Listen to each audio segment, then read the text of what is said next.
selling drugs. Other members of Rock did other members of Rock Crew, to your knowledge, engage in selling drugs? Not to my knowledge. I mean, it was a person you can purchase marijuana from at the park for like recreational use, but right. Was that person a Rock Crew member? Nah. No. I mean, John, you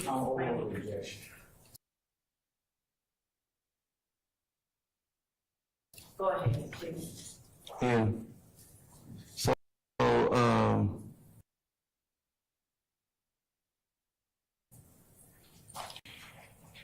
we was young. We didn't know where to get no marijuana from. So, guys come to the park knowing that we want to smoke weed. So, those guys on like Rock Crew or like hanging with us on a daily basis. They were just older guys trying to make some money off the young guys. Mr. Stevens, before today, did I or any other member of the DA's office attempt to speak with you and just discuss with you what questions we'd ask of you or things of that nature? So, yes, but no one explained to me the second part that you said. It was just meet somewhere, and I was trying to ask my lawyer to understand what was this meeting pertaining to. And you're saying that no one, not even myself, prior to you coming in here today, ever told you, we just want to talk with you about the questions we're going to ask you? Oh, yes, ma'am. You told me that yesterday. Okay. Did you agree to talk with me yesterday? No, ma'am. My lawyer wasn't present. Do you know or recognize Mr. Brian Steele when you see him? Yes. You see him in the courtroom? Yes. Where is he? To the left of me, in front of me. All right. Is he seated next to who is to his right? Jeffrey Williams. All right. And do you know Mr. Keith Adams when you see him? I got familiar with his name yesterday, but yeah, I see him. You did talk to them yesterday, though, Yes. right? How long did you talk to them? Roughly, no more than 10, 13 minutes. Is your testimony that you spoke with them for 10 or 13 minutes? Yes. That's all? Yes. Did you agree to speak with me for 10 to 13 minutes? No, not without my lawyer present. Why were you willing to speak with Jeffrey Williams' lawyers for 10 to 13 minutes, but not me? I never declined speaking with you. I told you that my lawyer wasn't present. Did I ask you, or were you speaking to your lawyer on the phone when I was asking to speak with you? Yes. And did I ask you to have your lawyer on the phone while we were speaking? No. I didn't ask you that. No.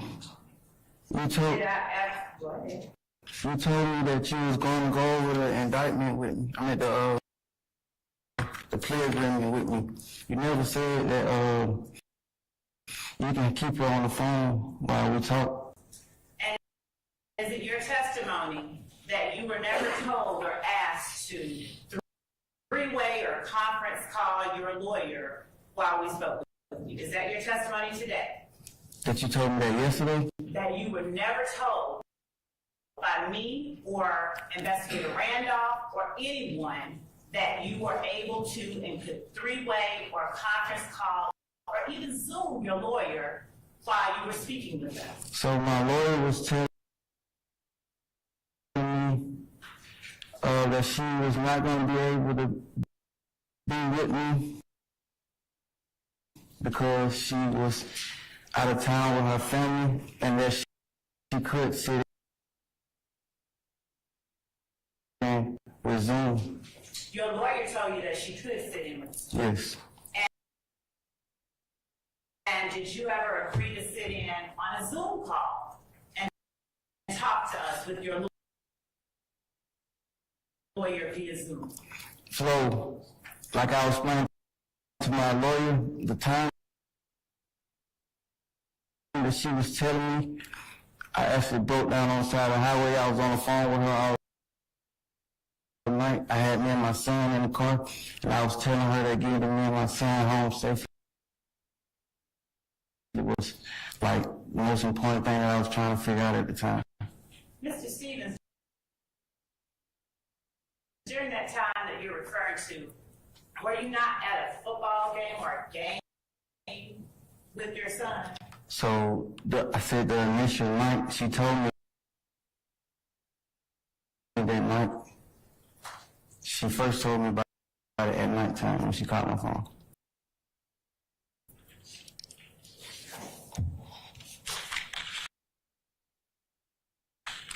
Again, so why is it that you were willing to speak with Jeffrey Williams' lawyers and not me? Objection asked. It was not asked. I'll overrule the objection. Can I make an objection to mischaracterizing the response from the witness? No mistake. I want to speak with objection. I'll overrule the objection.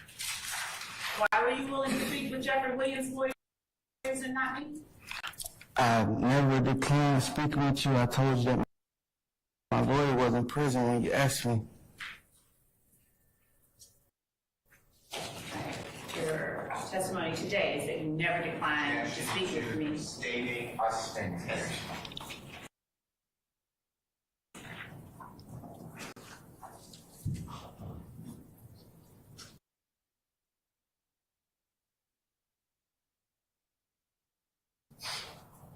Are you telling the jury that you never declined to speak with me? I'm a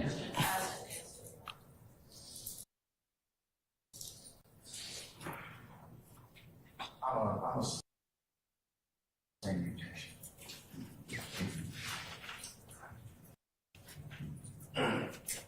Do you have a tattoo behind your ear that says 75K over 18?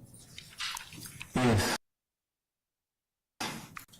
What does that tattoo stand for?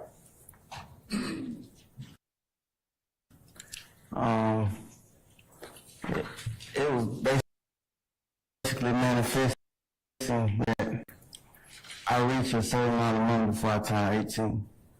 Did you ever tell anyone in the district attorney's office that it was in fact because you did have a certain amount of money when you turned 18? I don't recall.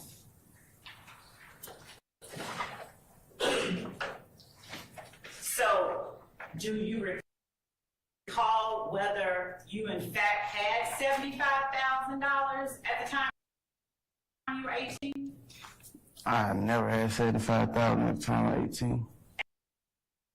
And you don't recall, is it your testimony that you just don't remember whether you ever told anybody in the DA's office? That's what that 75 stood for. One at a time, please. Okay? Mr. Sharp, what's your objection?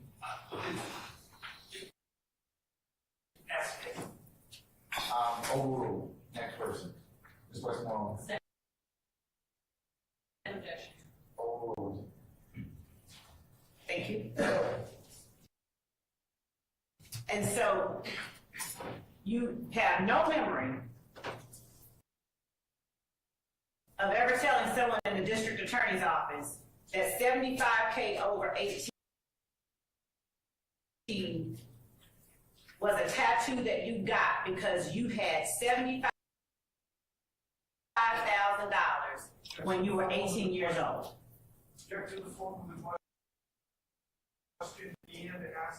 Overruled, Mr. Harvey. Overruled, Mr. Harvey.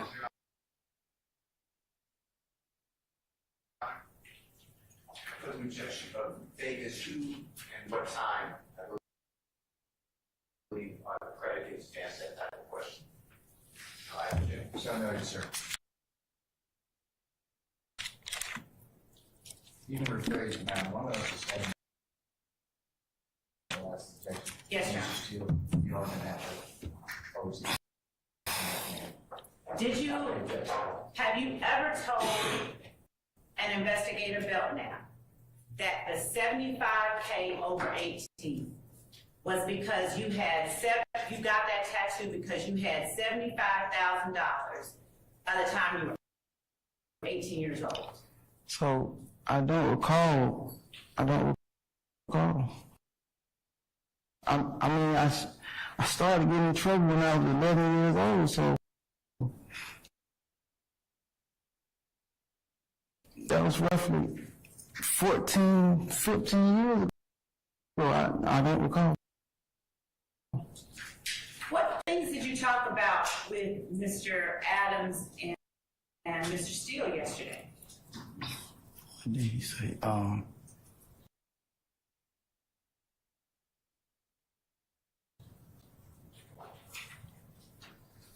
Mr. Adams asked me,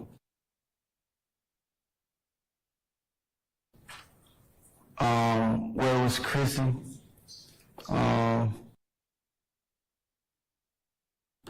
Mr. Steele was explaining to me that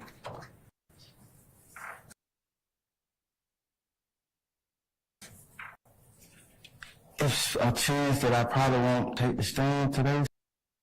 So having you sit out here from 8:30 to 5:30 is like, not good because I had a job. I got a job and I was trying to make it work. And did you all speak at all about what questions you might be asked on the stand? So he showed me some images. The question I'm asking you is, did you all talk at all about the questions that you might be asked on the stand?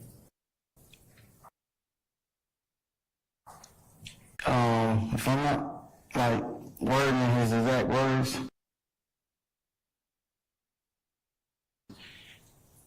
he said these images may be shown to you tomorrow.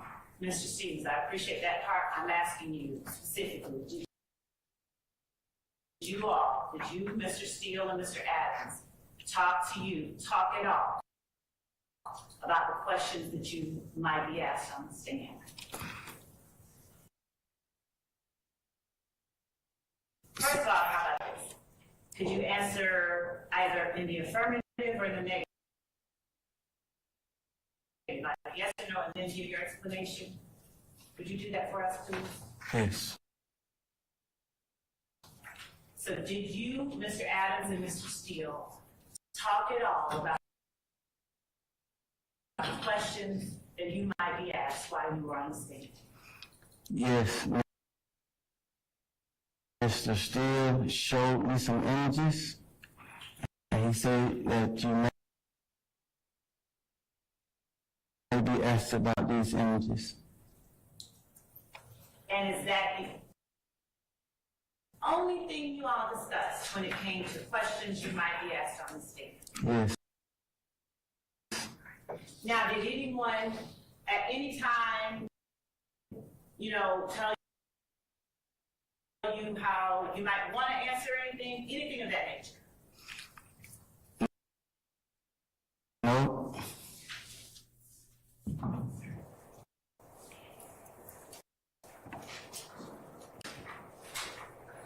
And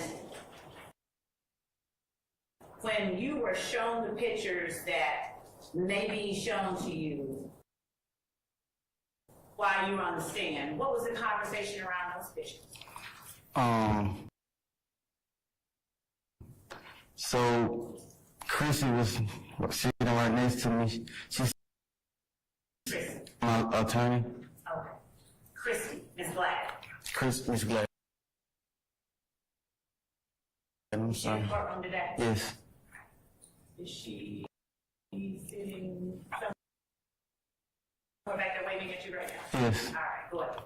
So Miss Gladden told Mr. Steele that she has that file, and she would pull it up for me, and that was the end.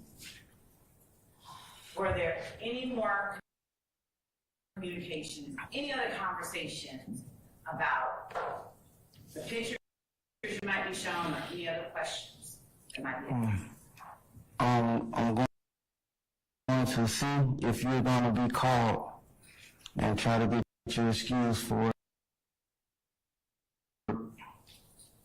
Anything else? No.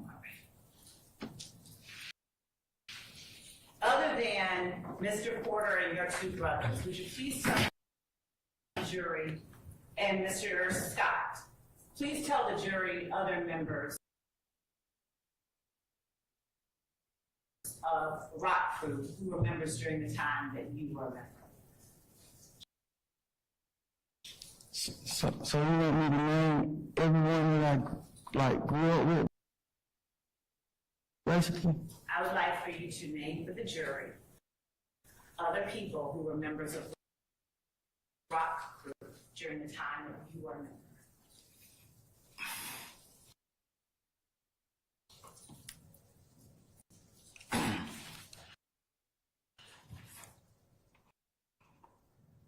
I mean, are you gonna tell me to stop, or is there a certain amount of people you need me to name or Would anything? you please just name some of them? Just some of them? Just name some people, all of the ones you remember who were members of Rock. Everyone? Mr. Stevens, would you please name the members of Rock Crew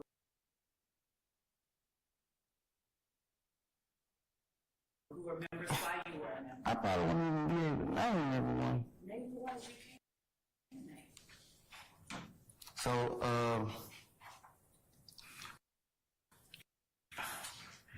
again, I probably won't be able to name everyone first and last name. So I got my next door neighbor, we grew up together. His name's Marvin. I need you to just name the members of Rock Crew, not friends, not people you grew up with necessarily, just, if you would just give the names of the people who were members. If you could wait and adjust the sheet.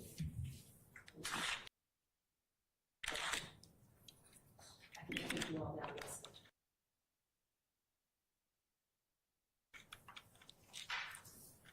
Okay, so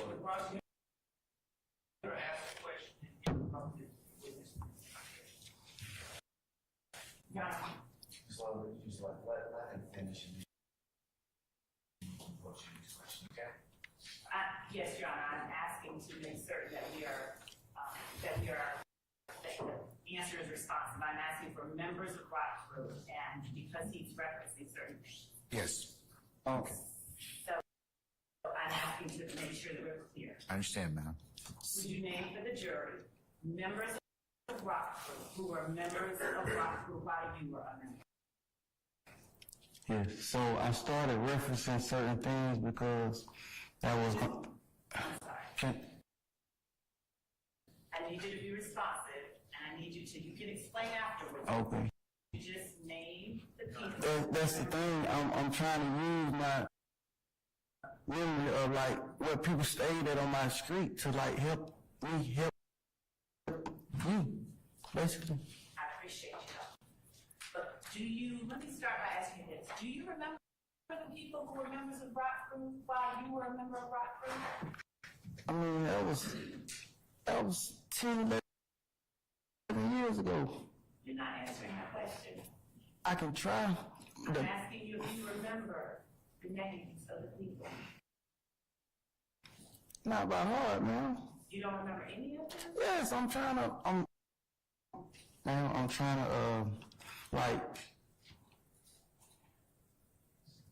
almost can't remember. Like I said, I stayed in the same house for 30 years. So I can almost remember where everyone stayed at, and I'm trying to put the house with the name. So that's why I started with my neighbor.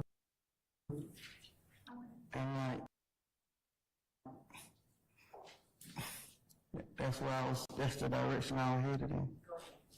Go ahead. Alright. So, Marvin, who's your name? yeah, Who else?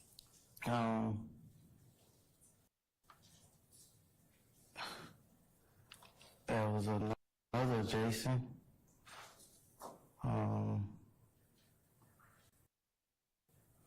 So I'm just like basically going up and down the street because all us raised on the street, that's off Cleveland Avenue, so that's what made us rock crew. So,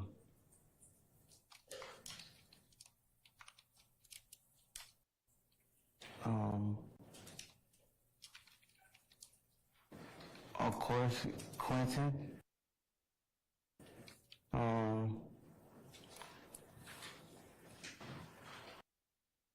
His little brothers.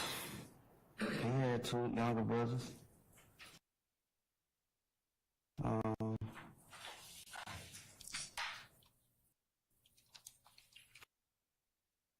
Dang, this like gonna be hard. Are those the only people you remember?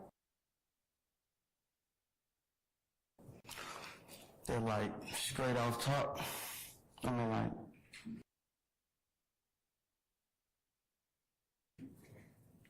Did you ever talk with members of Rock Crew about things that you all did that were not exactly legal? can I help?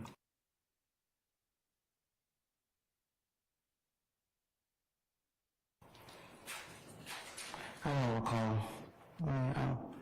Can you like? I don't understand the question. Can you say it again? Did you ever talk with members of Rock Crew about the things that you did, you and other members of Rock Crew, that were not exactly legal?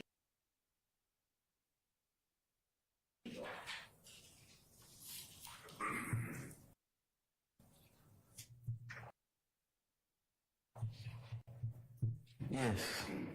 What types of things did you all talk about?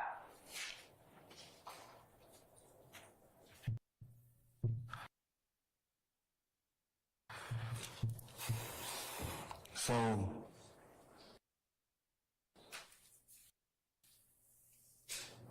shooting dice wasn't technically illegal. We had conversations about the dice game after they was over with. Was shooting dice the only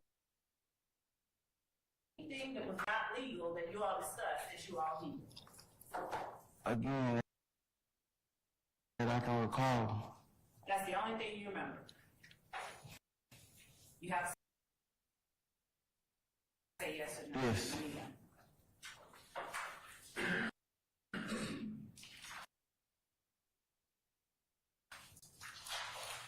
Do you recall whether members of Rock Crew stole ATM machine?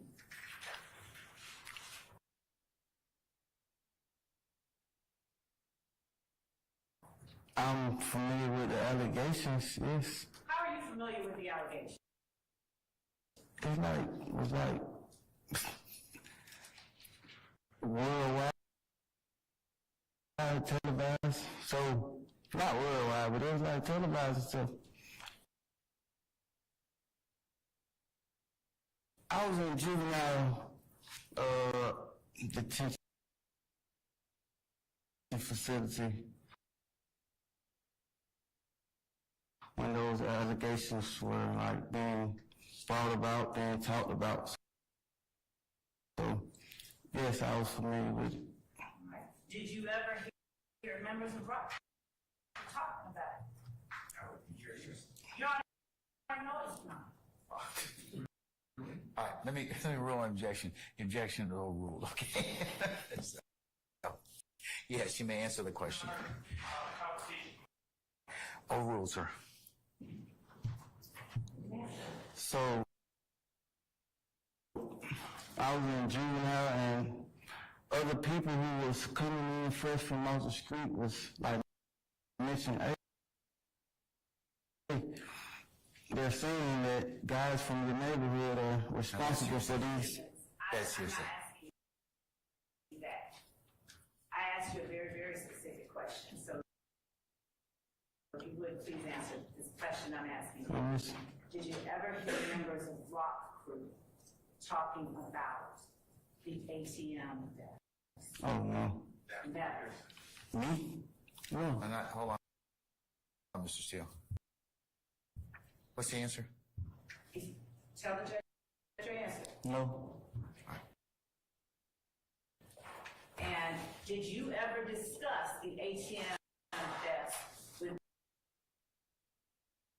any members of Rock Crew? I don't recall.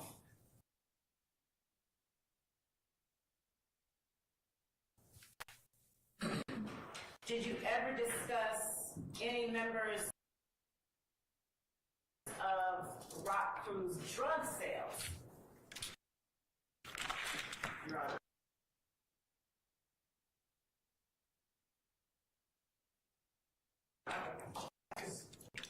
What's the base for your objection?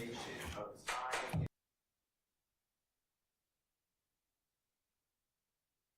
Let me, what's the base for your objection, sir? foundation, the time. I'll sustain this the foundation, okay?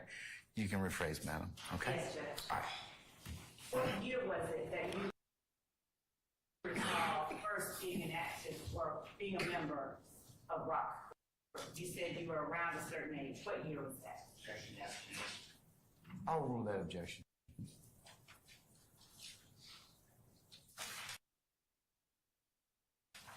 That means you can answer. Oh.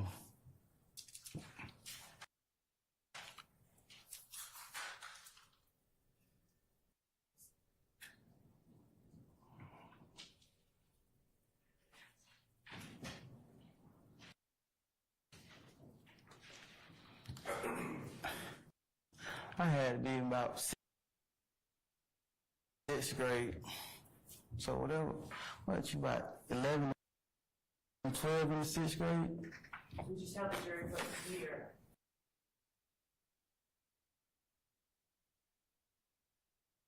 you remember first becoming or being a member of Rock?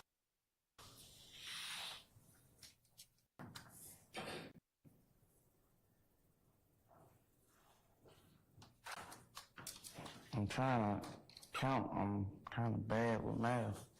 That's why I ain't passed the math part of my GED yet. Let me ask you a different question. Why you count? Handle them both at the same time. That's okay with you? No, one thing at a time. One thing at a time. So, Okay. Do you want to be here today? do I want to be here today? You want to be here? No. I'm gonna overrule the objection, Mr. Matthews. So I'm sorry, there was another. What was your answer? No. Why not? Because I have a new career path that I'm trying to pursue. I've been filing applications, kind of trying to put all this behind me and move forward. And I paid for my CDL training school out my pocket, so I'm kind of trying to make that money back. So do you don't mind testifying then? Is that fair to say? Yeah. Okay. And you don't mind testifying truthfully? No. Okay. So, if you would, give us a rough estimate of the year you first joined or were a member of Rock Crew.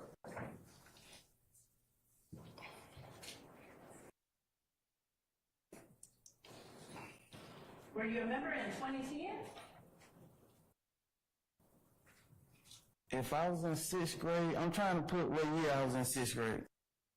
How old were you in 2010? I was trying to do my math. math? Don't do the math, let me ask you. What year were you born? 1993. 1993. So in 2013, was at an age of about 20, do you agree? 2013. 93, 2003 is 13. 10, 2013 is 20.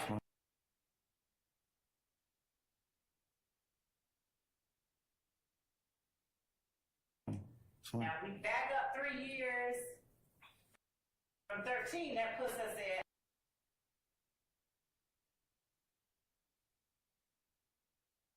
at 2010, which makes you about 17.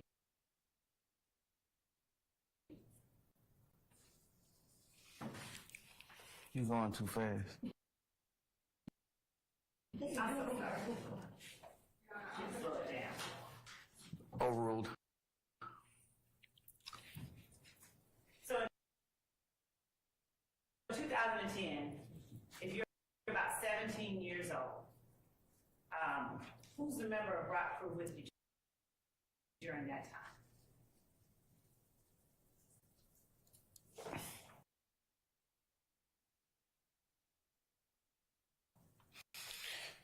You just gave me a lot of numbers.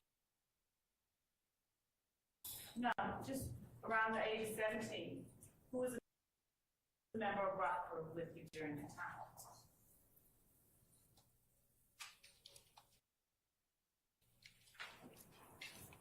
My older brothers. The same people I gave you, the same name I gave you. Okay. And those are still the only ones you remember, even at 17? Yeah. Okay.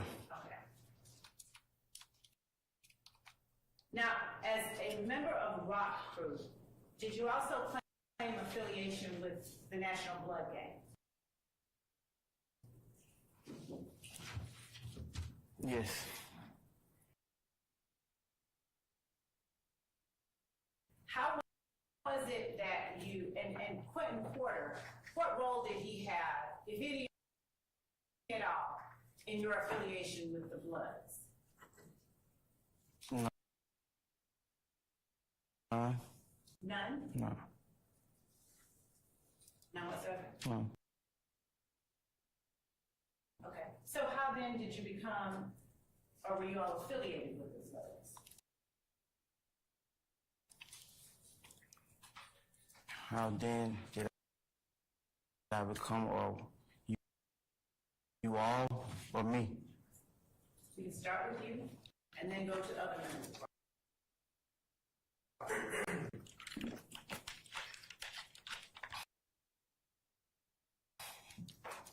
So when I was in the juvenile facility,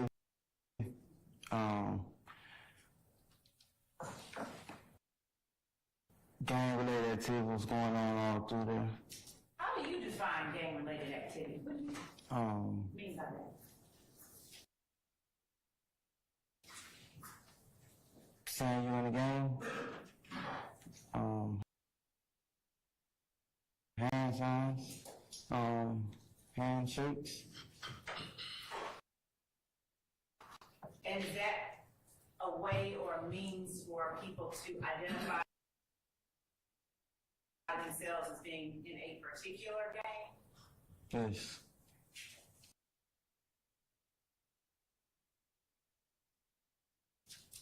What were some of the hand signs that you observed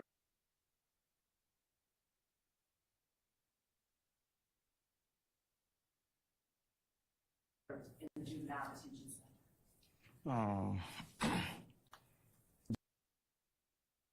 Just at the time, because everything was new and we was like so young.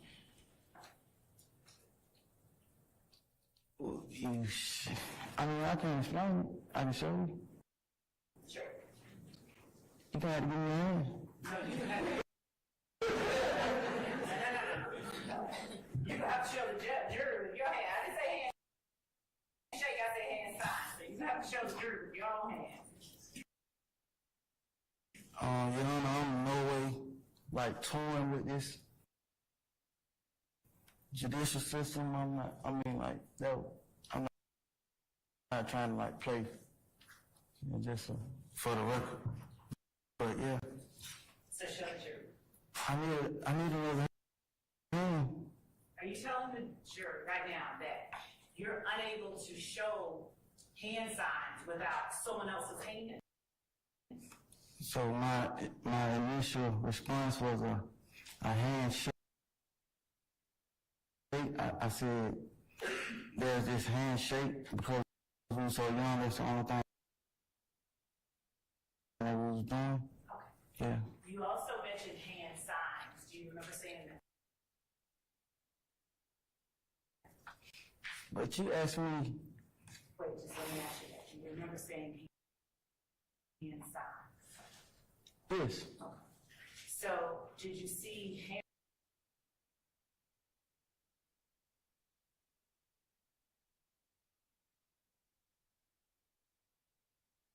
signs in the juvenile detention center?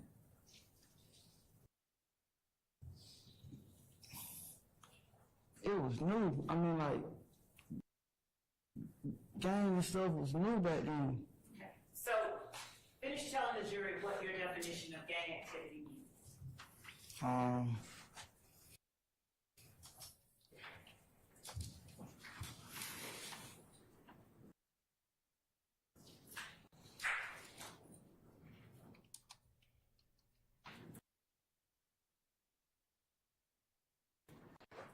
Hand movements, I'm sorry? handshakes, colors,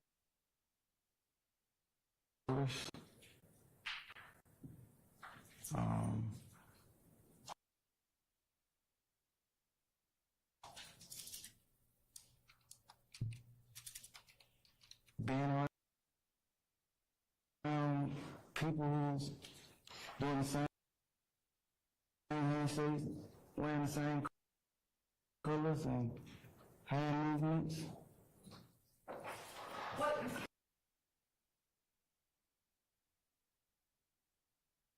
gang activities did you observe as it relates to particular gangs while you were in the juvenile detention center? I understand my question because I can rephrase. You know, rephrase. What gangs did you see activity of while you were in the juvenile detention center?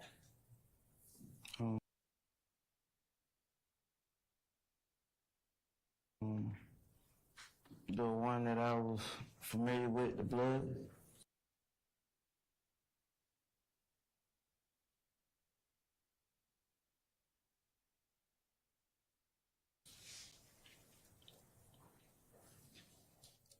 What particular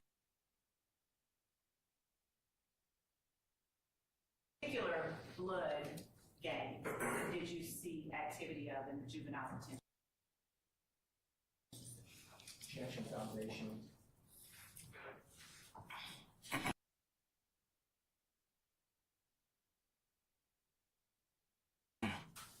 I'll sustain the objection. You can lay a little more foundation, madam. How did you know that they were bloods?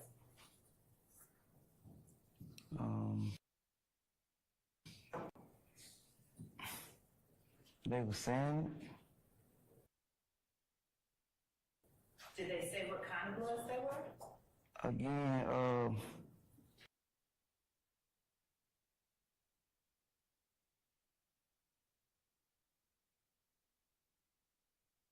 gang stuff was like new. I was in juvenile, like,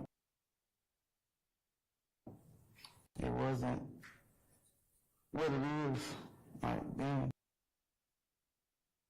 You know what I mean? Since you were in juvenile, you were under, where, is it fair to say you were under the age of 17? Nah, because I was,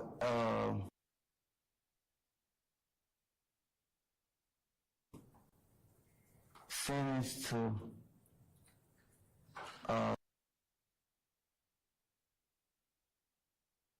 in juvenile that you can exceed the age of 17. So you were either 17 or younger. Now, I actually could have been older. I could have been 21. Like, How old were you? when I first got arrested, I was You were 11. juvenile. I was 11 when I was first introduced to the juvenile system. So is this the time frame you're talking about? You're saying it was all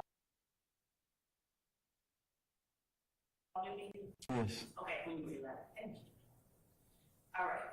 Now let's talk about when you were 17. At 17, did you claim any particular game besides rock?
Christine, is that good?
Okay, unless there's anything else, I'll call for our jurors, okay?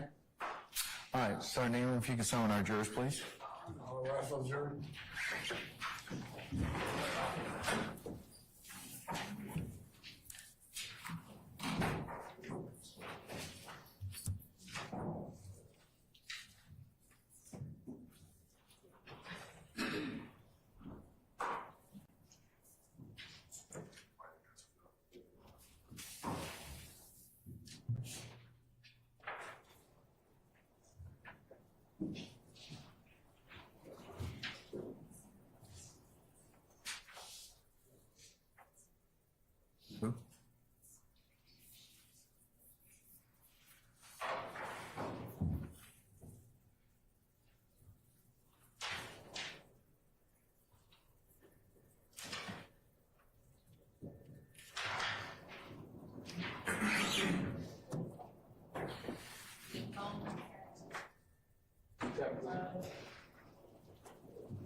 All right, ladies and gentlemen, please be seated.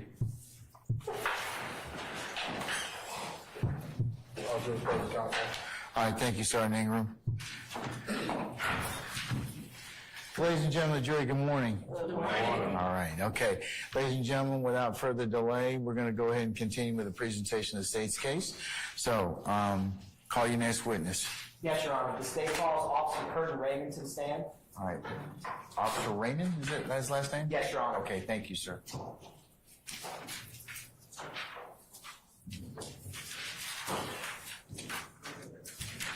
Officer Raymond, good morning, sir.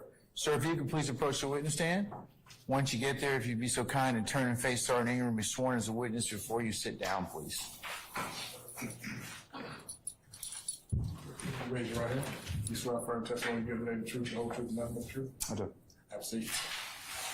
State, spell the first and last name for the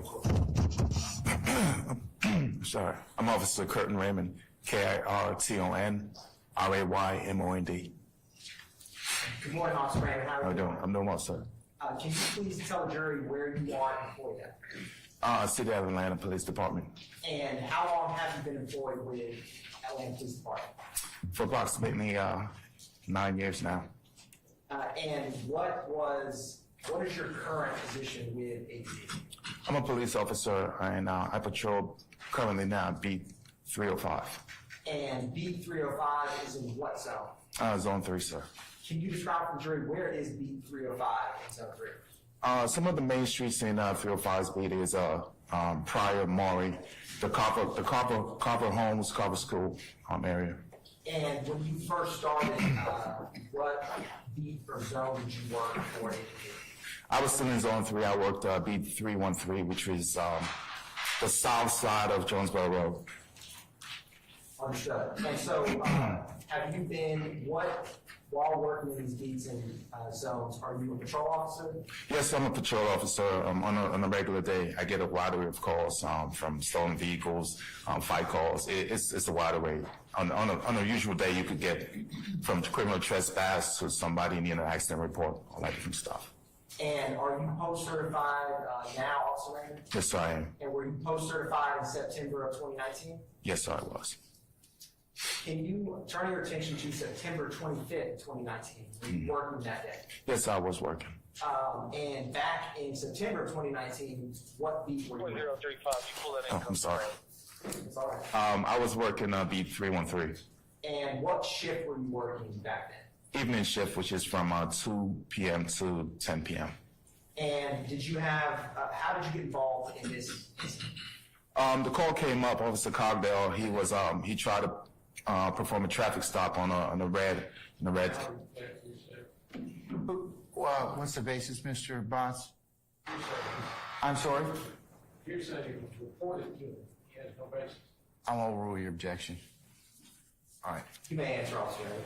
Yes, so Officer Cogdell tried to perform a traffic stop on the vehicle. It fled from him.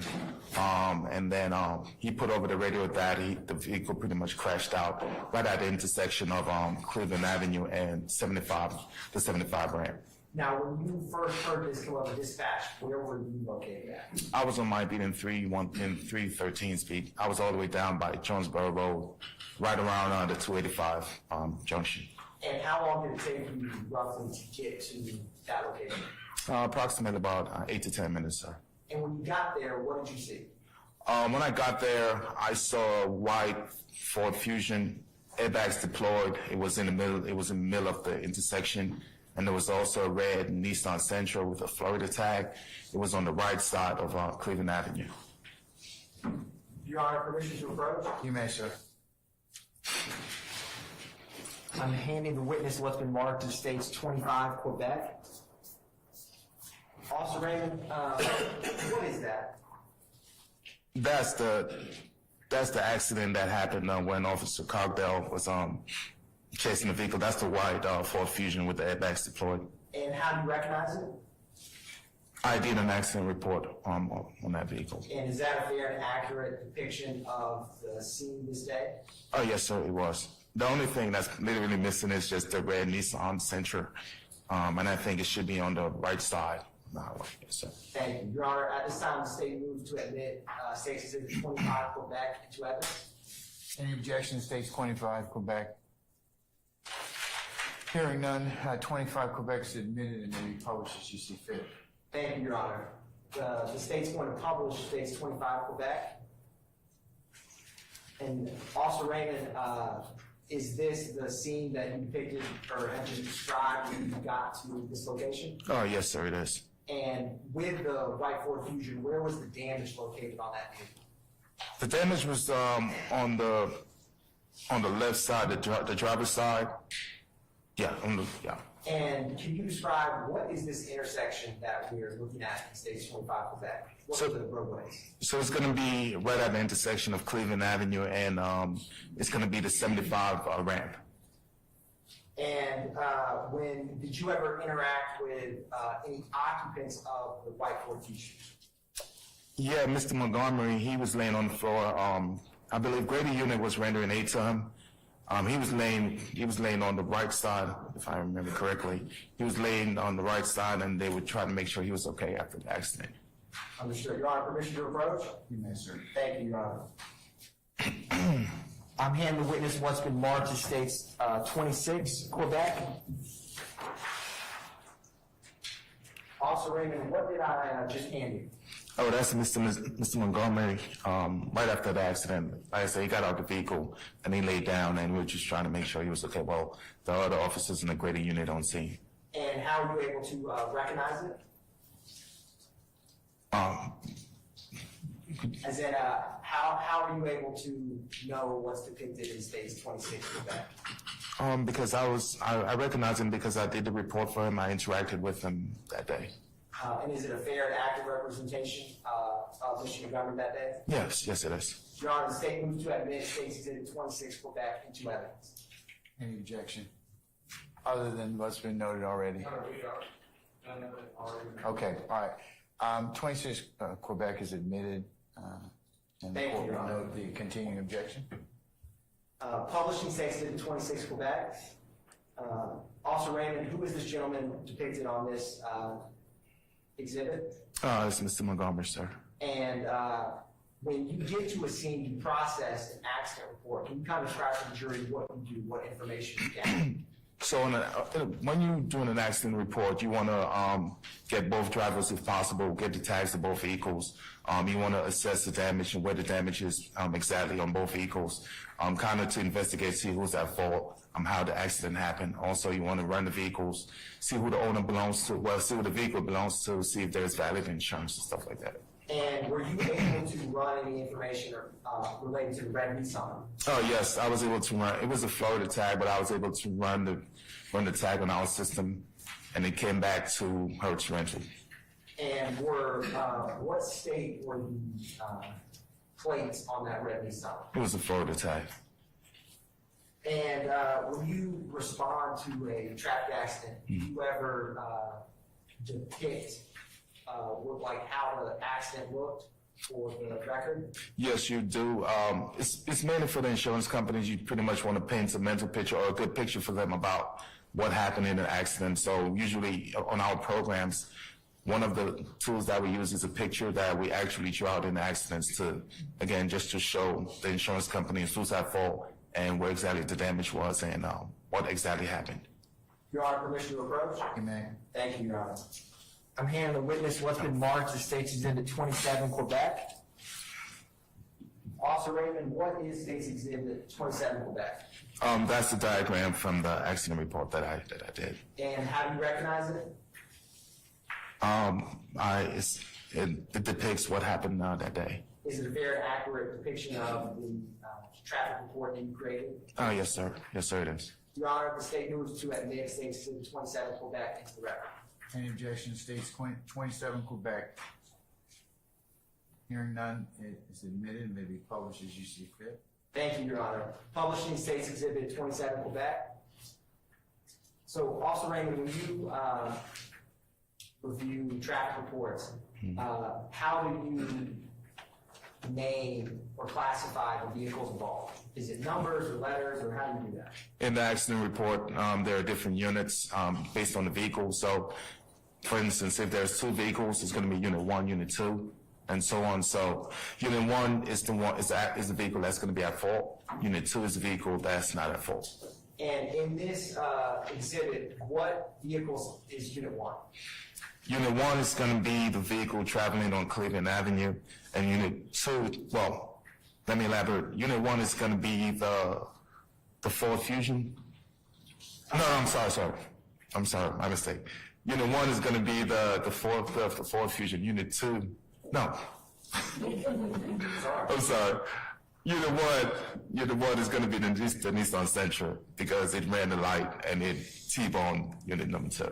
And the roadway going vertical on this exhibit, Yes, sir. what road is that? That's Cleveland Avenue. And is the horizontal one, what road is that? That's the 75 ramp.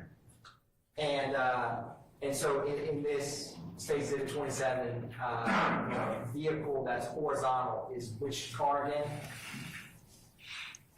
The vehicle that's horizontal going is going to be unit number 2. And after obtaining this information, did you have any further involvement with this case? No, all I did was just the accident report. One brief moment, Your Honor. Yes, sir.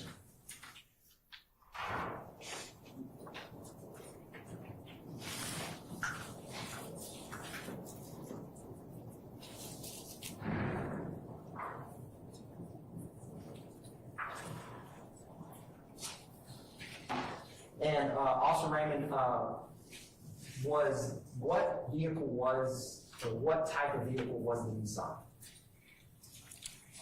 It was a vehicle at fault. And what was the, do you remember the make and model of it? Yeah, it was the vehicle at fault was a red Nissan Sentra.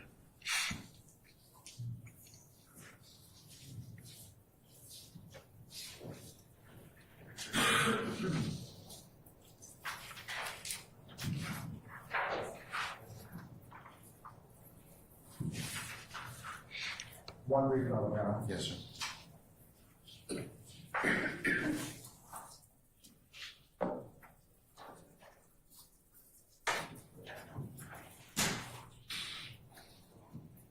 Your Honor, I'm going to grab what's been previously admitted as State's Exhibit 22, Quebec.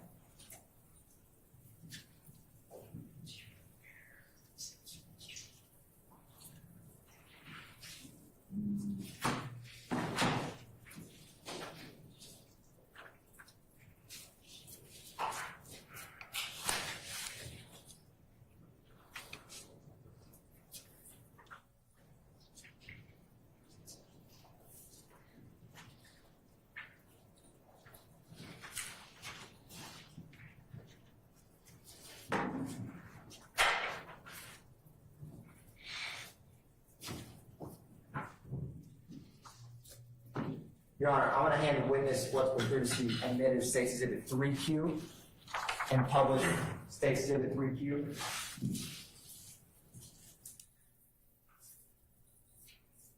Officer Raymond, do you recognize the vehicle in State's Exhibit 3Q? Yes, I do. Got 23Q? 3Q, Your Honor. You got 23Q up.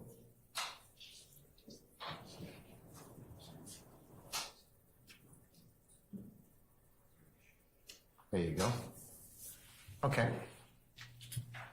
And was that the vehicle that was Unit 1 in your report? Yes, sir, that was the vehicle. Thank you, Officer Raymond.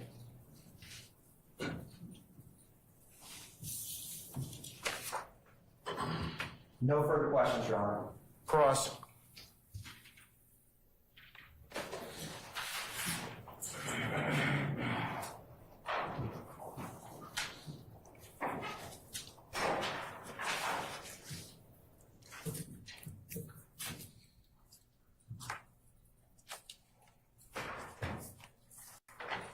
Officer Raymond, Yes, sir. in police vernacular, this is called a reported accident, is it not? Yes, sir. So that means that you weren't a witness to anything No, I wasn't, sir. other than you arrived on the scene. And part of your duty, as you said, is to make out a report for insurance purposes. Yes, sir. And that's what you put in your actual report itself for insurance purposes. It was filled out. Yes, sir.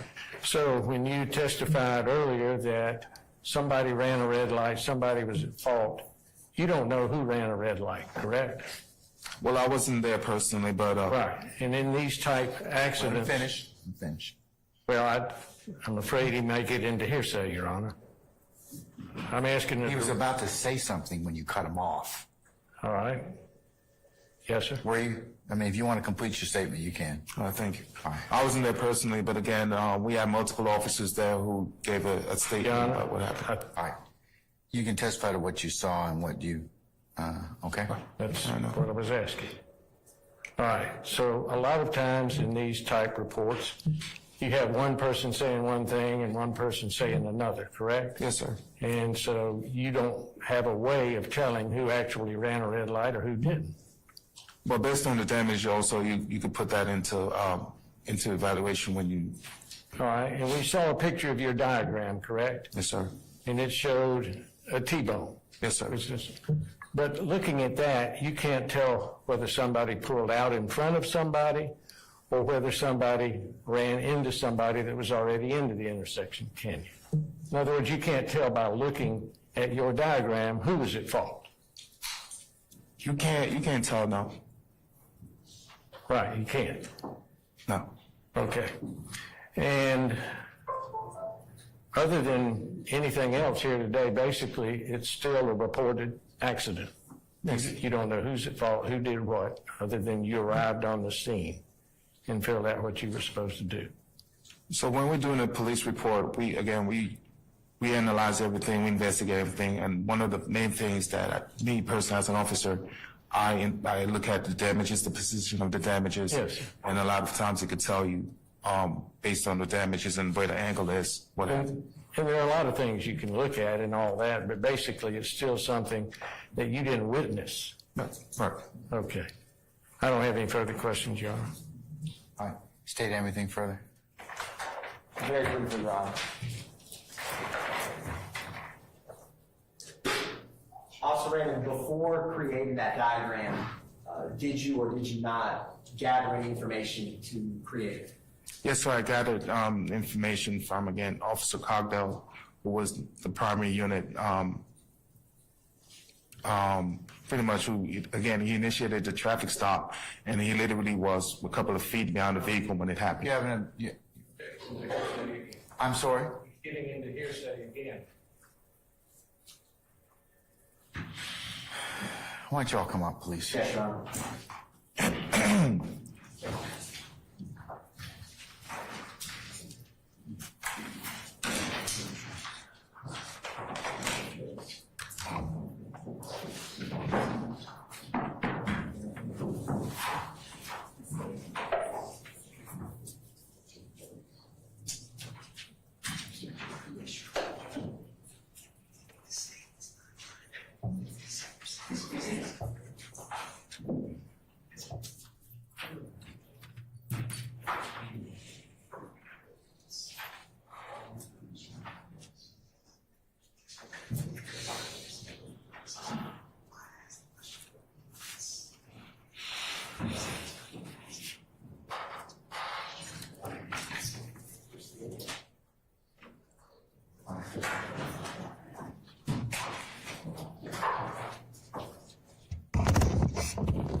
Officer Raymond, after you respond and investigate traffic accidents, is the diagram something you do at the end of your investigation or the beginning? No, you do the diagram. Everything you do pertaining to an accident report, you do it at the end. Again, you investigate. I investigate. I see what the damages are. I speak to the drivers on scene, and then from there, based on what they say, I go ahead and do the report, including the diagram. Thank you, Officer Raymond. Your Honor, no further question or no further redirect by the state. Anything further, Ms. Spots? All right. May Officer Raymond be permanently or temporarily excused as a witness? Your Honor, permanently excused. Okay, Officer Raymond, thank you for your patience with us. I'm going to permanently excuse you as a witness, so you're free to go about your usual duties and avocation. Just don't discuss your testimony with anybody except the attorneys in this case, okay?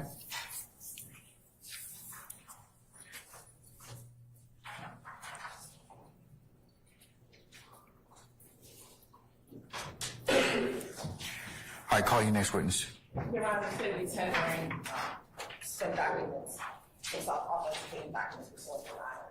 You have to speak up. You have to speak up. We couldn't hear you at all. You kind of trailed off. All right, so Your Honor, this time the state will be tendering certified copies of conviction, self-authenticating documents of Mr. Shannon Stillwell. I mean, what's the state? Sorry. You approach when you get a chance.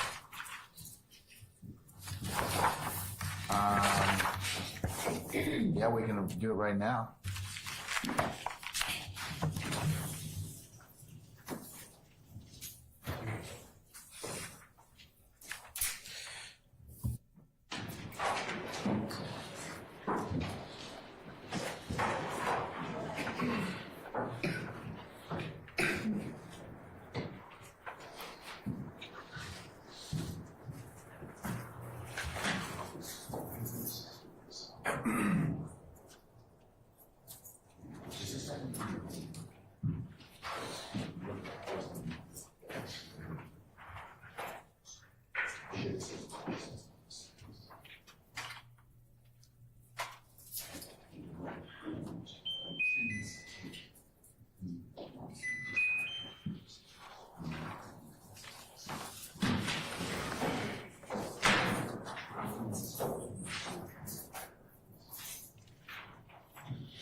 Right now, the lawyers are going over the criminal record that they're entering for evidence against Shannon Stillwell.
All right, Ms. Hilton, you make it.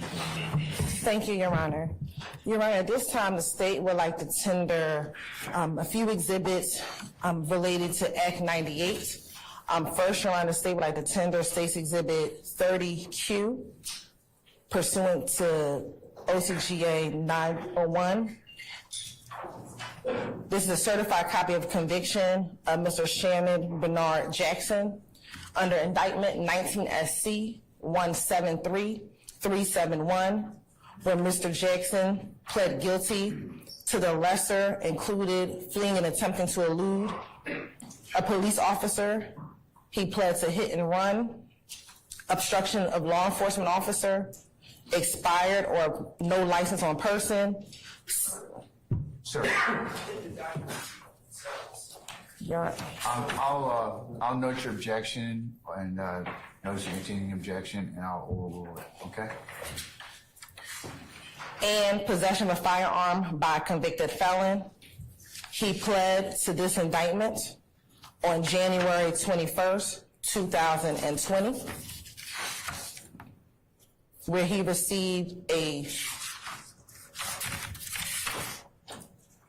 Your Honor, objection. Sentence. Okay.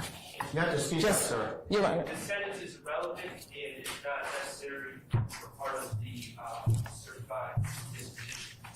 You're right, and we can withdraw that portion of it. I'll sustain the objection, sir. And you're- I'm sorry, ma'am. I said, didn't hear your question, Your Honor. That was states what? I'm sorry. 30Q, Your Honor. All right. States 32Q is admitted, and the court will note the objection, continuing objection. Thank you, Your Honor. And as it results to Act 98 and Act 55, within Count 1, where Mr. Stillwell is charged with possession of a firearm by a convicted felon, the basis of those of that act is also followed by what the state is going to tender as State's Exhibit 33Q. 31Q. Your Honor, we ask for continued objection. Granted, sir, and but I'm gonna overrule your objection I'm gonna overrule your objection as to admissibility now.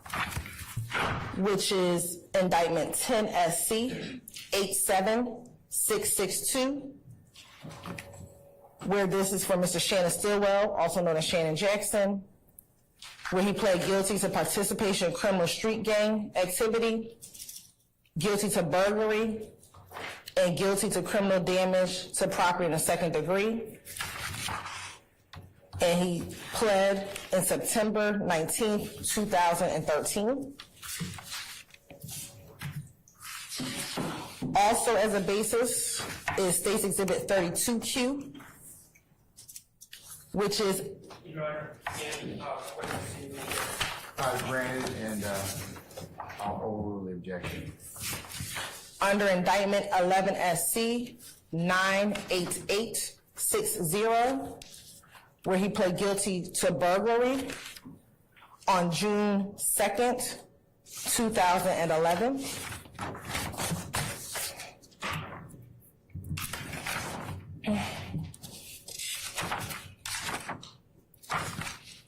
Next, we have State's Exhibit 33Q, which is certified copy of conviction for Shannon Stillwell in case number 13 SC 121320, where he pled guilty to possession of marijuana.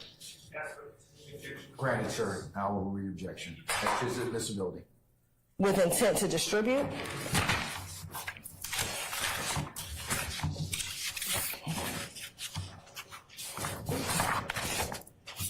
And then you're also a basis we're going to, what has already been admitted, which was State's Exhibit 60G,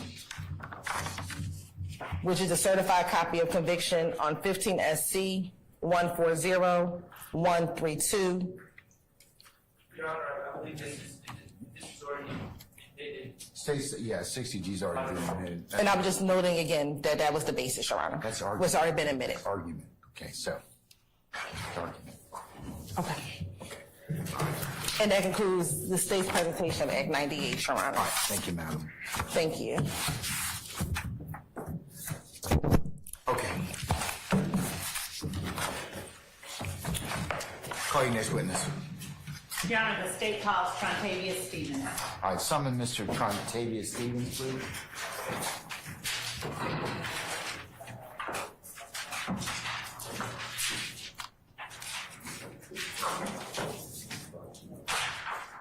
All right, Mr. Stevens, good morning, sir. Sir, if you could please approach the witness stand. Once you get there, if you would turn and face our name and be sworn as a witness before you sit down, sir. You raise your right hand. You swear firm testimony you give the truth, the whole truth, nothing but the truth. Yeah. State and spell your first and last name for the court's Trontavious Stevens, Trontavious, Stephenns. Good morning, Mr. Stevens. Come on, How are you? I'm okay. Mr. Stevens, would you please tell the jury how old you are? I'm 30 years old. And did you grow up here in Atlanta? Yes. Where did you go to high school? I went to South Atlanta High School. And when you were growing up, what part of Atlanta did you live in? Off Cleveland Avenue. How long did you stay out Cleveland Avenue? That's my only address. Okay. So you still live there? Yes. And did you grow up with siblings in your home? Yes, I had 2 older brothers. So are you the youngest of all of your Yes. siblings? While you were in high school, would you tell the jury whether you participated in any extracurricular activities or anything of that nature? No, I didn't. You didn't play football? No.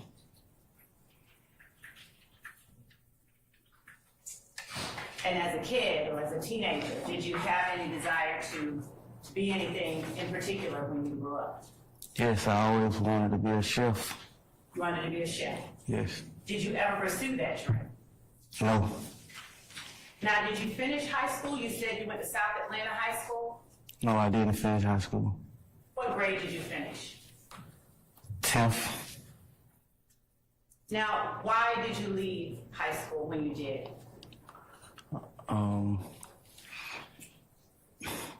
Bad grades, and I was expelled. Too. Do you remember why you were expelled? Fighting and lack of attendance. Did you go on to get your GED? I actually had one more course to pass, and that's math. All right. And are you still working on that? Yes. Do you work now? Yes. What type of work do you do? Traffic control, and I'm in school, where I recently graduated. I got my CDL license. All right. So are you using your CDL license as well? So, I passed my test Friday. This was supposed to be my week to go look for work, but I'm here. But you're here. All right. We appreciate you being here.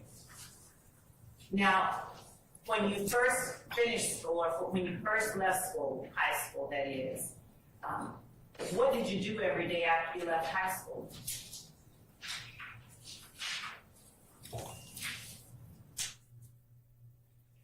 It's a broad question, Your Honor. I'll sustain it instead of being overbroad. Why don't you just rephrase it, please? Yes, Your Honor. When you left high school, did you start working anywhere? No.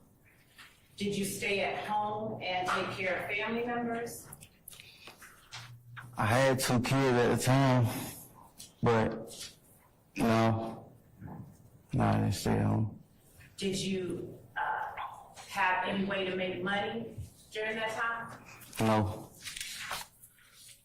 Did you make any money during that time after you graduated from high school? I never graduated from high school. I'm sorry, you're right.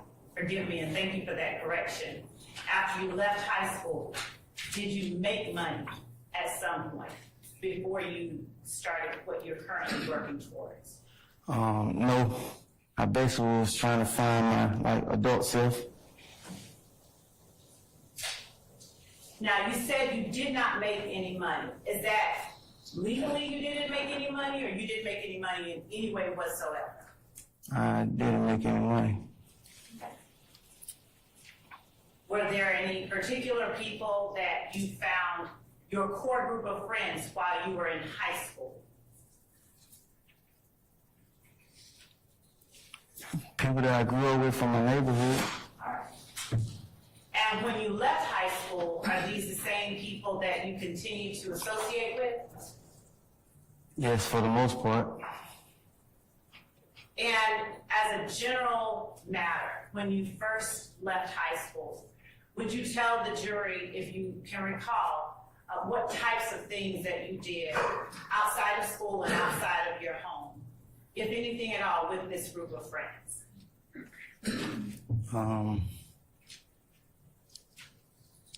We often hung at the neighborhood park, What was the name of that park? Cleveland Avenue Park. Cleveland Avenue Park. Where exactly is Cleveland Avenue Park located?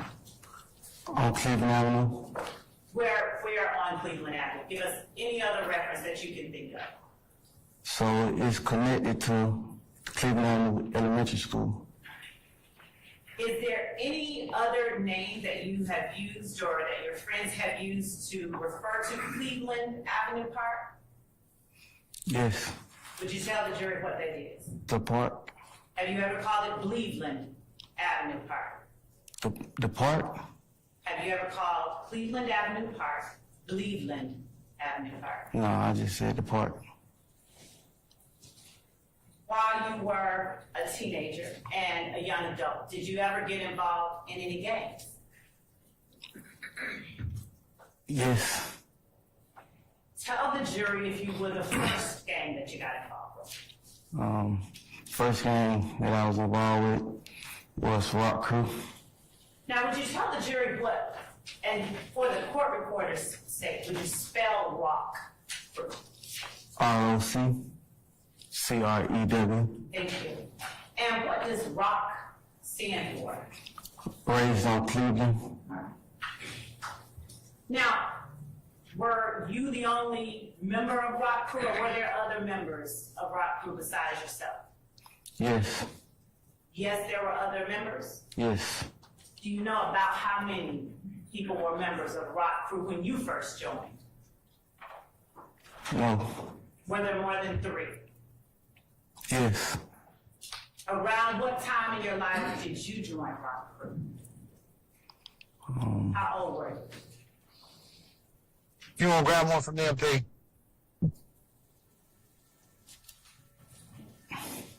I'm not sure what that was, Judge, but it was not the witness. I don't know what it was either.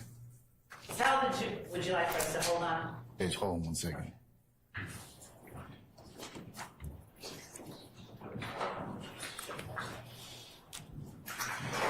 Okay, all right. There's Lynch getting on Zoom. Lynch.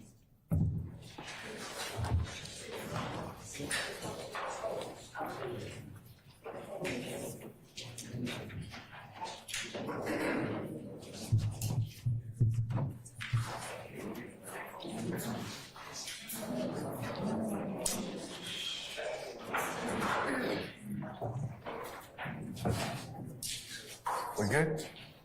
Okay, all right. Hold on a second. Huh? Caps, hold on a second. She's gonna take him off. Okay, all right. Huh? Yeah, we can just, hey, Wes, just go ahead and disconnect him. Just disconnect him. All right, we're good. Thank you, madam. Thank you. Okay, all right. About how old were you when you first joined Rock Crew? I don't call it at that age, probably 15, 14. 14 or 15? Yeah. And who was it, if anybody at all, that first introduced you to Rock Crew? So,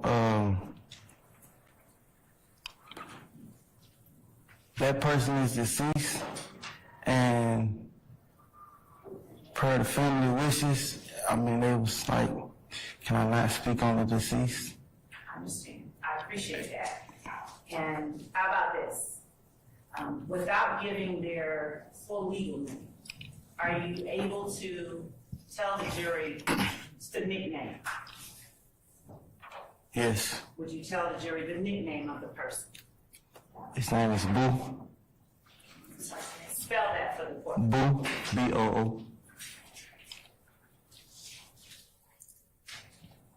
Now, how old was Boo when he introduced you to Rock? I really don't know his age now. Fair enough. Was he older than you, around your same age? Yes, he's older than me. So was he your friend or friends of any particular members of your family? Like, when you first were introduced to Rock Crew through him, did you know him personally?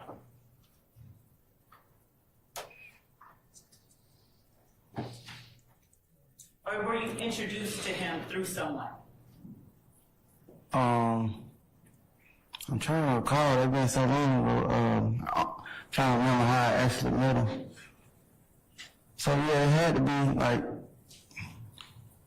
me knowing someone he knew. Okay. Did Rock Crew have any particular way that they identify themselves, or that you all identified yourselves? Like, did you make yourselves known to the community that you were Rock Crew?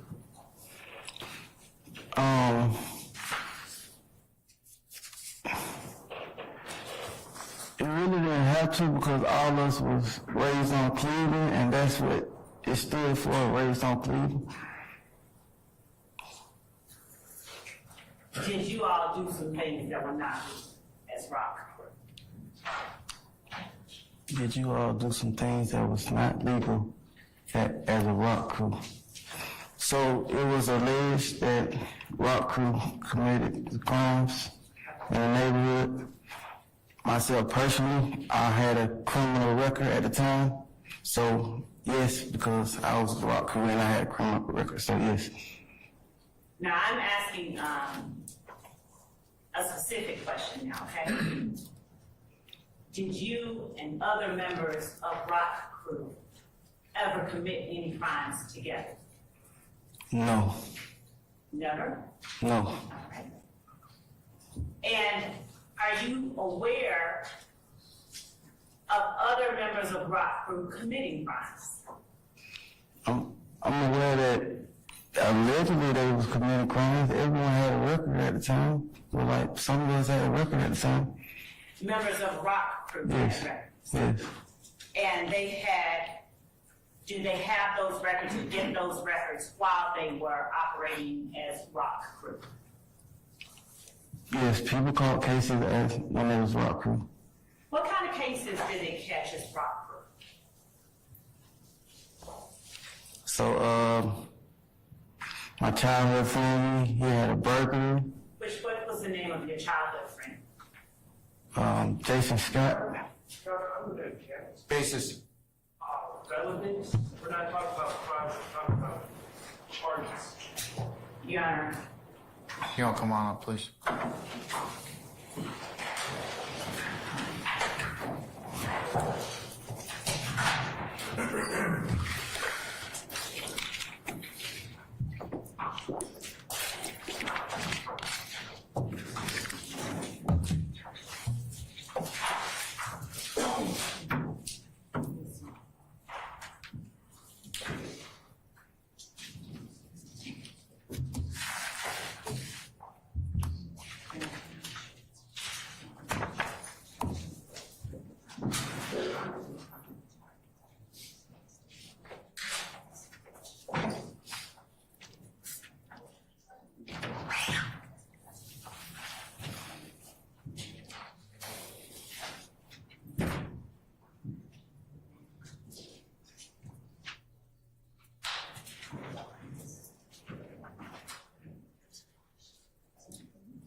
Yeah.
I can't hear you when you're talking.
When you get from the conference. I'll let them know that. Well, yeah, I'll tell them.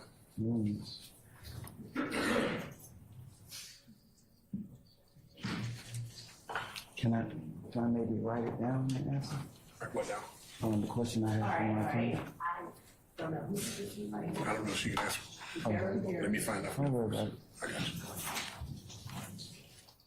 No. Little. Yes.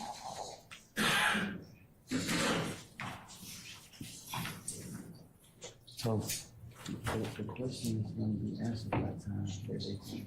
So they gonna answer. I was just wondering about something about my time. You can't do it right now. Okay, no problem. So you need me. No, thank you.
Got this.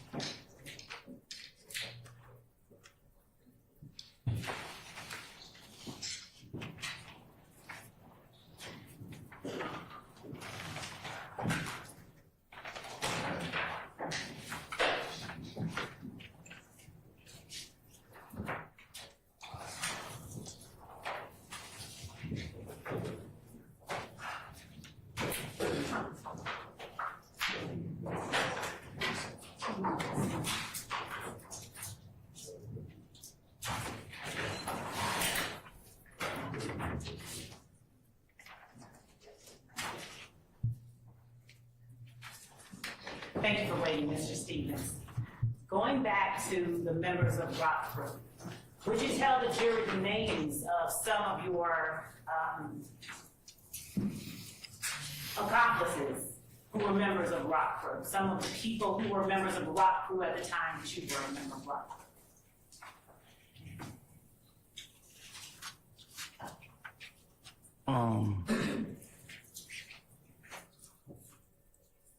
Tell you some of the names that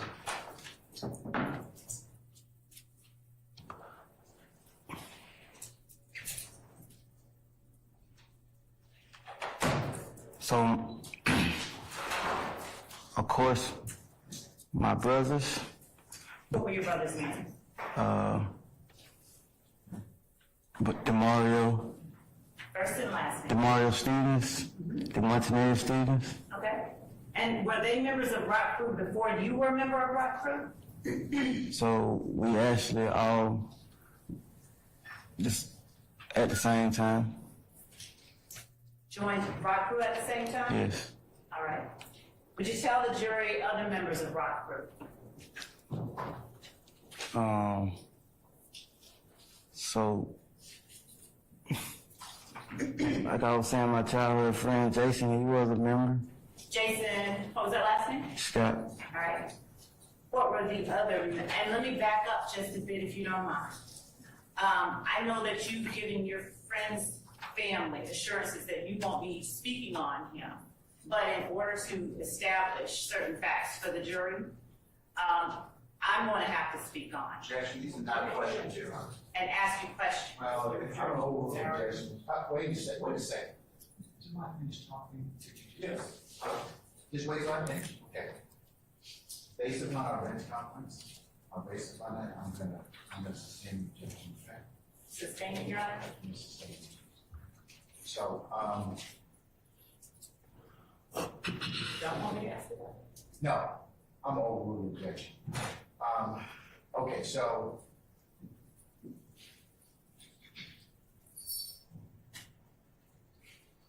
Mr. Stevens, you're gonna have to answer the questions, okay? All right? Yes, sir. Mr. Stevens, Booth, was that person's name Quentin Porter? Yes.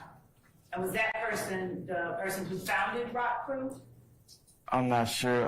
They was all older guys, so I don't know who found it. Was he considered the leader of Rock Crew during the time that you were a member of Rock Crew? So it really wasn't no formal like leader. It was older guys. So if you want to say that he was one of the older guys, yes, he was one of the older guys. Was he able to tell you or younger guys what to do as Rock Crew? No, no one gave me any orders. What kinds of things did you and other members of Rock Crew do on a daily basis together? Like I said, we often hung at Cleveland Avenue Park. That was like the hangout.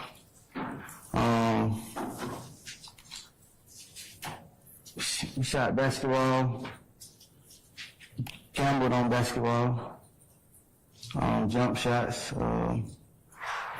We shot dice. We smoked weed, drunk liquor. We clubbed. Yeah, those You things. all sell drugs? Not at the time. I wasn't selling drugs. When you say at the time, what time is it that you're referring to? Because I was initially arrested in 2015 for possession of marijuana. That's when I was selling drugs. Other members of Rock Crew, did other members of Rock Crew, to your knowledge, engage in selling drugs?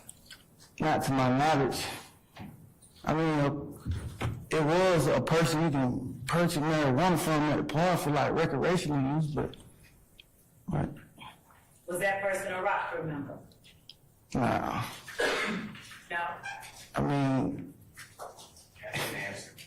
Your Honor, you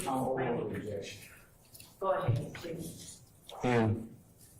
So, we was young. We didn't know where to get no marijuana from, so guys would come to the park knowing that we wanted to smoke weed. So those guys weren't like Rock Crew or like hanging with us on a daily basis. They were just older guys trying to make some money off the young guys. Mr. Stevens, before today, did I or any other member of the DA's office attempt to speak with you and just discuss with you what questions we'd ask of you or things of that nature? So, yes, but no one explained to me the second part that you said. It was just meet somewhere, and I was trying to ask my lawyer to understand what was this meeting pertaining to. And you're saying that no one, not even myself, prior to you coming in here today, ever told you, we just want to talk with you about the questions we're going to ask you? Oh, yes, ma'am, you told me that yesterday. Okay. Did you agree to talk with me yesterday? No, ma'am, my lawyer wasn't present. Do you know or recognize Mr. Brian Steele when you see him? Yes. You see him in the courtroom? Yes. Where is he? To the left of me, in front of me. All right. Is he seated next to, who is to his right? Jeffrey Williams. All right. And do you know Mr. Keith Adams when you see him? I got familiar with his name yesterday, but yeah, I see him. You did talk to them yesterday, though? Yes. How long did you talk to them? Roughly, no more than 10, 13 minutes. Is your testimony that you spoke with them for 10 or 13 minutes? Yes. That's all? Yes. Did you agree to speak with me for 10 to 13 minutes? No, not without my lawyer present. Why were you willing to speak with Jeffrey Williams' lawyers for 10 to 13 minutes, but not me? I never declined speaking with you. I told you that my lawyer wasn't present. Did I ask you, or were you speaking to your lawyer on the phone when I was asking to speak with you? Yes. And did I ask you to have your lawyer on the phone while we were speaking? No. I didn't ask you that. No. You told. Go ahead. You told me that you was going to go over the indictment with me. I mean, the plea agreement with me. You never said that you can keep her on the phone while we talk. And is it your testimony that you were never told or asked to three-way or conference call your lawyer while we spoke with you? Is that your testimony today? That you told me that yesterday? That you were never told by me or Investigator Randolph or anyone that you were able to and could three-way or conference call or even Zoom your lawyer while you were speaking with us? So my lawyer was telling me that she was not going to be able to be with me because she was out of town with her family and that she could sit in with Zoom. Your lawyer told you that she could sit in with you? Yes. And did you ever agree to sit in on a Zoom call and talk to us with your lawyer via Zoom? So, like I was explaining to my lawyer, the time that she was telling me, I actually broke down on the side of the highway. I was on the phone with her all night. I had me and my son in the car, and I was telling her that getting me and my son home safely was like the most important thing that I was trying to figure out at the time. Mr. Stevens, during that time that you're referring to, were you not at a football game or a game with your son? So I said the initial night, she told me that night. She first told me about it at nighttime when she called my phone. Again, so why is it that you were willing to speak with Jeffrey Williams' lawyers and not me? Objection asked. It was not asked. I'll overrule the objection. Can I make an objection to Ms. Sheridan for mischaracterizing the response from the witness? No stage. I want to speak with objection. I'll overrule the objection. Why were you willing to speak with Jeffrey Williams' lawyers and not me? I never declined speaking with you. I told you that my lawyer was in prison when you asked me. Your testimony today is that you never declined to speak with me. Stating a sentence.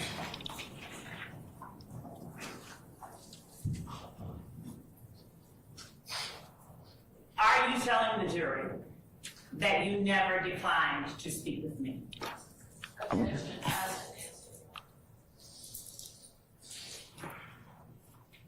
I'm a standing objection.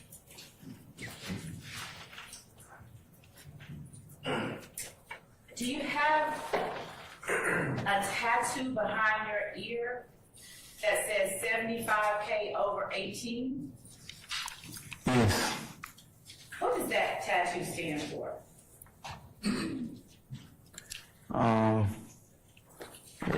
It was basically manifesting that I reach a certain amount of money before I turn 18.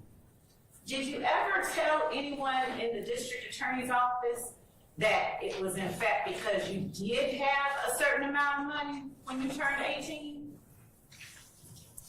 I don't recall.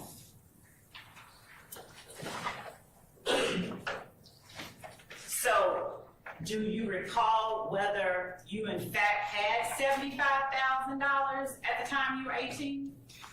I never had 75,000 at the time of 18. And you don't recall, is it your testimony that you just don't remember whether you ever told anybody in the DA's office? That's what that 75 or 18 stood for. One at a time, please. Okay? Mr. Sharp, what's your objection? Overruled. Next person. Ms. Westmoreland. Same objection. Overruled. Thank you. And so, you have no memory of ever telling someone in the district attorney's office that 75K over 18 was a tattoo that you got because you had $75,000 when you were 18 years old. Object to the form of the question and ask the answer. Overruled, Mr. Harvey. Overruled, Mr. Harvey. Because objection of Vegas who and what time, I believe, are the predicates to ask that type of question. I object. So noted, sir. You can rephrase, ma'am. One of us is having the last objection. Yes, sir. Mr. Steele, you are going to have to oversee this. Did you, have you ever told an investigator Belknap that the 75K over 18 was because you got that tattoo because you had $75,000 by the time you were 18 years old. So I don't recall. I started getting in trouble when I was 11 years old, so that was roughly 14, 15 years ago. I don't recall.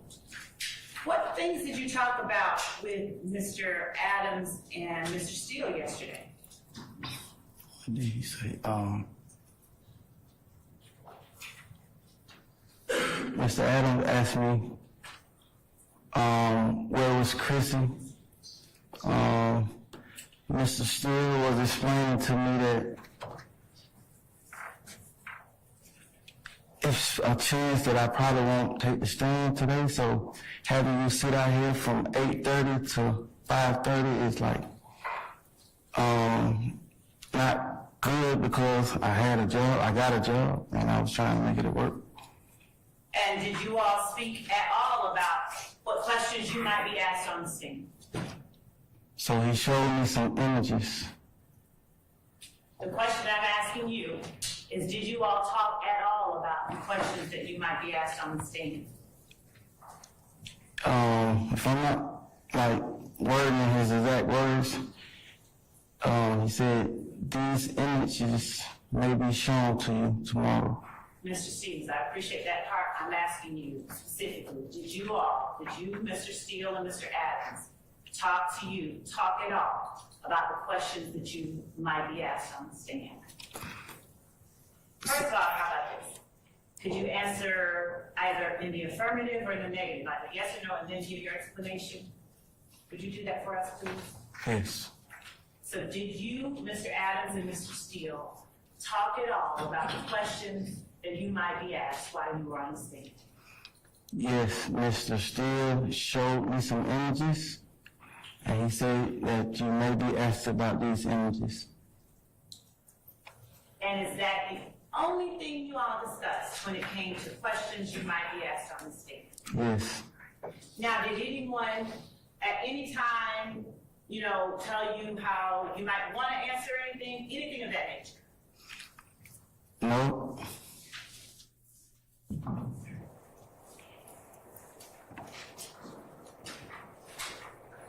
And when you were shown the pictures that may be shown to you while you were on the stand, what was the conversation around those pictures? So Chrissy was sitting right next to me. She's my attorney. Okay. Christy, Ms. Glad. Miss Gladden, I'm Is she in sorry. the courtroom today? Yes. Is she sitting somewhere back there waving at you right now? Yes. All right, go ahead. So Miss Gladden told Mr. Steele that she has that file and she would pull it up for me, and that was the end. Were there any more communications, any other conversations about the pictures you might be shown or any other questions that might be asked? I'm going to see if you're going to be called and try to get your excuse for it. Anything else? No. Other than Mr. Porter and your two brothers, would you please tell the jury, and Mr. Scott, please tell the jury other members of Rock Crew who were members during the time that you were a member? So you want me to name everyone that I grew up with, basically? I would like for you to name for the jury other people who were members of Rock Crew during the time that you were a member.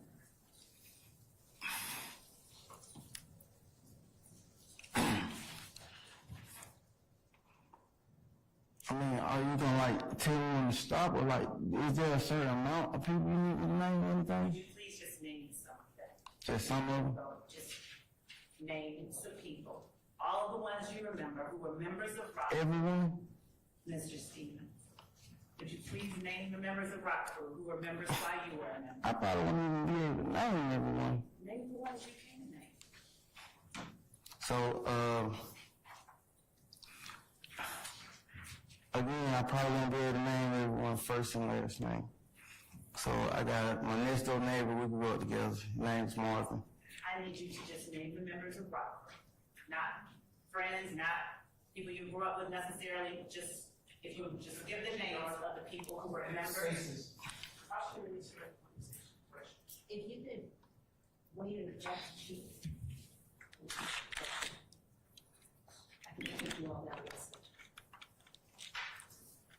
Okay, so The prosecutor asked a question and interrupted the witness. Your Honor, just let him finish and then you can approach his question, okay? yes, Your Honor, I'm asking to make certain that that the answer is responsive. I'm asking for members of Rock Crew, and because he's referencing certain things. Yes, Okay. So I'm asking to make sure that we're clear. I understand, ma'am. Would you name for the jury members of Rock Crew who were members of Rock Crew while you were a member? Yes, so I started referencing certain things because that was, I'm sorry. I need you to be responsive, and I need you can explain afterwards. Okay. You just name the people. that's the thing, I'm trying to use my memory of like what people stayed at on my street to like help you, basically. I appreciate you. But let me start by asking you this. Do you remember the people who were members of Rock Crew while you were a member of Rock Crew? I mean, that was 10, 11 years ago. You're not answering my question. I can try. I'm asking you if you remember the names of the people. Not by heart, man. You don't remember any of them? Yes, I'm trying to, like, I almost can't remember. Like I said, I stayed in the same house for 30 years. So I can almost remember where everyone stayed at, and I'm trying to put the house with the name. So that's why I started with my neighbor. And that's the direction I was headed in. Go ahead. Alright. So, Marvin, what's your name? yeah. Who else?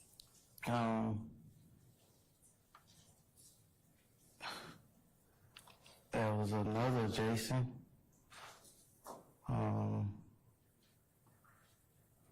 So I'm just like basically going up and down the street because all us raised on the street, that's off Cleveland Avenue, so that's what made us Rock Crew. So,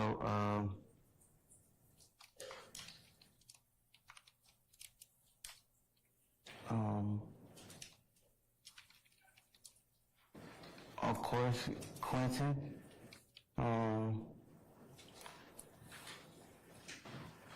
His little brothers. He had 2 younger brothers.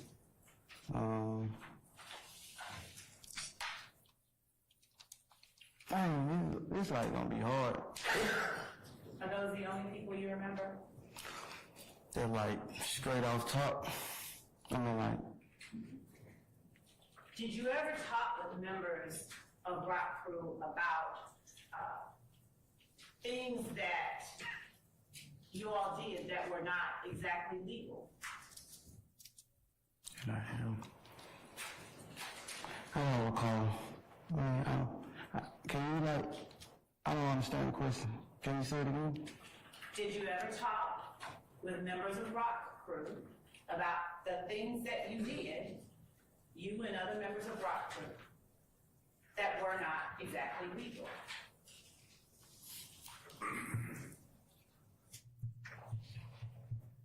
Yes. What types of things did you all talk about?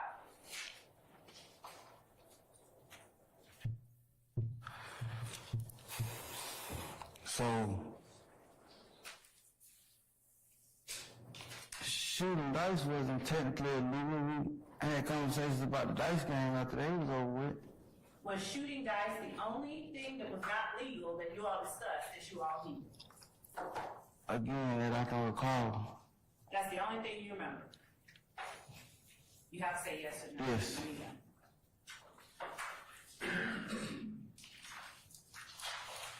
Do you recall whether members of Rock Crew stole ATM machines? I'm familiar with the allegations, yes. How are you familiar with the allegations? It was like worldwide televised. So, not worldwide, but it was like televised and stuff. I was in juvenile detention facility when those allegations were like being brought about, being talked about. So yes, I was familiar with it. Did you ever hear members of Rock Crew talking about it? Your Honor, no, it's not.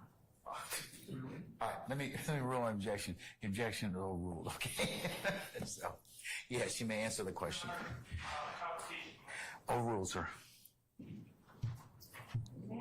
So I was in juvenile, and other people who was coming in fresh from off the street was like mentioning, hey, they're saying that guys from the neighborhood are responsible for these. That's I'm your not sir. asking you that. I asked you a very, very specific question, so if you would please answer this question I'm asking you. Did you ever hear members of Rock Crew talking about the ATM thefts? Oh, no. Never. Me? No. Hold on, Mr. Steele. What's the answer? Tell the judge your answer. No. And did you ever discuss the ATM thefts with any members of Rock Crew? I don't recall. Did you ever discuss any members of Rock Crew's drug sales? What's the base for your objection? Let me, what's the base for your objection, sir? Foundation to time. I'll sustain this the foundation, okay? You can rephrase, madam, okay? Yes, Judge. All right. What year was it that you recall first being an active or being a member of Rock Crew? You said you were around a certain age. What year was that? I'll rule that objection. That means you can answer. Oh.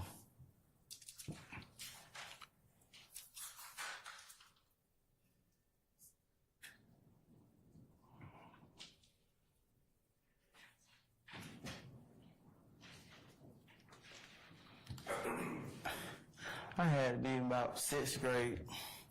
So whatever, what, you about 11 or 12 in the 6th grade? Would you tell the jury what year you remember first becoming or being a member of Rock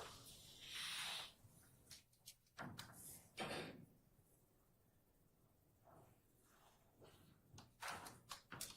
I'm trying to count. I'm kind of bad with math. That's why I ain't passed the math part of my GED yet. Let me ask you a different question while you count. Handle them both at the same time. That's okay with you? No, one thing at a time. One thing at a time. I'm sorry. Okay. Do you want to be here today? Do I want to be here Do today? you want to be here today? No. I'm gonna overrule the objection, Mr. Matthews. So I'm sorry, there was another. What was your answer? No. Why not? Because I have a new career path that I'm trying to pursue. I've been filing applications, kind of trying to put all this behind me and move forward. And I paid for my CDL training school out my pocket, so I'm kind of trying to make that money back. So do you don't mind testifying then? Is that fair to say? No. Okay. And you don't mind testifying truthfully? No. Okay. So, if you would, give us a rough estimate of the year you first joined or were a member of Rock Crew.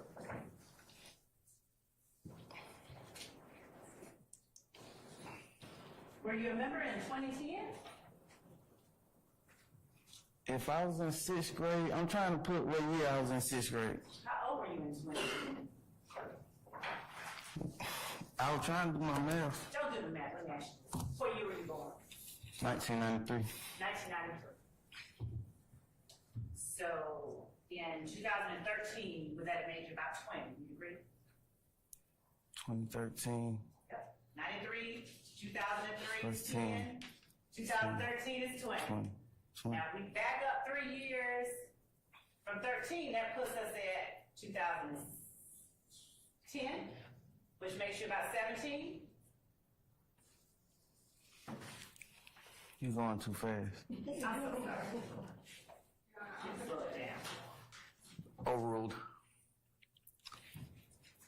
So in 2010, if you're about 17 years old, who's a member of Rock Crew with you during that time?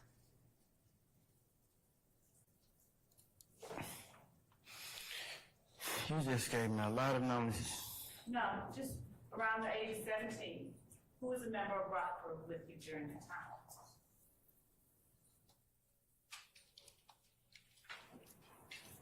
My older brothers, the same people I gave you, the same name I gave you. Okay. And those are still the only ones you remember, even at 17? Yeah. Okay. Now, as a member of Rock Group, did you also claim affiliation with the National Blood Gang? Yes. How was it that you, and Quentin Porter, what role did he have, if any at all, in your affiliation with the Bloods? None. None? No. None whatsoever? No. Okay. So how then did you become, or were you all affiliated with the Bloods? How then did I become, or you all, or me? We can start with you and then go to other members of the party. So when I was in a juvenile facility, gang-related activity was going on all through there. How do you define gang-related activity? What do you mean by that? Saying you in a gang, hand signs, handshakes. And is that a way or a means for people to identify themselves as being in a particular gang? Yes. What were some of the hand signs that you observed in the juvenile detention center? Just at the time, because everything was new and we was like so young.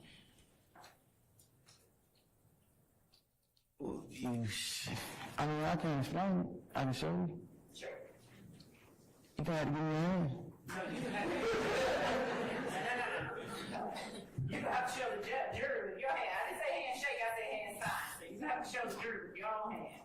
Your Honor, I'm no way like toying with this judicial system. I'm not trying to like play, just for the record. But yeah. So show the jury. I need another hand. Are you telling the jury right now that you're unable to show hand signs without someone else's hand? So my initial response was a handshake. I said there's this handshake because we were so young. That's the only thing that we was doing. Okay. Yeah. You also mentioned hand signs. Do you remember saying that? But you asked me. Wait, just let me ask you that. Do you remember saying hand signs? Yes. Okay. So, did you see hand signs in the juvenile detention center? It was new. I mean, like, gang and stuff was new back then. Okay. So, finish telling the jury what your definition of gang activity means.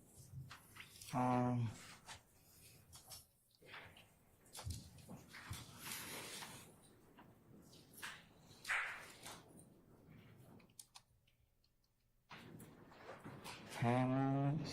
I'm sorry? Hand movements, handshakes, colors,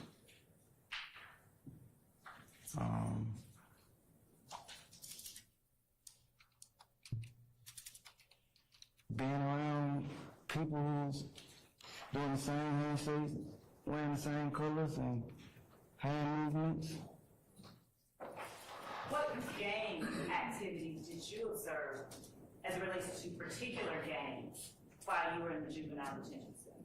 I understand my question because I can rephrase. You can rephrase. What gangs did you see activity of while you were in the juvenile detention center? The one that I was familiar with, the Blood. What particular blood gang did you see activity of in the juvenile detention center? Objection, Foundation. I'll sustain the objection. You can lay a little more foundation, madam. How did you know that they were Bloods?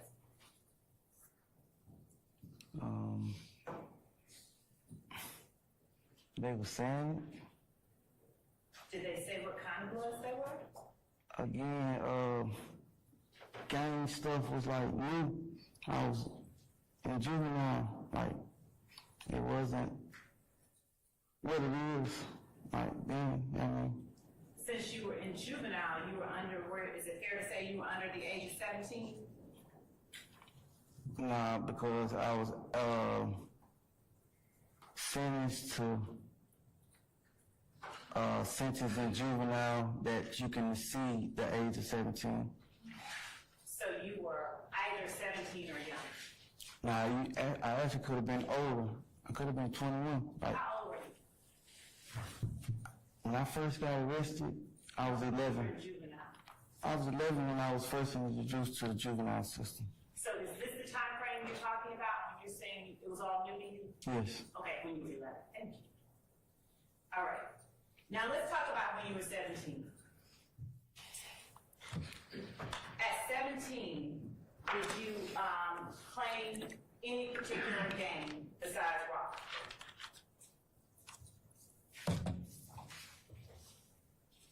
I was rock crew. Just rock crew. Did you claim any affiliation with any blood gangs? Yes, I claimed yes. What blood gang did you claim affiliation with?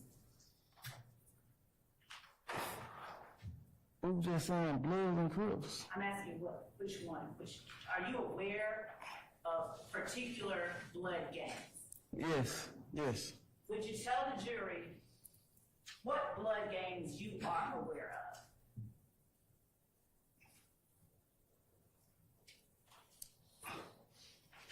Tell the jury which blood gangs I'm aware of. I'm familiar with, I'm aware of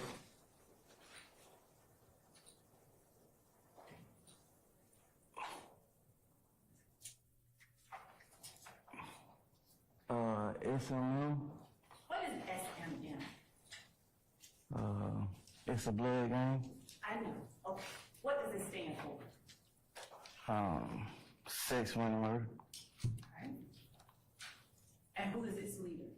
I'm not sure. How are you aware of it? How am I aware of the name? Of sex, money, murder?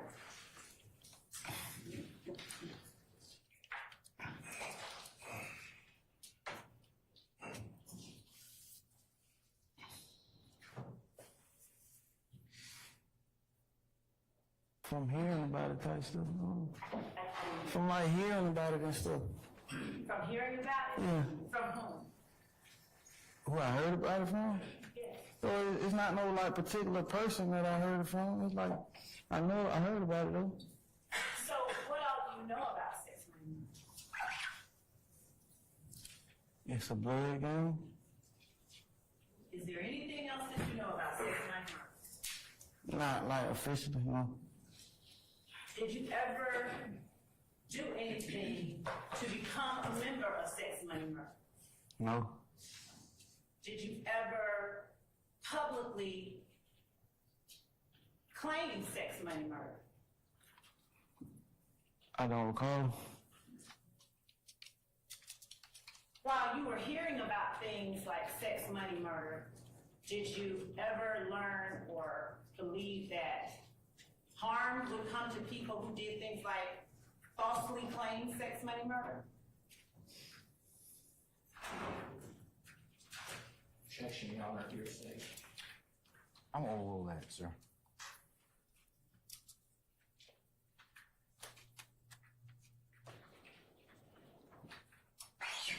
What?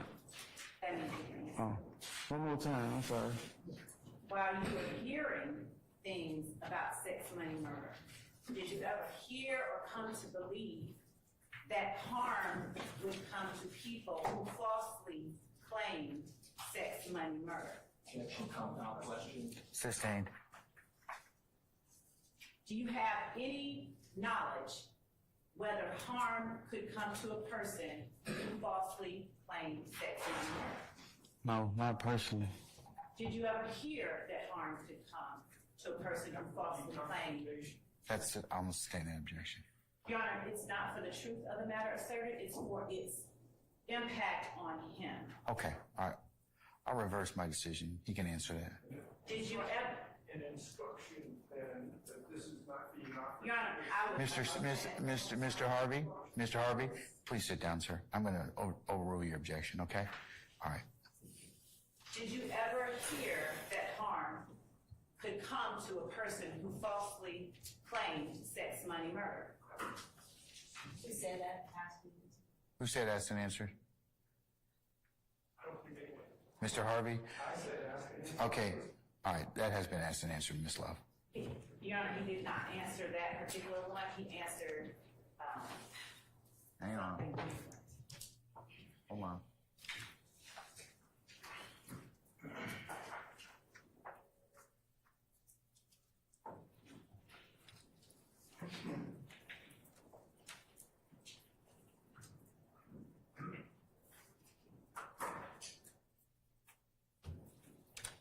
He has answered that question, ma'am. Yeah. Did you believe it when you heard it?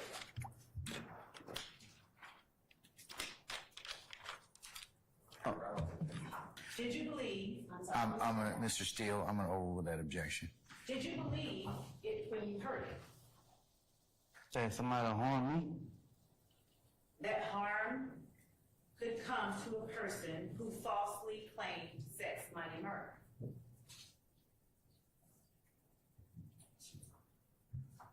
Yes.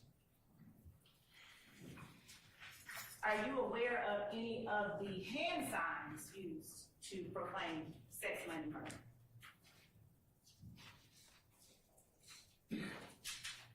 Yes. Are you able to perform or to demonstrate any of these hand signs without the use of somebody else's hand? Yes. Would you please show the jury one hand sign signifying sex, money, murder? What does that mean? Blood.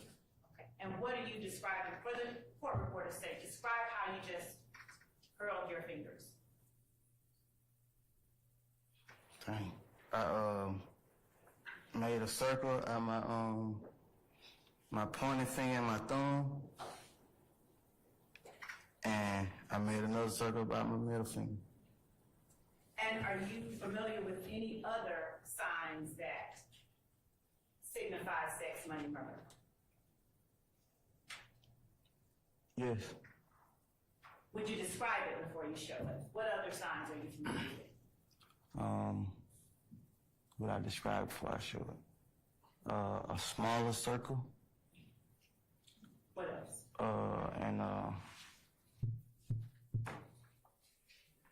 And not curling my index finger this time. Are those the only ones that you're familiar with? Yes. Would you show the jury the things that you just described? What is that? A small, a lowercase b. And what does that stand for? Blood. Okay. And what was the other one that you described? Or was that the only one? I described a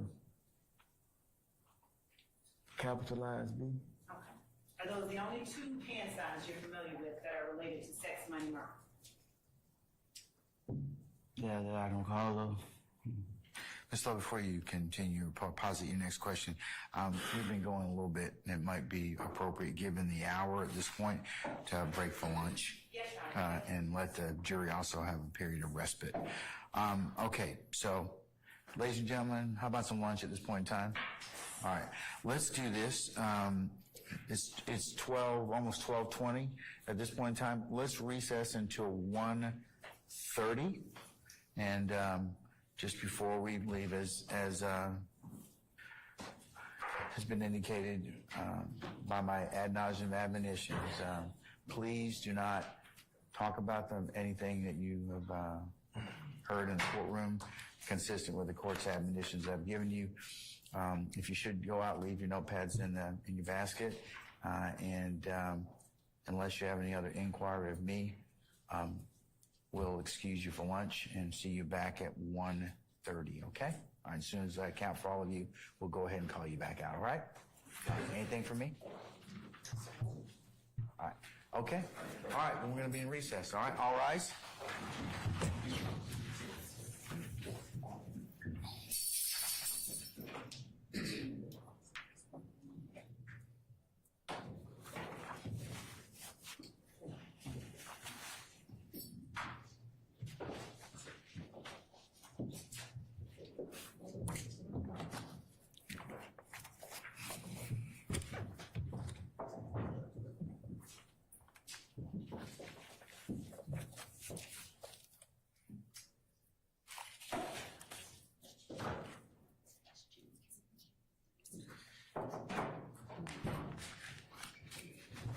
What if I think if we come. All right, ladies and gentlemen, please be seated. Mr. Stevens, I'm going to release you for lunch. You need to come back at 1:30, sir. Please don't discuss your testimony. Anybody except the attorneys in this case, okay? All right.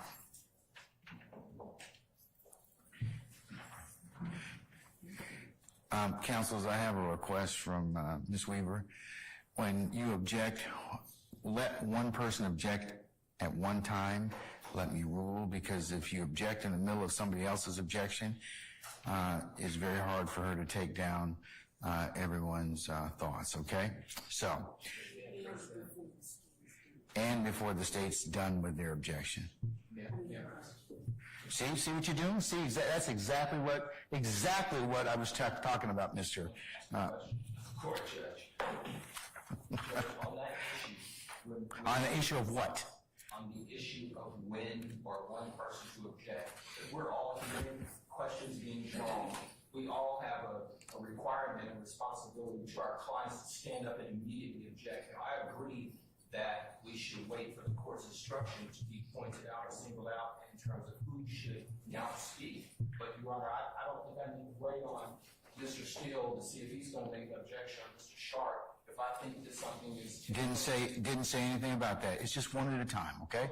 I'm not saying you don't have the right to object. Okay. All right, so it's just that, just as a matter of politeness and a way for Ms. Weaver to take down everybody's objections, because one, she got to identify the speaker. Yes. And then she's got to go ahead and then attribute that objection to that particular individual. But when multiple people start talking, so if you all have an objection, that's fine. Just wait till one's done, and I'll acknowledge you, and we can go take it from there. Okay? All right. Okay. Unless we have anything else, I'll see you all back at 1:30 for a continuation of this afternoon's festivities. All right? Okay. All right. We're in recess.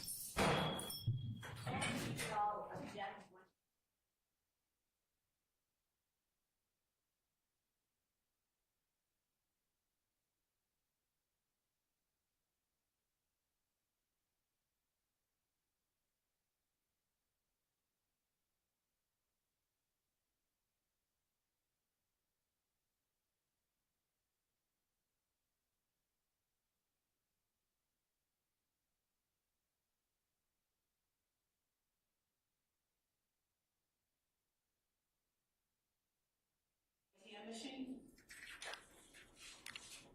I'm familiar with the allegations, yes. How are you familiar with the allegations? It was like worldwide televised. So, not worldwide, but it was like televised and stuff. I was in juvenile detention facility when those allegations were like being brought about, being talked about. So, yes, I was familiar with it.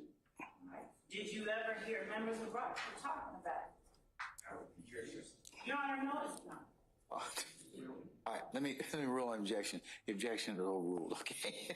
So, yes, you may answer the question. Conversation. Overruled, sir.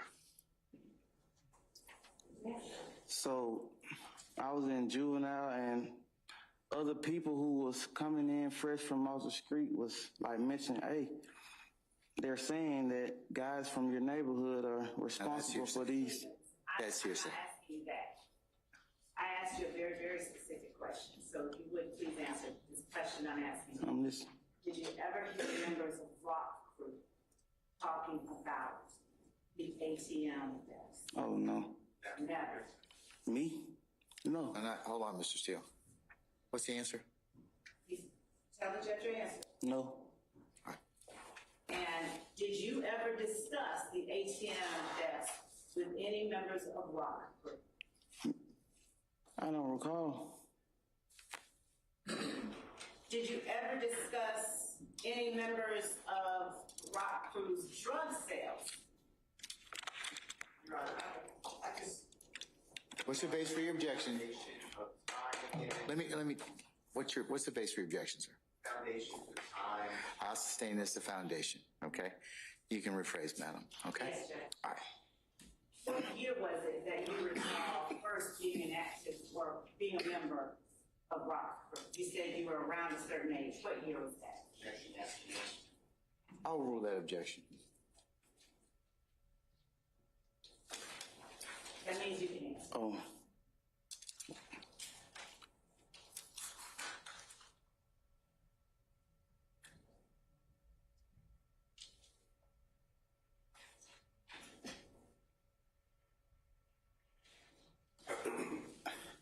I had to be in about 6th grade. So whatever, what you about 11 or 12 in the 6th grade? Would you tell the jury what year you remember first becoming or being a member of Rock?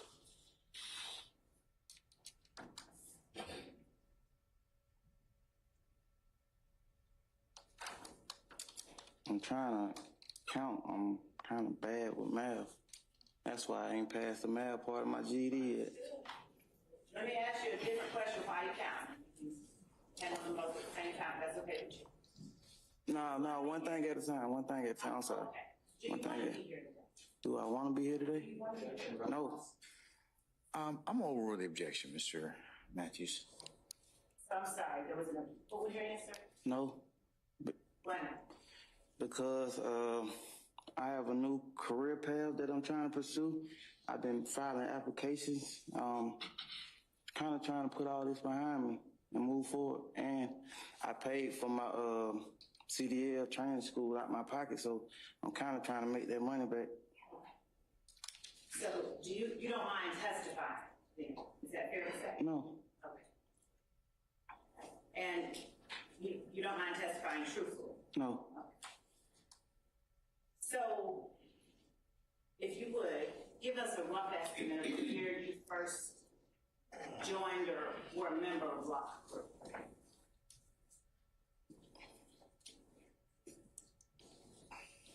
Were you a member in 2010? If I was in 6th grade, I'm trying to put what year I was in 6th grade. How old were you in 2010?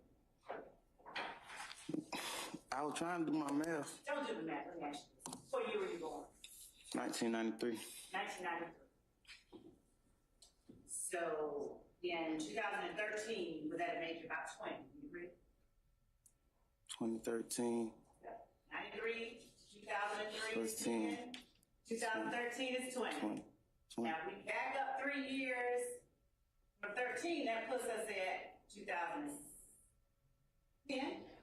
which makes you about 17. You're going too fast. I'm so sorry. Slow it down. Overruled. So in 2010, if you're about 17 years old, who's the member of Rock Crew with you during that time? You just gave me a lot of numbers. No, just around the age of 17. Who was a member of Rock Crew with you during that time?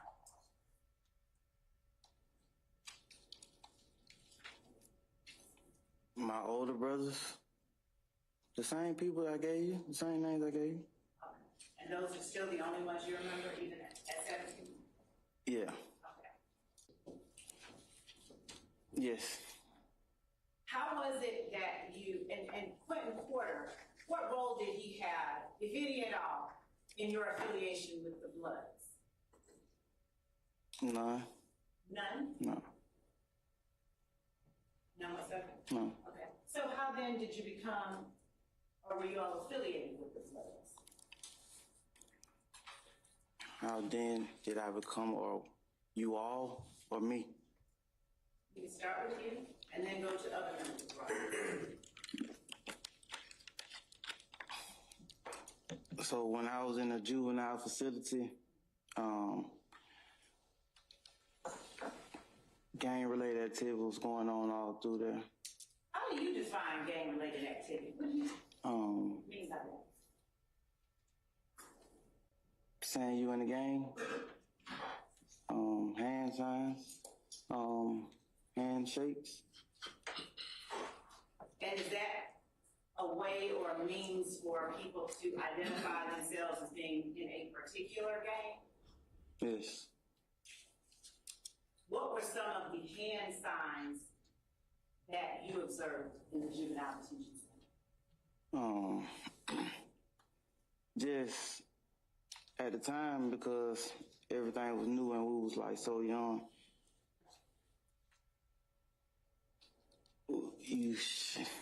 I can't explain it. I can show you. You gonna have to give me your hand. Well, this is a good time. We're going to take an actual break right now. But you know why? Because on the other side, we're going to have your questions, and we have a lot of them. I have my screen open from YouTube, from Facebook, from Twitter. Actually, you can text them to us at Law and Crime Network, at Kathy Russheim, our executive producer, or at me, at Kenny Bod on Twitter, and we will answer your questions. Stay with us. We are at Law and Crime, and we are in a very interesting trial.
Welcome back to Law and Crime. We are still following the racketeering trial out of Atlanta for Jeffrey Williams, who's also known as the rapper Young Thug, and also his 5 co-defendants who are on trial with him. The courtroom is now on their lunch break, and we'll be back at approximately 1:30, which means our live Q&A, our questions and answers, starts now. And my legal experts are Brian Buckmeyer and Joe Richardson. So don't forget to continue to ask and post your questions on YouTube, on our YouTube chat, on social media, all of our social media, and even you can text them to our producers and at Law Crime Network on X Twitter, so our experts can answer them. So let's begin with the questions right here from Purple Dinosaur, Brian Buckmeyer, and he's been following the case because I watched you on the air yesterday with Bob Bianchi, and he says, talking about Trontavious, or Tick, or Slug as he's known, how will the witness's forgetfulness impact how the jury perceives him? So, well, Dinosaur, I'll answer your question directly, but then I think the question also can be a little different. I think if a jury is looking at a witness and they believe them to be forgetful, either one of two things.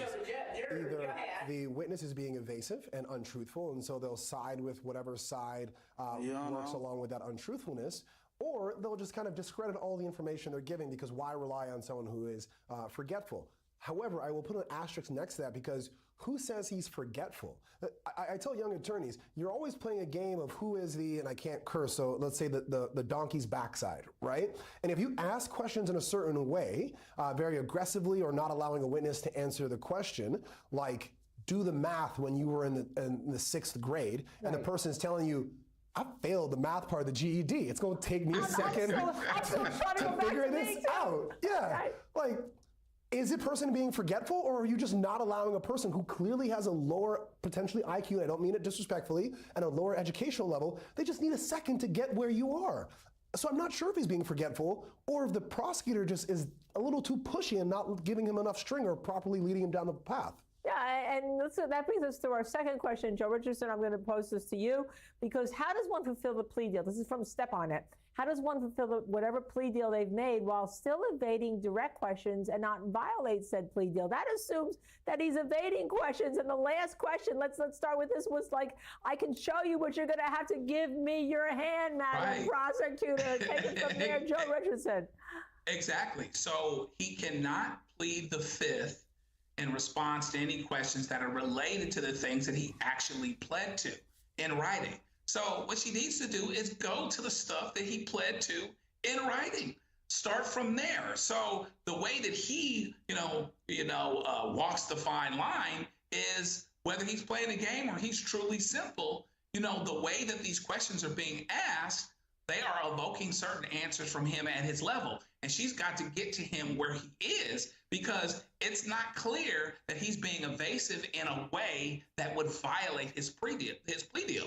I don't know that that's there. And if you thought that it was there as the prosecutor, you would pull out the plea deal and say, you pled to this, this, and this. And why don't you start asking about the crimes that are related to the plea deal? He'd have to answer those a certain way. But he said it. I don't know if he saw Jerry Maguire before, but he said, help me help you. That's what he said to her. He said, I can show you this, but give me your hand. Well, she wasn't interested in that, but she asked the question. So she's got to get where he is. And then that's a follow-up, because CBS, Brian Buckmeyer, how does his testimony affect his plea? Well, first of all, you got to pull out the plea deal and go through the questions you asked in front of the judge under oath in that plea deal with your attorney present that negotiated it. So how does it affect it? The devil's in the details. So it really, and I know we don't have access to all the details of the plea deal. We only know that he cannot plead the 5th to any crimes that he's already pled guilty to, that he pled guilty to a RICO charge. So I know he must have agreed that there was some sort of criminal enterprise and that there were some acts that he participated in further of that, and that he's not the only member of that enterprise. But no question we've seen so far attacks those 3 issues. What is the enterprise? Who's in the enterprise? And what overt acts did you do? We're kind of just going around the surface area of, can you tell us who was in the gang in your neighborhood? And he's like, well, my neighbor. And she's like, well, don't tell me about your neighbor. And he's like, but that's how I remember. So I don't know if he's violating the plea agreement. It looks like he's trying his best, or he's very simple, or maybe he's evading. I don't know. Well, he has to lie to violate the plea agreement. That's the first tenet, right? So that gives us to what Silent Al Scribe asked. What are the specifics, Joe Richardson, of Tick's plea deal in this case. Now, we know he pleaded guilty to RICO, but we don't have the actual deal, do we? Yeah, no, we don't have the actual deal. We know that he was looking at 5 to 20 years. He had done about 2 years in custody, so they gave him 10 years, 2 years, which is already time served, and then the rest on probation. That's what we know that he got. So he's on the street and he talks about, hey, I'm trying to go forward. He's got a truck driver thing. He's like, he wants to get his money back because he's putting the money in related to that. So that's what we know that he's gotten. What he actually pled to, et cetera, et cetera, et cetera. We don't have all of that information, but he is a free man. But again, you know, it's not clear, to Brian's point, that he has violated anything in terms of how he's testifying so far.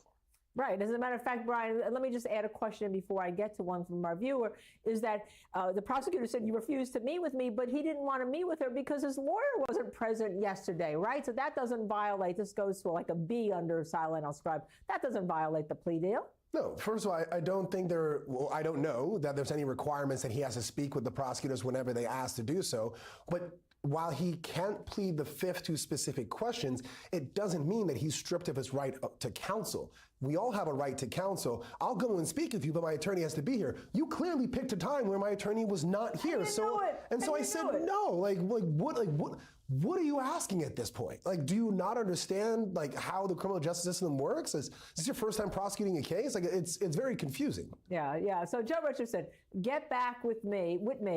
Asked, how is it legal to just string together a whole bunch of past crimes and convictions to make a RICO case? Now, with that, Joe, let's remind our viewers that RICO was started to get the mafioso, you know, kind of like my heritage. And I grew up hearing about them. I'm Italian from New Jersey, you know, I'm proud of it. But you know, but I'm not throwing a football at the Giants. But that's a whole different story. But how is it legal that you throw all these crimes together that were over years and now say, hey, by the way, well, you know, you can go to prison for life? It was put together to get folks in the mafia. They were sick of getting folks on tax evasion, if that. And so what it allowed was you could allege a criminal enterprise, put a bunch of things together, some of which were timed out on the statute of limitations, some of which you wouldn't testify to separately, and put them all together, allege an enterprise. You do need an underlying crime. It doesn't necessarily have to be as serious as the enterprise is. So it actually is pragmatically put together in order to do that. And there's a federal RICO law, and then many states have their own RICO laws as well, but the theme is similar. Get a whole lot of people together, charge them all on a conspiracy, and by the way, that's a real good way to get people to plead out. And that's what has happened in this case. They had dozens of people that they were charging, and most of them have pled out. There's only 6 or 7 left. Right, and there's also civil RICO cases that many people use in the civil courts to try to achieve the same results. Anyhow, we have so many questions here. I'm looking at them, but we're going to take a quick break, and we come back. We'll start answering them. Chad's House from YouTube, Broad Springs from YouTube. It's going to keep them going, keep them coming. We're here for you.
Coming back, and welcome back to Law and Crime. We are answering your questions as the Atlanta courtroom is on their lunch break in the Young Thug trial, and we'll be back at approximately 1:30. Now, with me, and I'm Linda Kenny Bodden, are my legal experts, Brian Buckmeyer and Joe Richardson. So don't forget to post your questions to YouTube chat so that our crime legal experts can answer your questions, because after all, this is what it's all about. And I'm going to go to one of them right now. Chad's House. I told you, I promised you Chad's House from YouTube. Is it common for prosecutors to use deals to obtain testimony from folks who are inside the system or facing criminal charges outside of this case to testify? Brian Buckmeyer. I mean, in a RICO case, yes. In a gang case, yes. If you're talking about all types of cases, I would say it's not uncommon. So for the nature of this case, yes, because you have to know the ins and outs of a criminal enterprise that you might not be able to pierce, but for having those people who are members of it. Yeah, so then let me go to the next one. It's Rod Springs from YouTube, and I'll take this one. How is this judge getting away with being so biased? This is a YSL case, and every question being asked is about other people and other crews. Well, you know, this judge has let everybody in that courtroom know. He's wearing an Atlanta diamond earring. He's saying, I know about all these gangs here. Nothing's going to get over on me from either the prosecution or the defense. So, you know, is that bias, or is he just being tough on both sides here? We'll see. I mean, I'm a criminal defense attorney. Sometimes I think all judges are biased against us, but that's just me. All right, so let's go now to Dozens of Destiny from YouTube. And Joe, we kind of answered this, but Dozens of Destiny says, was Trontavia Stevens, a.k.a. Tick's, charged before taking the deal? Was it a part of a RICO charge? Joe? Yeah, he was charged, and he made a decision to plead out. And so, you know, that's what he did. And the fact that he was incarcerated for a while allowed them to say, okay, here's some time served. So basically, as soon as he signed on the dotted line, as it were, he could walk as long as he stayed within his probation. And, you know, that's pretty compelling. You know, the difference between, you know, facing dozens of years, he was looking at 20 years, versus being able to walk what became today. He had been in for 2 years. You know, that's pretty compelling. A lot of folks wouldn't be able to turn that down. That's right, absolutely. Some say sometimes the criminal justice system, some say, is really legal blackmail, but sometimes you have to, you know, get somebody else who's a lower to get somebody higher. That's the nature of the system, like it or not. So let me go to Cavell O from YouTube. Cavell O has actually two questions. Let me put them together, Brian.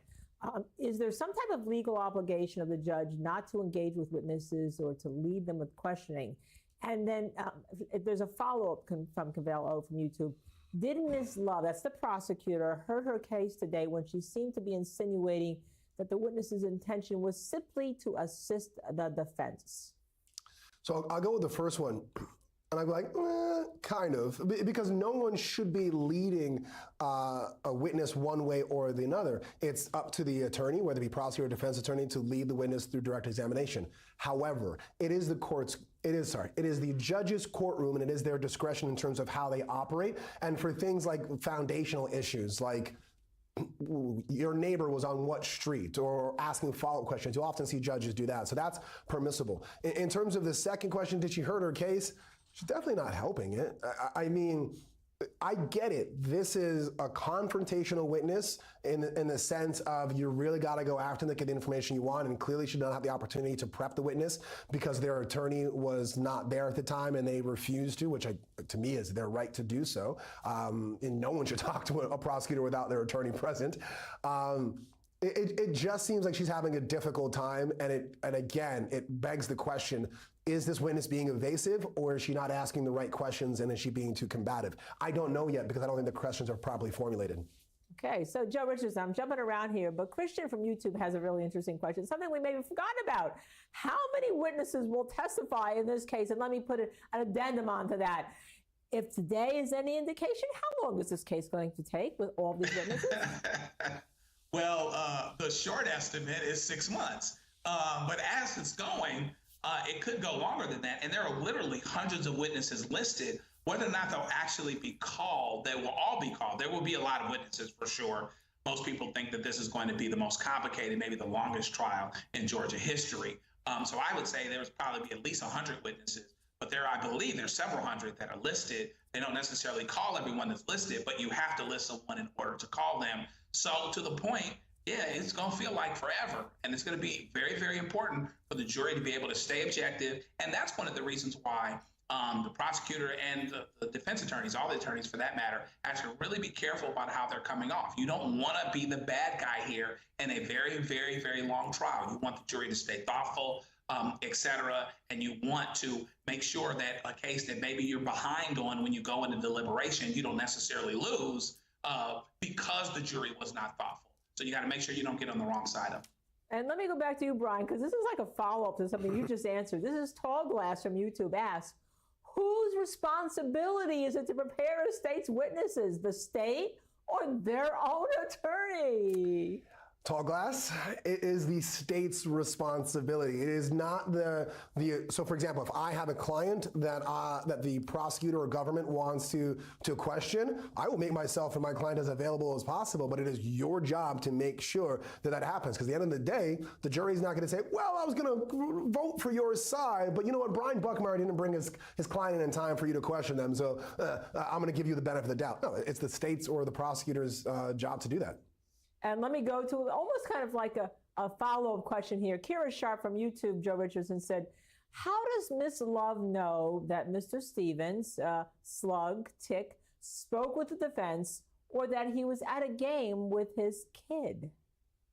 Well, you know, the prosecutor has ways to find out things. If it was not said entirely, you know, I would argue that the folks with the resources have eyes and ears everywhere, but still to the point though, she's still got to get around. There's no good reason for her not to be able to make the best attempt possible to get the information that she's actually looking for. That preparation, by the way, which he, you know, needed to have his attorney there for, which is a perfectly reasonable request, could have helped to build the trust that she needs right now. And so therefore, there's still a matter of, for whatever the prosecutor may know and however it is that they may know it, particularly if it wasn't told to them, she still has a job to do. She's going to draw more bees with honey, and she really needed to build the house, hopefully, ideally, before she ever came to court with him, so that he knew, wait, I'm not crazy about being here. I want to get out of here. I'm finished trucking school, whatever else. Here's what she's looking for. Let me get where I need to get. My attorney has said, I'm okay. We look both ways before we cross the street. Let's get this done so I can get out of Dodge. And Brian Buckmeyer, these are great questions. JC from YouTube also follows up. What would be a valid reason outside of the witness not showing up or refusing to answer a question for the plea deal to be revoked? To either plead the fifth to something that he's not allowed to, or to do an outright lie, especially if it's material to the case. If it's something like, hey, did you turn left on the street, as opposed to writing lies about that, they probably won't invalidate the plea deal. But if he comes up and says YSL is not a gang and it was never a gang and I was never a part of that, I think that's going to take away his plea deal. All right, I think I have time for two more questions. If we do it quickly, Kamiko J from YouTube, is it mandatory for those who took a plea deal to testify? Joe Richardson. If they're called to testify, absolutely, yes. Okay. And Brian, last question to you. AJ Taylor from YouTube. Do you think the state will potentially lose the jury with all of the pointless witnesses? Before both of you leave me. Yes, they could be drowned in information, especially information that they cannot properly articulate or connect towards the ultimate charges that they are set there to deliberate on. And there you have it from our great experts who are leaving me. Joe Richardson, you are a civil rights attorney, but I know you're going to be following this case and hopefully be back on with me. And Brian Buckmeyer, I know you're always here because why? You're a law and crime legal analyst who's been following this case. Now, I'm Linda Kenny Bodden. I want to tell you that we've reached the end of our question and answer for today, but we will be continuing this as this trial goes on. So send in your questions daily. And to do that, you have to watch this trial. Stay with us here at the Law and Crime Network. We'll be right back. What? After this break.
Well, welcome back to Law and Crime. I'm Linda Kenny Bodden, and I will be with you for the next 2 hours. And we're still following that trial for Jeffrey Williams, also known as rapper Young Thug, and the 5 co-defendants in the case who are in the courtroom with him. Yes, all of them.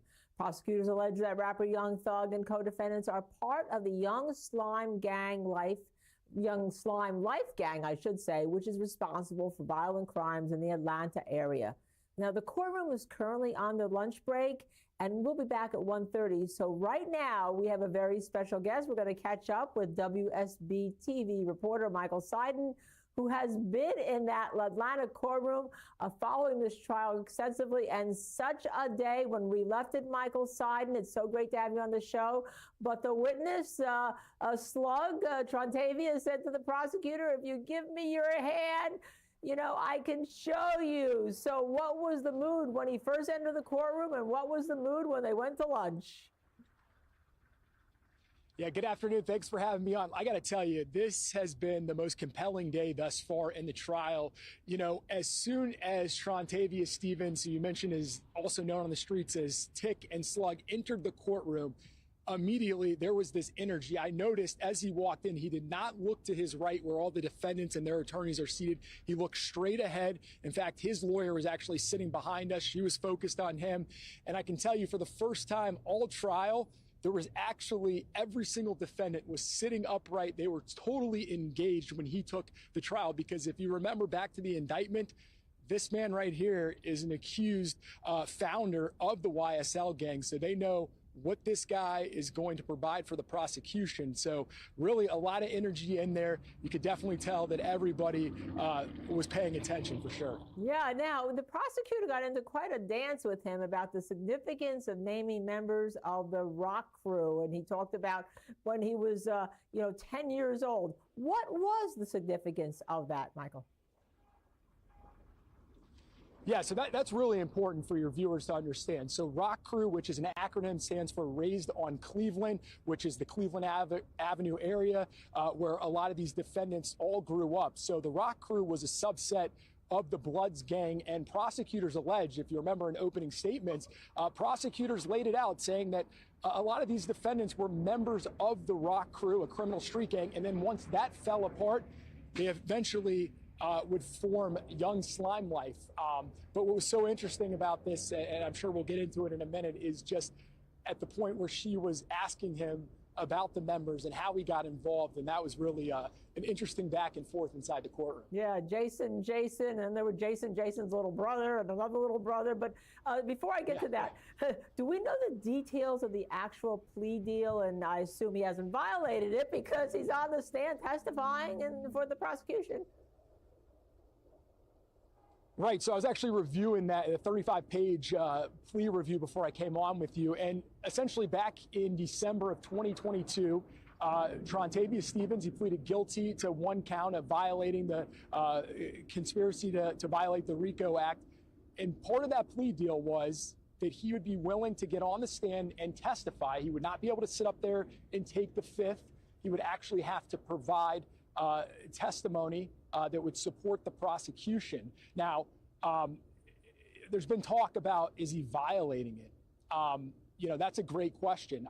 I don't believe so, but you can tell on some of these answers, she's repeatedly asking him, can you name members? Can you name it? And he's kind of just, this guy, that guy, not being very specific. I think a lot of us in the courtroom are wondering why she just doesn't say, hey, is there anybody in here that was part of the Rock Crew, and if so, can you identify them? So yeah, I mean, what part of the plea deal, he was looking at anywhere from a minimum of 5 years to 20 years maximum if he's convicted. And of course, if he were to violate those terms of his plea deal, he would be sent to prison. Yeah, but he's got a sweet probation for 8 years. There's no doubt about that. Now, how important do you think is his testimony? You mentioned something. Why doesn't she just say, look around you, anyone in the courtroom here, part of Rock Crew, anyone part of YSL? Yeah, I mean, there are going to be hundreds of witnesses potentially called, so there's tons of testimony. But I think for the first time in this trial, I would say that he probably has the most important testimony thus far for all the witnesses, because this is a guy who they allege was there for everything. And really, I don't know if we have to use allege because he's already pleaded guilty in this plea deal. But of course, they're hoping that this is the guy that's going to start to spell things out. And we all know who the defendant, all eyes are on, young thug, whose real name is Jeffrey Williams. So what they're, I believe, trying to get him to say is that, hey, you know, we were part of these criminal street gang. We went around committing all these crimes. He was a member. That's what I think the prosecution's trying to get to, but I don't think they've gotten to it yet. Yeah, no, I agree with you. And that brings me to a follow-up. You know, there was laughter in the courtroom when he answered some question. I mean, you know, he was talking about not being good at math. You know, most lawyers are only not good at math either, except for like 33 1/3 part of your settlement. But there was laughter. So who is winning the public relations aspect in that courtroom in the direct examination of the prosecutor, again, with Trontavious? Well, you know, it's 2024, so I feel like, you know, court of public opinion's everything, is, especially when you start looking in social media.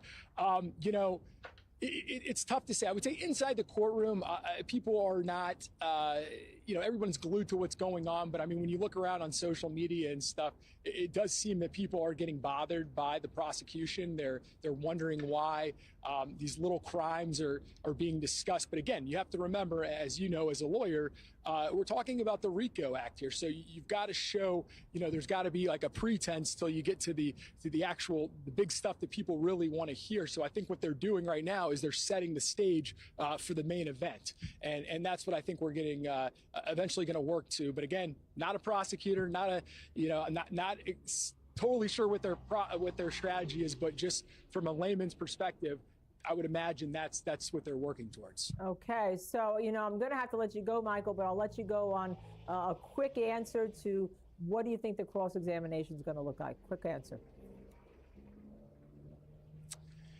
Yeah, I mean, obviously pure speculation, but I think they're going to go after his character. They're going to say, look, you got a plea deal here. Of course, you're going to say things that the prosecution, you know, wants you to say.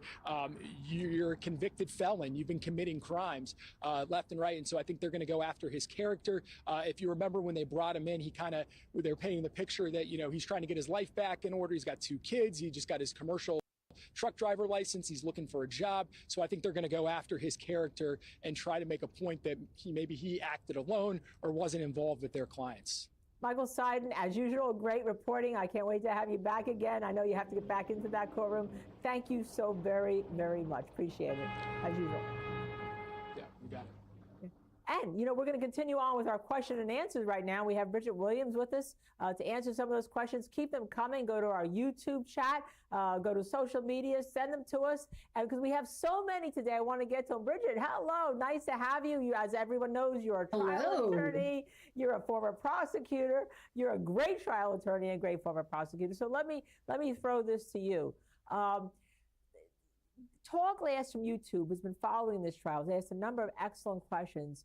Isn't it work product what the defense and the state's witness, Trontavious, discussed yesterday? And if it isn't, why not? Is it the work product of what the state and Mr. Stevens discussed? It's not necessarily work product. And so they're prepping him for court. And so whenever there's preparation for court, you know, they're going to go over questions that they may discuss or questions that they may ask on the stand, if they did do that. It was my understanding that Mr. Stevens didn't necessarily speak with the state because his attorney wasn't present. But if they are going to be asking him questions in preparation for trial or for anything like that, no, that's not going to be work product. That's going to be information that they're going to be discussing in order to try to talk about in a trial setting. And that's what the state's job is to do. Okay, so Bridget, you heard that Brian Buckmeyer was here before, along with Joe Richardson, and they listened to this, and this is a question from Snook Dawan from YouTube, okay? And you kind of get the import of this question. Why is the DA, that's Ms. Love, asking the same question 100 times when obviously the witness is trying to give her the answer or doesn't remember or is not going to give her the answer? And that's probably why she continues to ask him 100 times. So it is a part of his plea agreement that he will testify and he will not plead the fifth. He has a responsibility, pretty much. He is obligated to testify in this particular case. And so if she's not getting the answer that she wants, then she's going to go back and try to ask it in a different way in order to get him to say certain things. That's really what she's doing here. He's already agreed that he would answer these questions. He's already agreed that he's going to testify about the case as it relates to these particular defendants. So she's asking these questions 110 times because she's trying to get a specific answer out of him, really to say that he was involved in this gang activity, that was a conspiracy, that they actually did gang activity amongst all of the individuals who are there. And so that's what she's trying to get out of him. Well, except that maybe she should ask the direct question instead of going round and round and using the plea agreement, instead of like, no, I don't want you to answer that and tell me who the first names are. I want you to answer the question my way. It's her way, or not necessarily answer. And I think that's where the problem is lying so far. Anyhow, we're going to take a quick break. When we come back, more on this explosive trial and fireworks in that courtroom today. Stay with us.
Thanks for coming back to the Law and Crime Network. I'm Linda Kenny Bodden, and I'm hosting the question and answer period as the jury in the Young Thug trial is still on their lunch break.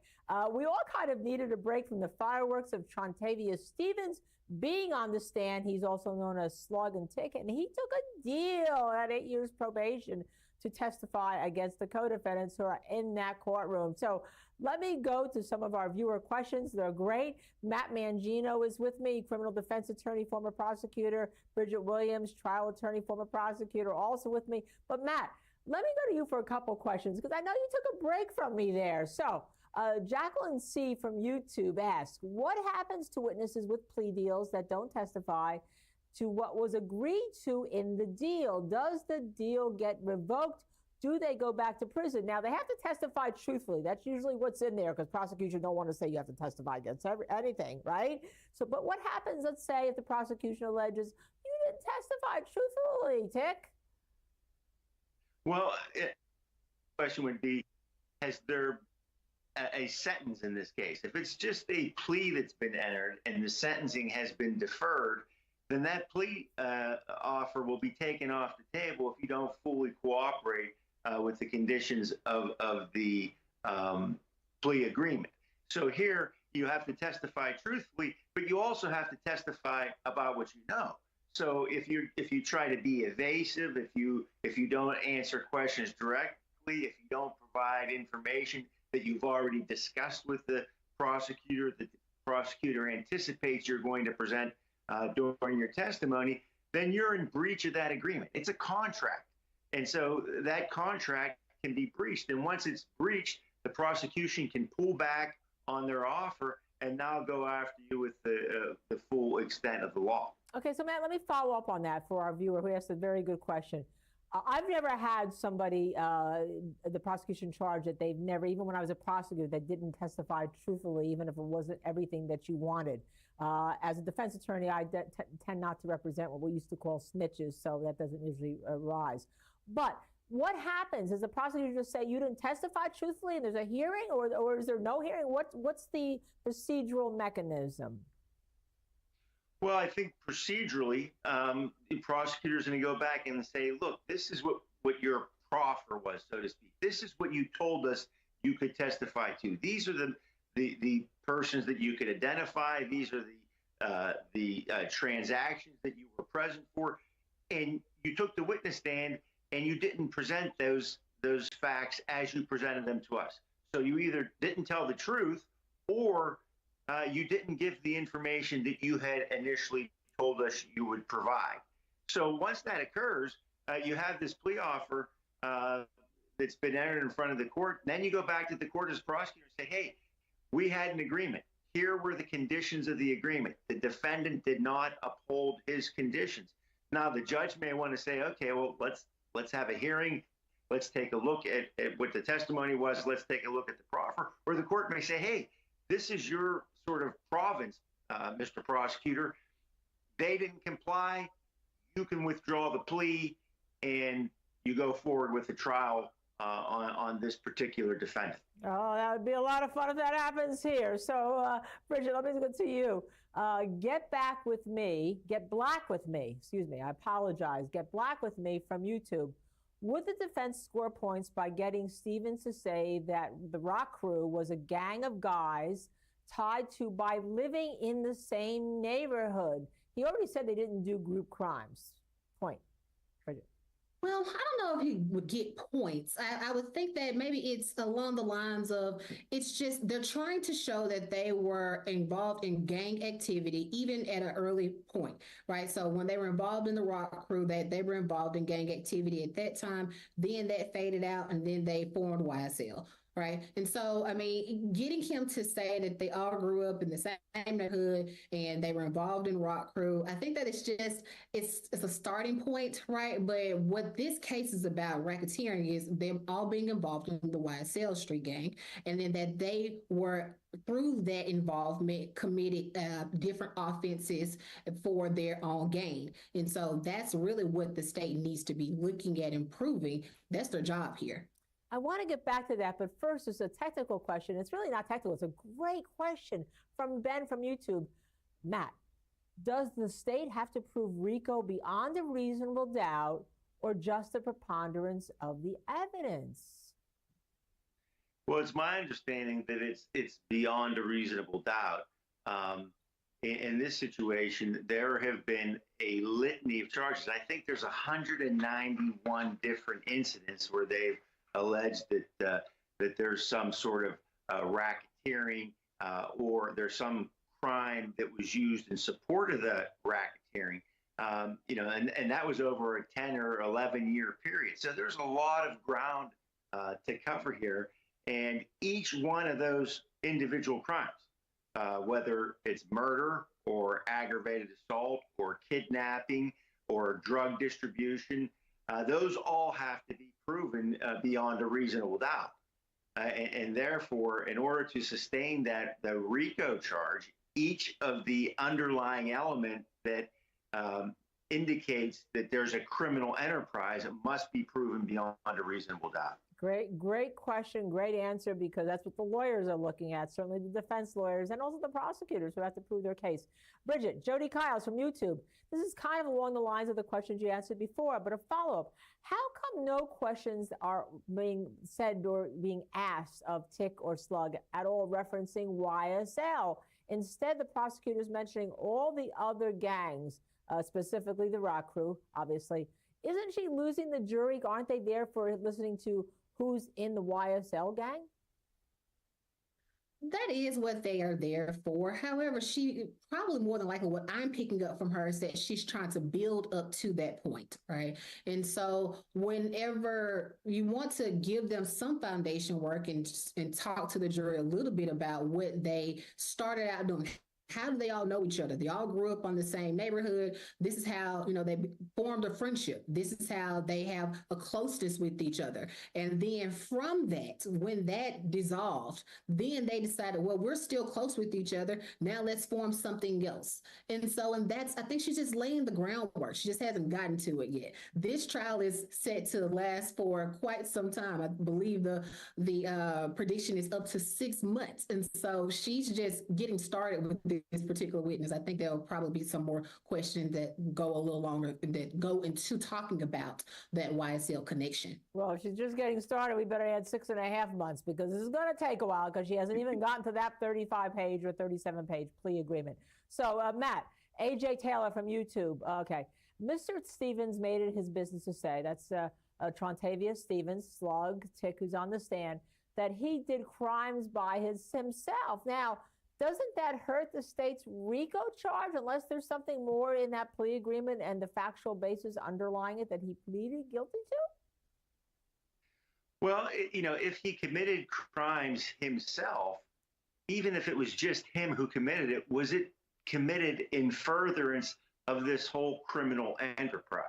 So just because he didn't go out with one of the other 6 defendants and commit a crime, was that crime committed in furtherance of this criminal enterprise? So let's say that, that the YSL was selling drugs and, somebody hadn't paid for the drugs that they received, or they did something in terms of the drugs that they provided to YSL.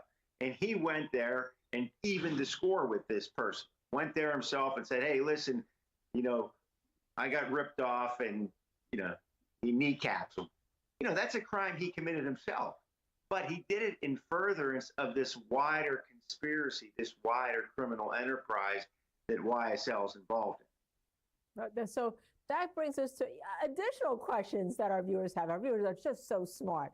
Renee, Sycamore Mom from YouTube, Bridget asks, since they're using, and they're meaning the prosecution, using old crimes that were already adjudicated or dropped, dismissed as proof of a larger RICO crime, is there any double jeopardy considerations here?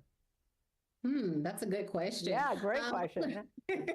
I would say that what they're looking for is, again, we're going back to what is the main charge that we're focusing on in this particular case. We're focusing on the racketeering case, but when we are doing it, they have to prove these underlying cases underneath it, right? So when we're saying, I believe just as the co-panelists stated, when we're trying to prove this racketeering case, we have to prove every element beyond a reasonable doubt, and even those ones that are beneath it. And so when we talk about those ones that are dismissed, they're talking about those, but they're also including other cases in which they have to prove beyond a reasonable doubt. And so I think that's just one part of it. They're continuing to talk about additional crimes that are being committed in order to prove their overall charge here, which is racketeering.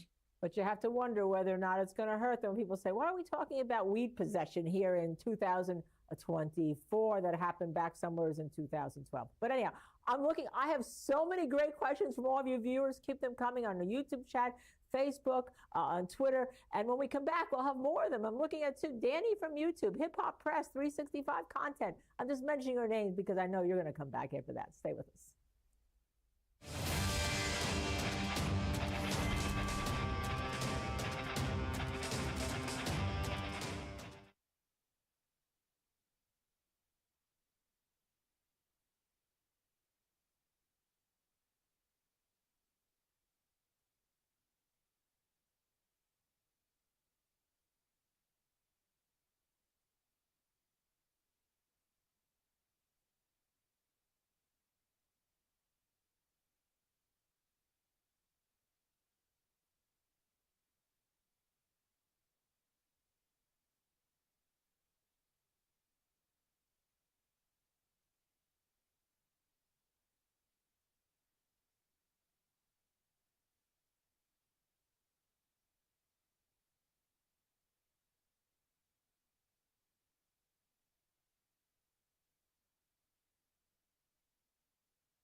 coming back to the Law and Crime Network. I'm Linda Kenny Bodden. We have been covering, as you know, the trial of Young Thug, the racketeering trial, alleging that that he's a member of a RICO group, a racketeering group. And on the stand right now, supposedly one of his cohorts, why I say supposedly, because Trontavia Stevens has been testifying in that courtroom this morning. He took a deal several years ago where he has stayed in jail for 2 years, and then he has 8 years probation, and he's out. And he's out, but he's on the stand. But we're going to get back to that in a little bit, because our viewers, you have had incredible questions here. YouTube, Twitter, Facebook, keep them coming. Let's go to some of them right now, because I have with me still Matt Mangino, criminal defense attorney, former prosecutor, and Bridget Williams, trial attorney, also a former prosecutor. Okay, so let me go to you, Bridget. Hip Hop Press 365, Content 100 from YouTube. Is the prosecutor being too aggressive with the witness? Sometimes a prosecutor can be a little too aggressive.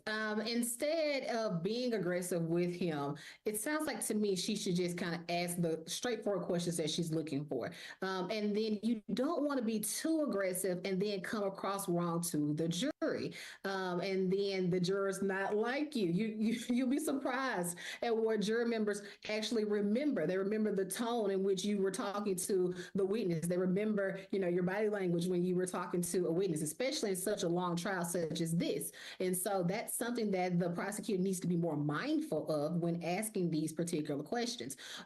She's prolonging her questions with this particular witness instead of kind of just asking some direct questions that could just kind of get her in and out. But like some Southern people say here, it's just like you attract more flies with honey than you do vinegar. Just get to what you need to, ask those questions directly, and get out. Yeah, Brian Buckmeyer was not too complimentary. He said, it seems like somebody's trying to be, who's the bigger, donkey's back in that courtroom here that's going on, instead of just getting to the evidence where the jury's sitting there for over 6 months. Okay, so Matt Mangino, let's go to the next question. This is really interesting by Brandon Williams, Brandon Williams Quick from YouTube. Okay, if the case is won by Jeffrey Williams, what happens to the people that took the plea deals? Oh, well, look at that face. They weren't willing to roll the dice. And when you're not willing to roll the dice, you don't win. So if you've pled guilty because you're cautious, because you think that there's too much at stake here and you don't want to risk going to jail for an indefinite period of time, and then all of a sudden, the guy that you're testifying against is found not guilty, he walks, you do your time. That's just the way it goes. And quite frankly, Linda, in all your experience, that kind of thing happens. Yep. People, they take a plea, they think they're going the low risk way, and they end up serving time when the target of this investigation, the person they went after, walks free. Yeah, you're absolutely right, man. Matt Mangino, we've seen that all the time. So, Bridget, okay, Get Black With Me had a follow-up question to the prior question that they asked. Does the prosecution have to show that the rock crew morphed into YSL? If not, why are they spending so much time on it? No, they don't have to show that. Again, we're here to talk about the racketeering charge, right? And so what she's doing is, again, just laying the predicate to show that this is how YSL got started in the first place. How do we know each other? How are we related in some type of way? How is it that we have any type of relationship with these individuals? So she's just going back to years before that say, okay, well, this is how we know each other. We started with this rock crew, and then that kind of dissolved down, and then we decided that we're going to start YSL. So she doesn't have to prove anything as it relates to the rock crew. She has to prove that there was criminal activity going on. All these people that she's trying to prosecute were involved in that criminal activity, and that they committed crimes in furtherance of that gang. That's her job. Okay, so Matt Mangino is a follow-up step on it from YouTube, talking about proving things by, co-defendant's testimony. This is a really interesting question. Could the prosecutor still unexpectedly call rapper and YSL associate Gunna to the stand. Matt Mangino, I give you the hard ones, aren't I? Well, no, you have to build a case like this by calling people who have been involved in this enterprise. And, one of the luxuries that prosecutors don't have is that they can't pick their witnesses. Okay, so you're stuck with the witnesses that you have, the people who can provide background, the people who can provide testimony. And these are people who are going to provide testimony about crimes. So they're typically not upstanding citizens. They're not the sort of the cream of the crop. You wish you could call, 5 nuns and 5 altar boys to testify about this criminal enterprise, but it doesn't work like that. They don't, the people who are involved in these criminal enterprises are always not the most credible. They have their own baggage that they take with them into the courtroom. They have criminal histories that can come back and bite them. So you're stuck with the witnesses that you have in a criminal prosecution. And that's one of the more difficult things that prosecutors face. Okay, so, all right, Bridget, I don't want you to feel left out with the hard questions because this is a hard question, okay? All right. Why, and it's from Tall Glass from YouTube again. Again, we have great followers who've been following this trial and submit their questions every day, sometimes several of them because they're so good and they're so interested. Why didn't the state have everyone who pleaded testify? Why are they only going to have, we anticipate, a select few, and this is the first of the few? Yeah, and we don't know exactly who are they going to be calling, right? So there is a laundry list of individuals that can possibly be testifying in this particular case. I believe the last time we checked, there was over 400 potential witnesses that could be testifying in this case. Now, will they be calling all 400 of those people? Probably not. But will they be calling a significant amount of them? Yes, we just need to wait and see when they're going to be calling those people. And so far, this is all that they have called. And we don't even know the order in which they are going to call. They don't have to call those witnesses in a specific order. They can do it in the way that they think will build their case the best. So calling upon Mr. Stevens at this time, they may believe that this is what is best in order to grab the jurors' attention at this time, and then to build upon their case in order to get out the best facts in order to move forward in proving for this RICO charge. And Bridget, you just answered Danny from YouTube's question. She asked whether the state has a witnesses list. Are they obligated to call every witness? The answer is no. And sometimes they put so many people on the witness list that they don't really intend to call. The judge actually made them whittle it down. So Matt Mangino, do you know what Georgia's prior bad acts law is? I assume it's like every other state. I'm sorry. Bad acts, or prior bad acts. When prior bad acts get admitted? Well, prior bad acts, if you can show that there, is a consistent pattern, a modus operandi where you have committed similar bad acts in the past, and they are consistent with what's being alleged here. So, a lot of times, as a defense attorney, I would fight vigorously not to have prior bad acts being admitted, because it's almost as though, the conclusion has already been drawn. Well, you've done this in the past. We're bringing it up because you did it this time as well. So I always think that this 404 evidence is very prejudicial to a defendant and can be very harmful to a case. And so, yeah, if it shows some consistent pattern, some modus operandi, yeah, maybe, it's relevant to the case. But, as a defense attorney, I'm going to fight it tooth and nail because I think it's so prejudicial. And that question, by the way, was from S. Jones. I neglected to say from YouTube. Thank you, S. Jones, for the question. Bridget Williams, I'm going to ask you one more question, then we're going to take a break, but we're going to have a lot more questions on the other side. Okay? So, content channel from YouTube. Bridget, will each defense attorney get a chance to cross-examine this witness? Yes. The short answer, yes. Each defense attorney has the opportunity, if they want to cross-examine the witnesses if they choose to do so. I mean, some of them may have the exact same questions, right? And because this witness is testifying in like a joint trial amongst all of the co-defendants, right? But each defense attorney has the opportunity to ask whatever questions they choose to do so. And so it's just a matter of time and determining if they do have similar questions, or if they want to ask questions. Maybe one of the attorneys asked something that the other attorney was already going to ask, right? So, but they have the opportunity to ask whatever it is that they choose to in cross-examination. And because they represent different people, they have different interests. So some of their questions may implicate somebody else. And when you're sitting there with co-counsel, you're like cringing because you don't know what could come out that may hurt your case against the person you're representing as you're sitting in that trial, which is why you hate co-defendants usually. Anyhow, we're going to take a quick break. When we come back, more of your questions and answers. Please submit them to our YouTube channel, Facebook, Twitter, directly tweet at us, or I guess it's X at us nowadays. So, whatever, send them to us. We're the Law and Crime Network. See you on the other side.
Okay, while the trial is at lunch hour, the Young Thug trial in Atlanta, when they come back, Trontavia Stevens will be expected to take the stand, retake the stand on his direct examination. But right now we have a great part of the show.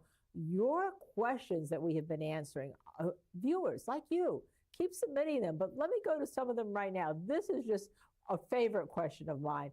Matt Mangino, Dawn Paisley from YouTube asks, if YSL is a gang, why didn't they charge record executives regarding royalties they wouldn't have received because if those royalties were being funded by criminal activities, why aren't they part of the whole RICO gang? Well, it's interesting. It's an interesting question, Linda. And so, we know that the young slime life is the gang, and we know that the record label, while it's YSL, it's young stoner life, and maybe it's a legitimate record label, and that legitimate record label is just also promoting the gang, so to speak. It's sort of this criminal enterprise, was it to influence the record industry? Was it to influence, their talent, or was it to influence other illegal conduct that they were involved in? And I think the direction that prosecutors are going in this case is that they had this association that dates back years that evolved into this street gang, YSL, and that this criminal conduct, many incidents of criminal conduct over a period of 10 or 12 years was there to promote this criminal enterprise that is namely, the YSL gang, and not necessarily the record company. And supposedly YSL came from the initials of Yves Saint Laurent, the designer, by the way. Just as a little aside from something I read about this trial. I don't know if it's true, but it sounds pretty good. Anyhow, let's go to Benjamin from YouTube, Bridget, okay? Why aren't they all charged with murder if this is an all-encompassing RICO charge? Well, that's not necessarily what the RICO charge means, right? RICO means that there were several individuals who conspired together to commit multiple crimes and in furtherance of those individuals. That's really what RICO means. So there may be some individuals charged with murder. There may be some individuals charged with kidnapping, some individuals charged with assault or possession of a firearm by a felon, possession of a firearm, period, and they should have never been in possession of a firearm, right? And so just because one person is charged with murder doesn't mean everyone specifically is. The purpose here is that all of these individuals, they were involved in a gang and they committed different offenses. It could have been a combination of different things. And then they did those things in furtherance of those gang members. So that's what the racketeering case is all about. So I imagine this is kind of a cute question, and I'm going to preface it by the fact that because we have these long lunch breaks, we're able to answer your questions. And so without them, we wouldn't be able to answer your questions. You wouldn't be able to submit them here at the Long Crime. And we're going to have people like Bridget and Matt answer them. But one of our viewers says, with regard to the jury, and it's Renee, Sycamore Mom from YouTube, do juries get upset by excessive break times? They get back, and then there's another 45 minutes before they start, or they're taking a 2.5-hour lunch, and there's no trial time. Thoughts? Well, yeah, and delay frustrates jurors. You're here doing your civic duty. You're here, serving as a juror, and your time is essentially being wasted. I mean, you don't mind committing yourself to listening to the evidence and to ultimately making a decision in the case, but you don't want to sit in a jury room for an hour and a half, waiting to go back to hear a half an hour's worth of testimony and then go back into the jury room while the judges and lawyers hash out some other issues. That's why, judges and counsel, want to do things like motions in limine, where they can resolve issues, whether or not something's admissible or not admissible, prior to the trial starting. so you don't waste jurors' times and you know what to anticipate yourself as counsel in a case, in terms of admissibility of evidence. But, you have these long delays, and I know judges as well despise these delays because, again, they know that it's keeping jurors longer than they need to be held. And this is a long trial. And if this is the manner in which it's going to proceed, you're going to have some pretty flustered jurors in about 6 weeks when there's still another few weeks for this trial to continue. So I know it frustrates everybody, counsel, judges, and jurors. Well, maybe the prosecutor could streamline their case and maybe get to the questions that are important. That would do a lot to minimize what happens, but that's for another day. So I have to ask this question because I don't want to go without it being asked. And I'm going to give it to you, Bridget, because I know when we get to the 2 o'clock hour, you're going to be leaving me. So you're going to get another one of my favorite questions. This is from Eric from YouTube. Eric from YouTube. Is Tick, that is Trontavia Stevens, also known as Slug, in the witness protection program? And I should say, or should he be? That's a very good question. We are unsure of that answer. Whenever someone is, I'm sure that the state, when they offer him a plea agreement, right, maybe in exchange for his plea agreement to testify against all of these particular defendants, maybe they offered him, an opportunity to be in a witness protection program. But that's not something that was necessarily disclosed. All of the plea information generally is not necessarily disclosed. We know some of the information, right? Some of the terms, but him being involved in a witness protection program, that may have been something that the state offered to him in exchange for his testimony and for him to get up on the stand, not plead the fifth, be truthful, be honest, and also in exchange for the plea agreement that he received, where he got the 2 years, 8 years probation, right? So it's a matter of, did they offer it to him? And we just don't know those details. Well, we know he's trying to get a GD degree but failed math. We know he's got a CDL license. He'll be driving trucks. So that's a good thing, I guess. So let me go to you, Matt Mangino, Aleph Calf from YouTube. Is there a balance between letting all the evidence in and smearing guys? It appears the courts are letting a lot of past accident that could damage these guys' image versus whether or not they're really relevant. That's, I know, a concern a lot of our viewers have. Well, yeah, I mean, obviously there's going to be some decision, as I mentioned a moment ago, pre-trial, with regard to what evidence can be presented and what can be used against a specific witness. I would assume that these issues have already been resolved, or maybe that's why we're in a delay right now in terms of the trial. Maybe they're trying to resolve some of those issues. But listen, if you can bring it up, if it's fair game, if the court has ruled that it's admissible, or there's been no objection by the other side, then this information is relevant. It's going to be used, and it's going to continue to be used. I'm not going to leave something on the table that I could use in the case just because I don't think, well, maybe this isn't fair. The court will decide. Let me just say, Matt, though, but speaking of that, because we only have a minute left to go, and Bridget, you have to leave me, so your answer is going to have to be quick. J.O. Say from YouTube asks, how much money did YSL gang make, allegedly? Because the state showed nothing about profit. You have about 20 seconds. Well, we don't know necessarily what they're making. Again, the purpose of this case is, are they committing offenses that were in furtherance of a gang, committing crimes that were in furtherance of this particular gang? So we don't know necessarily what their profit was, but it's something they may bring into evidence. We'll just have to wait and see. Well, we'll see. We're kind of creeping there slowly. So, Bridget, thank you very much. Matt Mangino, you're staying with me. And there's fireworks in that courtroom as Trontavia Stevens, who took a deal, has been on the stand under direct examination. Stay with us here at the Law and Crime Network, and we'll keep you up to date with all that is happening.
So welcome back to the Law and Crime Network. I'm Linda Kenny Bodden, and I will be with you again still for the next hour. And we are still and gratefully answering your questions here on the network as we wait for that Atlanta courtroom to come back from their lunch break. And you know, we're in the trial of Jeffrey Williams, also known as rapper Young Thug, and his 5 co-defendants. The rapper is facing racketeering charges for his alleged affiliation with the Young Slime Life Gang, also known as YSL. Now, according to prosecutors in the case, the Young Slime Life Gang is responsible for multiple violent crimes, including murders, shootings, carjackings, and other racketeering acts. Mr. Steele, who's the interloper at your table that you didn't introduce me to yesterday? I apologize. I wanted to, Your Honor, this gentleman is Bram, B-R-A-M, Mansbach, like M-A-N-S-B-A-C-H, and he is in Hamilton College. He's studying for the LSAT. He's a senior, and he is extremely bright, and he's working with us on Mr. Williams' case, both remotely and when he's in Atlanta. Okay. School, and I appreciate it. I hope, okay, I'm told it's okay, that he's helping out, and he also, I tell everyone that he actually runs a 4-minute, 15 mile or less. So he's not only intelligent, he's great. It's impressive. All right. Young man, welcome, okay? All right. Okay, let's go ahead and summon our jurors first, please. Thank you.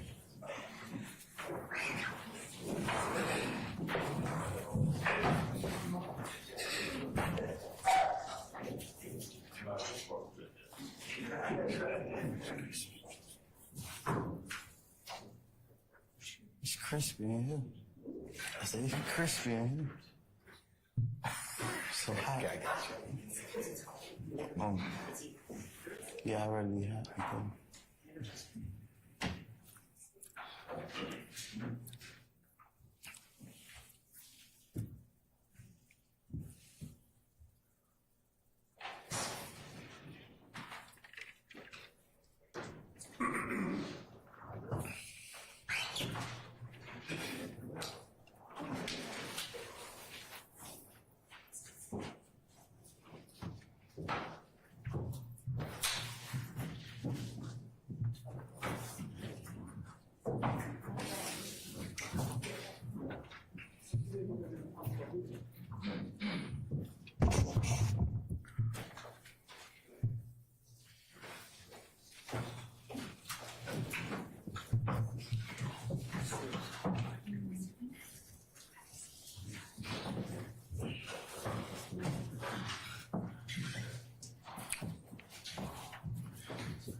All right, ladies and gentlemen, please be seated.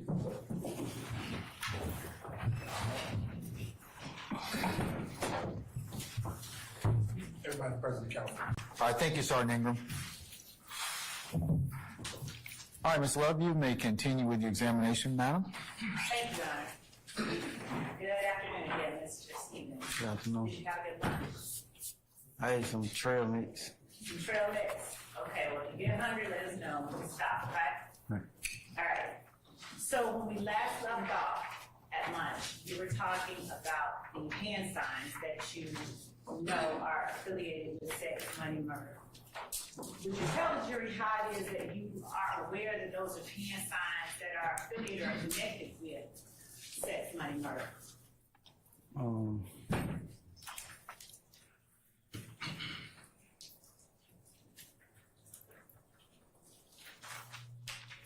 Really? Like word of mouth? Like,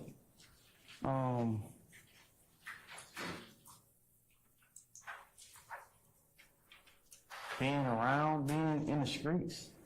Being around and being in the streets. Have you ever used those hand signs? I have.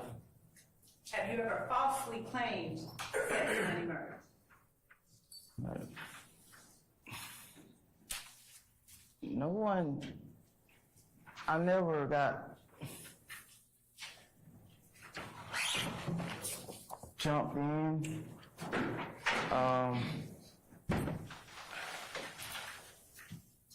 I never knew anyone who was like really official. You said something interesting just now. You said, I never got jumped in. Could you tell the jury what that is? Like the initiation process. And what is the initiation process? Being jumped in. I asked that question narrowly. Yeah. The question is just broad. I'm gonna overrule the objection at this point in time, Mr. Steele. Thank you, Your Honor. You may answer that question. The initiation process. Yes, you said that being jumped in was the initiation process. Right. And I asked you, what is the initiation? Your Honor, I apologize as well. I think that is mischaracterizing the statement of Mr. Steele. I object. One more question. Hold on a second.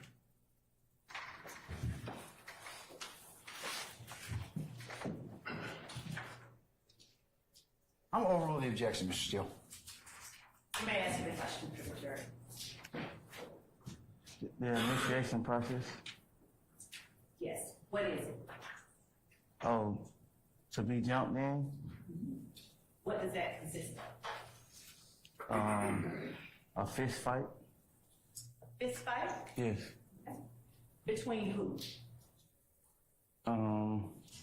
A person who's already in and a person who's trying to get in. And to what end? How long does the fist fight have to take place? I guess to the person who initiating the person say it's enough. How do you know that? All that type of stuff was going on in the juvenile facility that I was in. Now, my question to you, and I appreciate your answer, was have you ever falsely claimed sex, money, murder?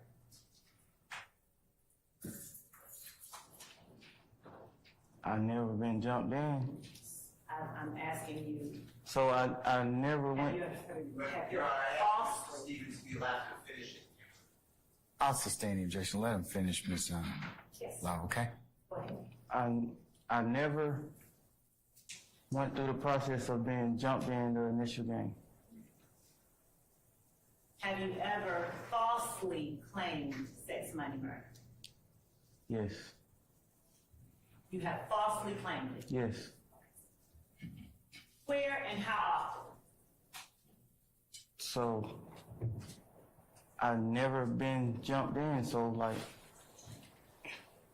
ever since I started saying it, ever since I was in juvenile and I got a tattoo of a bee, basically. Say that one more time. Ever since I was in juvenile and I got a tattoo of a bee. And you got a tattoo of a bee. Yes. Now, is Rock Crew affiliated with sex, money, murder? I'm Rock Crew and I know about sex, money, murder, so yes. I'm sorry, say that one more time. I'm a part of Rock Crew. I was a part of Rock Crew, and I was a part of sex, money, murder. So, yes. Are other members of Rock Crew a part of sex, money, murder? My other members are part of Rock Crew, sex, money, murder. Yes. Do you see any members of Rock Crew or any people who were members of Rock Crew in the courtroom today? No one in this courtroom was initially raised on Cleveland.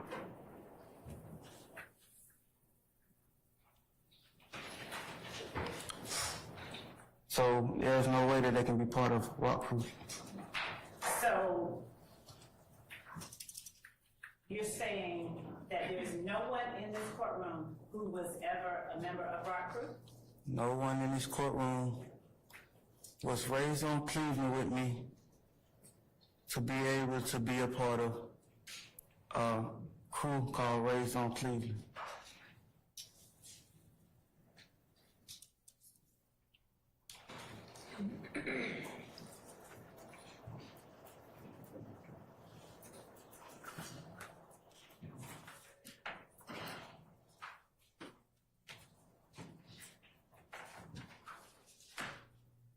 Mr. Stevens, I appreciate what you're telling us. I'm asking you, was anyone in this courtroom besides yourself ever a member of Rock Crew? Wasn't what the former question was, the different question now, that wasn't what the question. So is it form of the question, Mr. Harvey? I object to the form of the question. Okay, all right. I sustain that objection. All right, you can rephrase, madam, if you can. Was anyone in this courtroom besides yourself ever a member of Rock Crew? No, because you have to be born and raised on Cleveland Avenue to be a part of Rock Crew. Was anyone in this courtroom besides yourself ever affiliated with Rock Crew? Yes, because they know me. Who?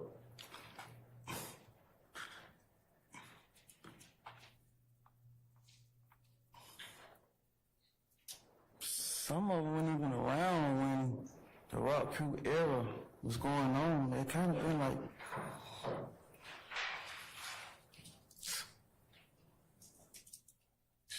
dang.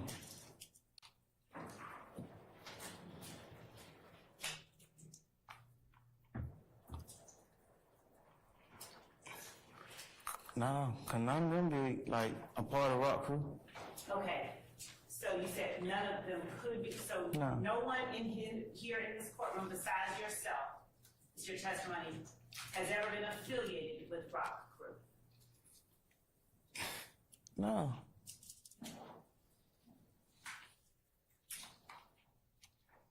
A part of Rock Crew? I don't understand. What part don't you understand? The question. The entirety of the question. Okay. Is there anyone in this courtroom besides yourself who's ever claimed to be a part of or affiliated with Rock Crew? No, no one claimed Rock Crew. Speculation. I sustained as to, that was Mr. Sharp and Mr. Matthews sustained us to both grounds. So you can rephrase, madam. To your knowledge, has anyone in this courtroom besides you ever claimed to have been affiliated with Rock Crew? Can going to neighborhood clubs be a form of affiliation? I can't answer the question or testify. You have to tell the jury whatever your answer is. If that is the case, yes. And so who are these people?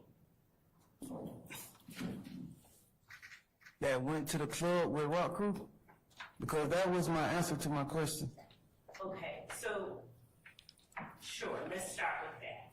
Who are those people That I've clubbed with. That I've been to a club with.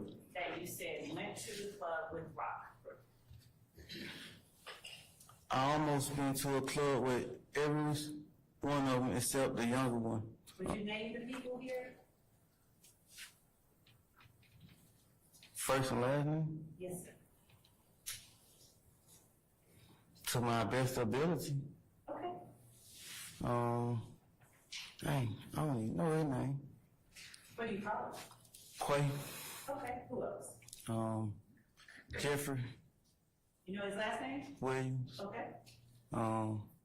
Shannon Stillwell. Okay. And I don't know his name. I don't know his last name, but I call him Quay. And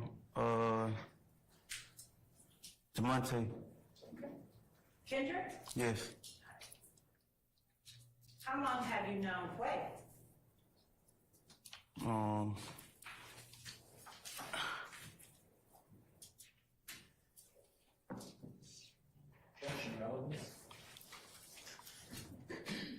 objection, Mr. Matthews. Which one? You know what? I'm glad you asked me that. Tell me who in this courtroom you're referring to as Quay by the clothing that they're wearing. Let's start with the first Quay.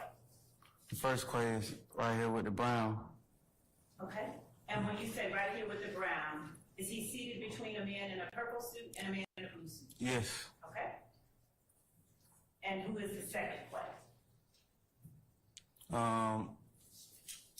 In the back, in the far back. Your Honor, would the record reflect that the first Quay was identified as Mr. Marquadius Huey? It shall. And you said the second Quay is in the back? Yes. What is he wearing? Black. And where is he seated? In the back. Next to whom? You asked me to say their name? I don't know the I'm name. asking you to describe what they're wearing.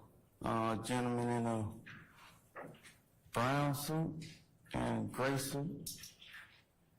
So a gentleman on one side in a brown suit, Yes. and a gentleman in another side on the gray suit? Yes. Is he seated at the first table, the second table, or the third table? Second table? And is he the second person from the end as to your left? Yes. Your Honor, would the record reflect that the witness has identified Mr. Barmavius Nichols? It shall. Thank you. So how long have you known Mr. Marquadius Huey, whom you called the first Quay?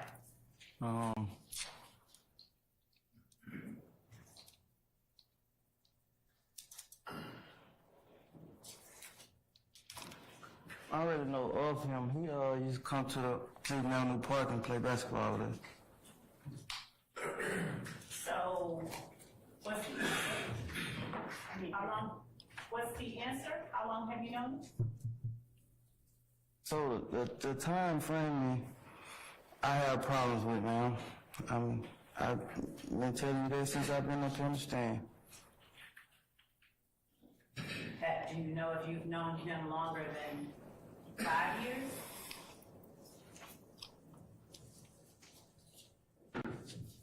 So can I say, I knew him before I went to prison? It is the truth. Yes. When did you go to prison? 2015. So you knew him before 2015? Yes. Okay, thank you. And what about Jeffrey Williams? How long have you known him?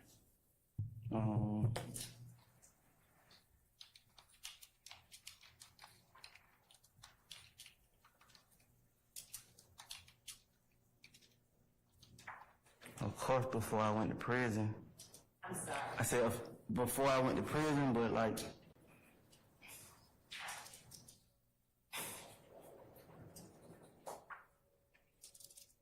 probably 3 years before that. Why did you say, of course, before I went to prison? No, because I use prison as an example to help me time frame the first person that I referenced to. So I'm going to use prison to help me with the time frame for the second person I referenced to. And how long have you known Shannon? I met Shannon in like probably 2014, 2013, probably 2014, 2013. 2014 or 2013? Yeah. And what about Diamante? I actually went to elementary school with him. I didn't see him again until after prison, after elementary school. So how long has that been? Since what year?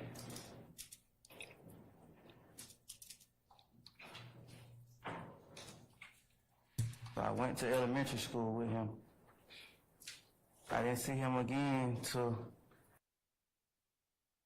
after I was released from prison. So I really don't know too much of the adult him. I knew him as a child. Now, you went to elementary school, were you living on Cleveland Avenue while you were in elementary school? Yes. Where was Diamante living during that time? I'm not sure. I just know we was in third grade together. Okay. And how long have you known Cornelius Nichols, the one you call a second question?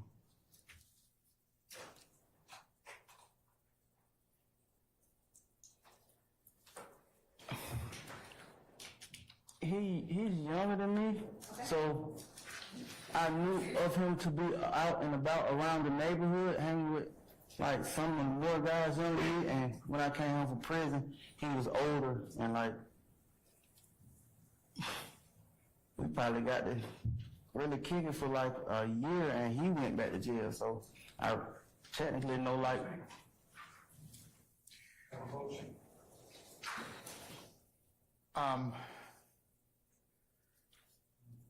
Come on up, Mr. Harvey.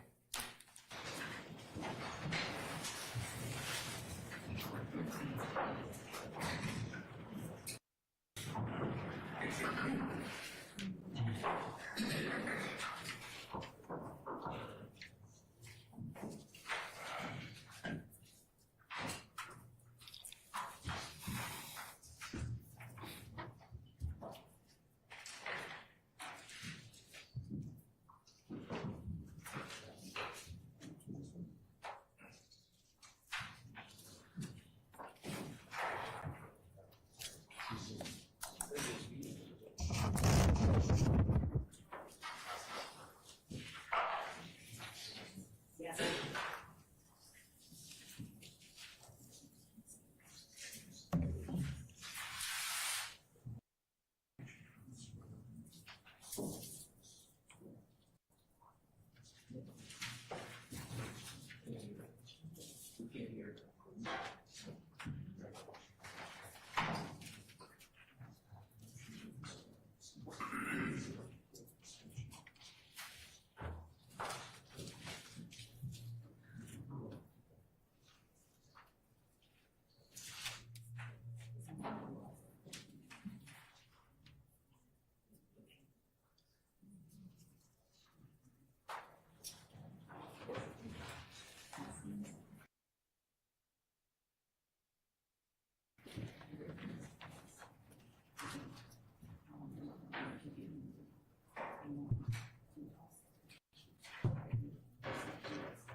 All right, I'm going to deny the motion as proffered. Ladies and gentlemen, just as an instruction to you to disregard the witness's last statement, okay? All right, continue. Mr. Stevens, using only numbers and not referring to anything else, is it fair to say that you've known Mr. Barbabius Nichols since? Objection B. I need to read. I'm going to overrule your objection, sir. Go ahead, madam. Since around 2015 or a little bit after, without, that's yes or no? So when you begin with your question and someone says objection, it like throw my whole train of thoughts off. Okay.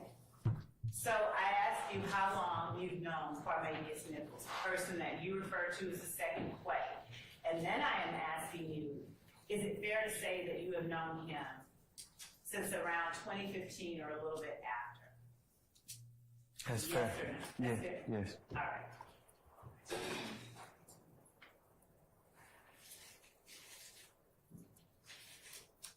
Now, since we also talked about sex, money, murder, to your knowledge, is there anyone in this courtroom who has claimed sex, money, murder?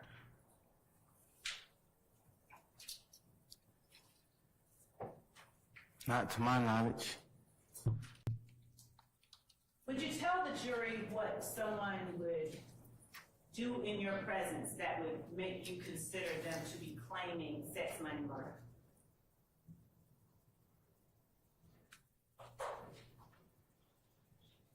In my presence? An example of something you would need to see a person do for you to perceive them as claiming sex, money, murder. I think I'll go by what they tell me. Okay. Would you also go by hand signs that they do in front of you? No, because anyone can do that. Have you seen anyone in the courtroom do sex, money, murder hand signs? They could have been doing any type of hand signs. Have you seen anyone in the courtroom doing sex, money, murder hand signs? They could have been doing any hand signs. I could have. I'm not certain I understand your answer. Would you clarify whether or not you have seen anyone in the courtroom do hand signs that you recognize to be sex, money, murder hand signs?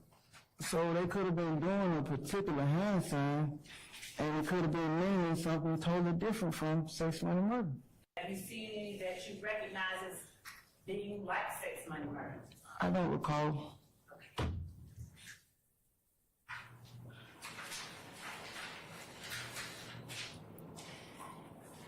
We talked a little bit before lunch about members of Rock Crew and gang activity. Do you remember that? Yes. Do you have personal knowledge of whether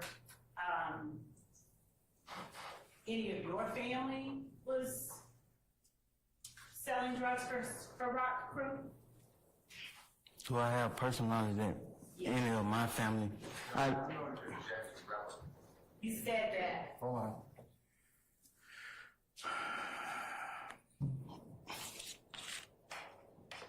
Come on up.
Mr. Stevens, you may answer the question. Did you need me to ask it again? To your knowledge, has any member of your family sold drugs for Rockford? Foundation of time. Yeah, I'll sustain the objection, Mr. Form. Can you rephrase that, madam? Yes. When were your brothers members of Rockford?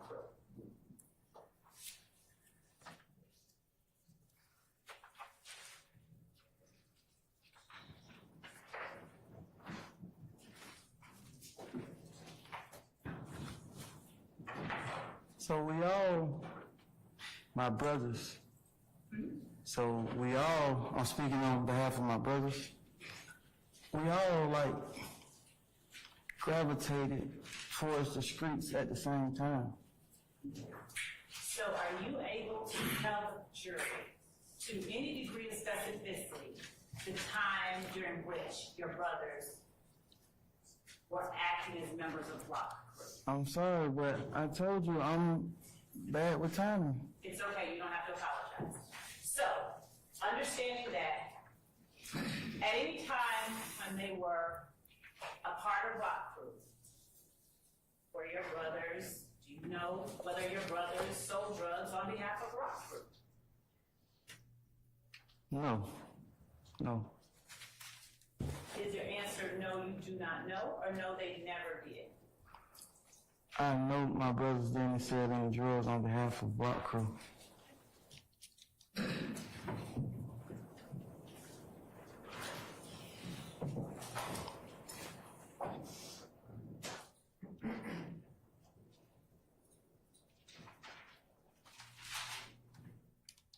I'm going to show you what has been marked and already been, and thank you, by the way, for your answers. I'm going to show you what has been marked and already been provided to the defense as State's Exhibit.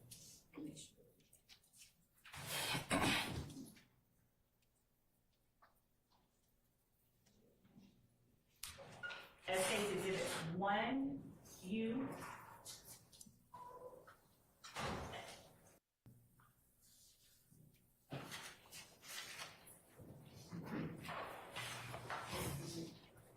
One, U as in uniform. 2U. 3U.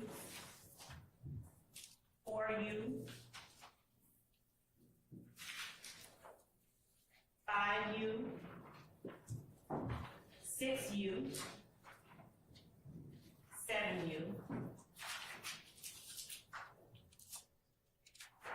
8U. 8U Bravo, lowercase b. 9U.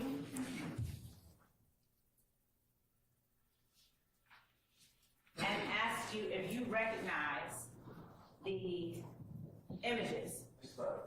Yes, sir. I just wanted to say. Sure. Yes. Of course.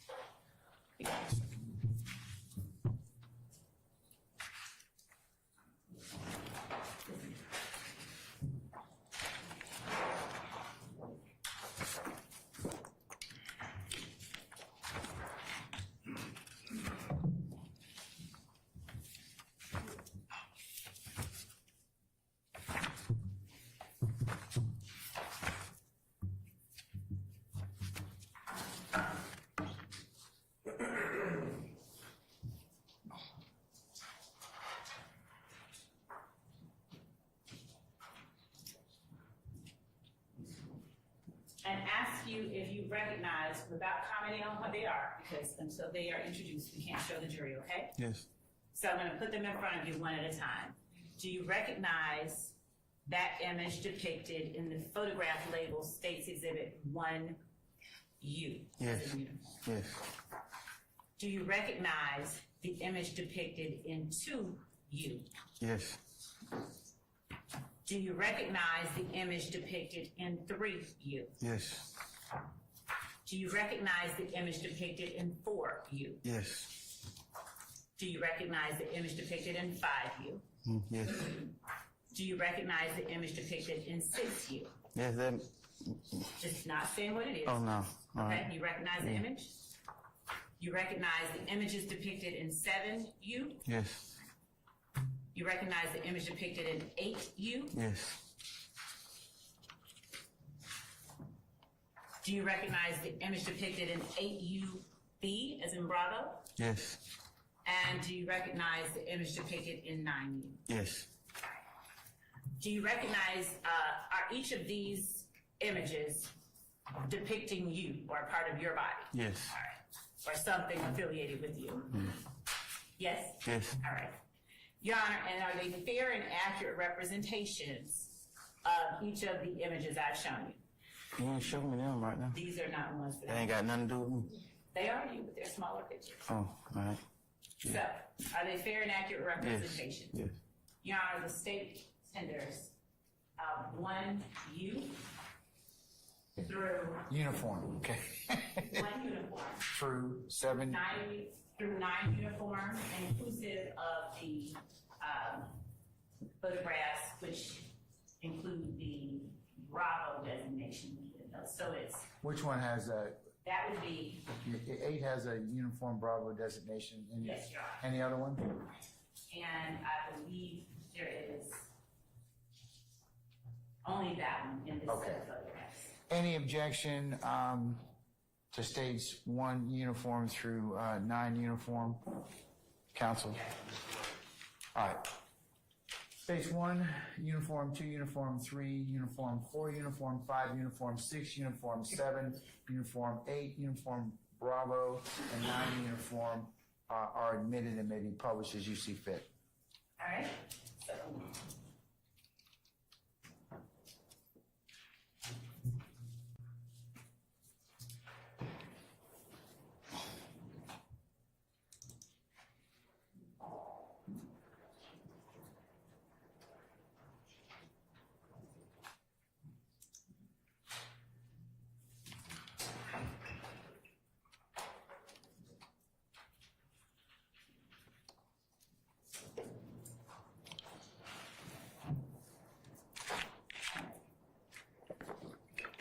I'm now publishing State's Exhibit 1 uniform for the jury. Can you see it both in front of you and on the screen above you, whichever one is easiest for you to look at? Yes. And is that a photograph of your neck? Yes. Would you tell the jury what it is that is written on your neck? It's a B with a money bag. It's a F, and it's a L for like with a picture of a gun. Okay, so you said that the B is a money bag? Yes. All right. Is there a color around that? Yes, it's a color around the F. What color is it? Red. All right. And the B, that's the money bag. What is the F formed from? So the whole. Wait, before you get into the whole, can you just, let's go step by step. Can we do that? Is that all right with you? So I gotta explain the first part to get to the second part. You speaking on the second part. So I'm gonna take you from top to the beginning to the end. We'll go there. Can we start with the F? Just tell the jury what it's formed from, what it's made of. Oh, what F this is? Yes, how it's formed. What is that forming the letter F? It's a F. It's like a. I want to say it's like a skater brand, like a skateboard brand or something. Is there a red star in the middle of that F? Yeah, I got it on my knee. Okay. And what is the L made of? Is that a gun that the L is made of? Yes. And you wanted to explain something. Yes. Go ahead. So it's abbreviated for BFL. So I got the money bag first, so it stands for bank first and last. Basically, put your money first and last. And it does not stand for blood for life. No. That's why the money bag, I actually got that's why the money bag right there. Okay. Why is that red star there? I wanted to add some color to it, and red is the only color that my body will take because of my dark skin.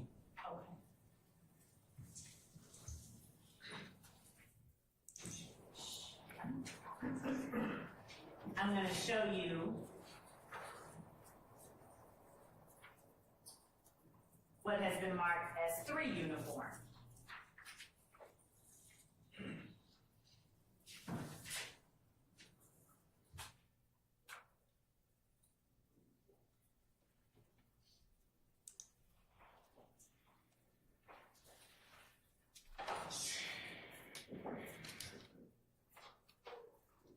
Can you see what's on the screen for 3 uniform? Yes.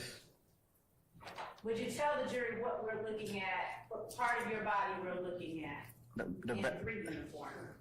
The back of my neck. And what are the letters printed on the back of your neck that are shown in State's Exhibit 3 uniform? A K, a A, a N, a T, a F, a I, a G, a H, a T. And below that, is there another word? Yes. What is that word? F-A-T-E. Okay. And so what is that sentence, what is that phrase when you put it all together?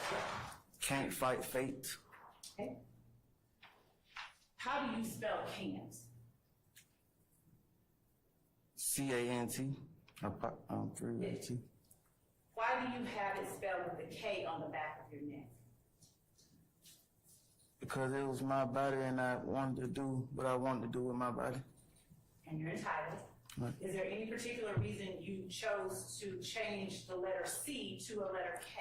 I wanted to seem original, so I initially got the initial quote from a movie called Law Abiding Citizens, and that phrase was an important part in the movie.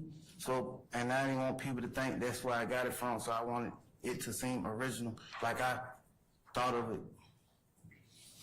Now, are those letters in ink that are on your neck? Yes. Does that wash off? No. So it's permanent? Yes. Showing you states for uniform. Tell the jury what we're looking at in for uniform. So this is merch from an ongoing show that was going on at the time. It's like stuff that artists sell to like bring in more income from like the initial show. It's like equivalent to performing, so it's like more income.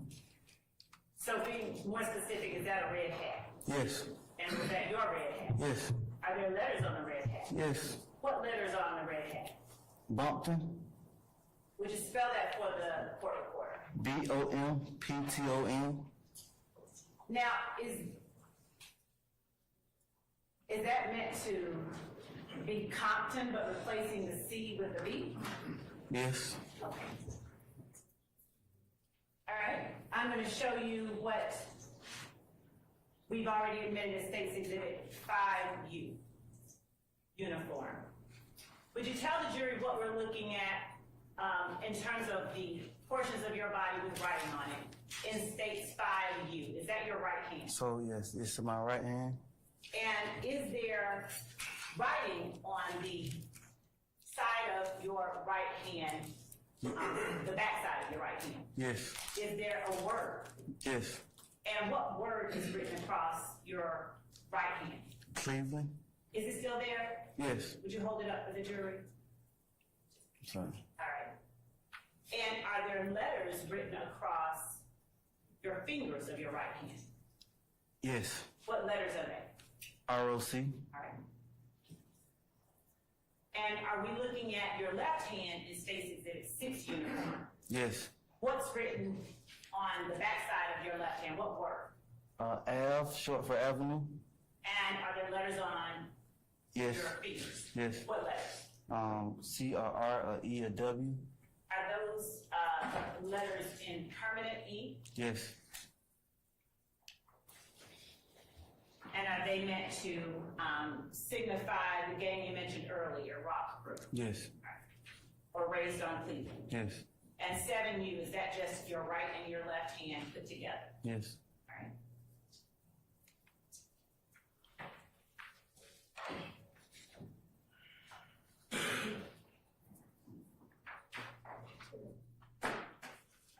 We're going to stop sharing for a moment as I transition. Now, do you remember where it was that you were when State's Exhibit 1 uniform, 2 uniform, 3 uniform,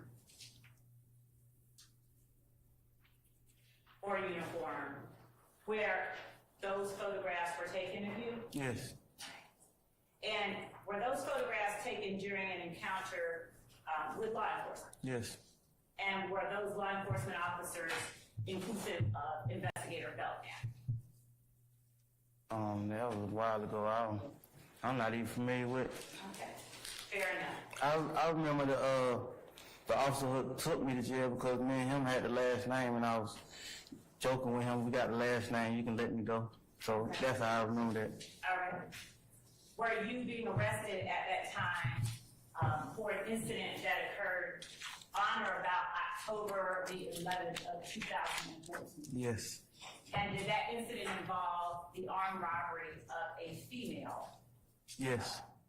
And did that armed robbery, were you alleged to have robbed the female of money, a cell phone, and other personal property using a firearm. Yes, it was 15,000 worth of hair weave. Okay. So the allegations and the accusations of the crime were completely false. I went to court, and the judge handled the case, and the charges were dropped. That was October the 11th of 2014 that was alleged. Yes. All right. Now, I wanted to show you what has been marked as State's Exhibit 16U, and without talking about what it is, I need you to just look over it and tell me if you recognize it for the jury. I'm gonna let you look at each page, but. Can you go back to the front page?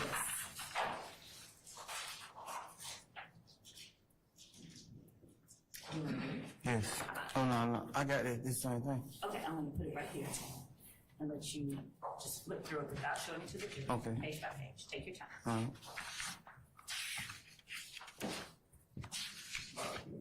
Yes, sir. I see that. Sure. Mr. Stevens, let me hold this document. Your Honor, I'm going to approach Mr. Steele. Is that okay? You may, madam.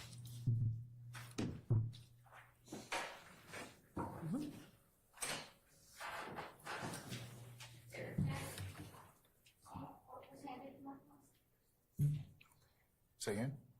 I was asking if I could see it. Your Honor, I object to it. He's flagging. If you're I gonna don't mind show- showing it to her. If you're gonna show it to him, you probably should show it to her. Yes.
Did you let me let you finish looking at it. That's who the. I recognize. You did? Yes. All right.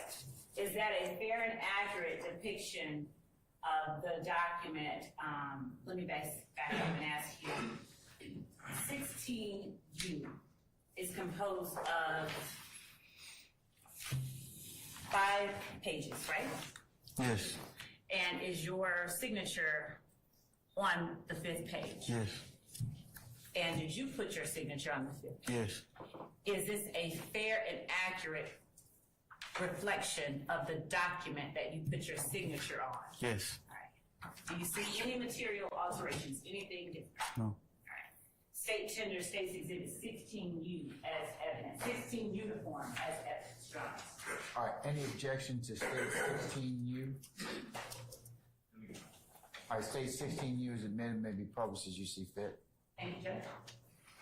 And I'm now going to show you State's Exhibit 15 uniform, 15 uniform.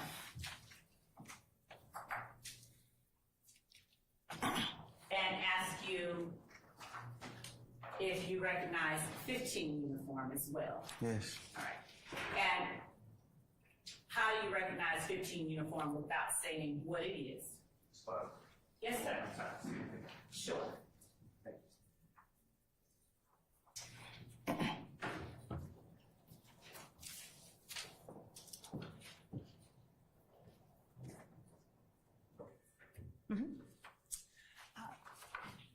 Was this a piece of your personal property? Yes.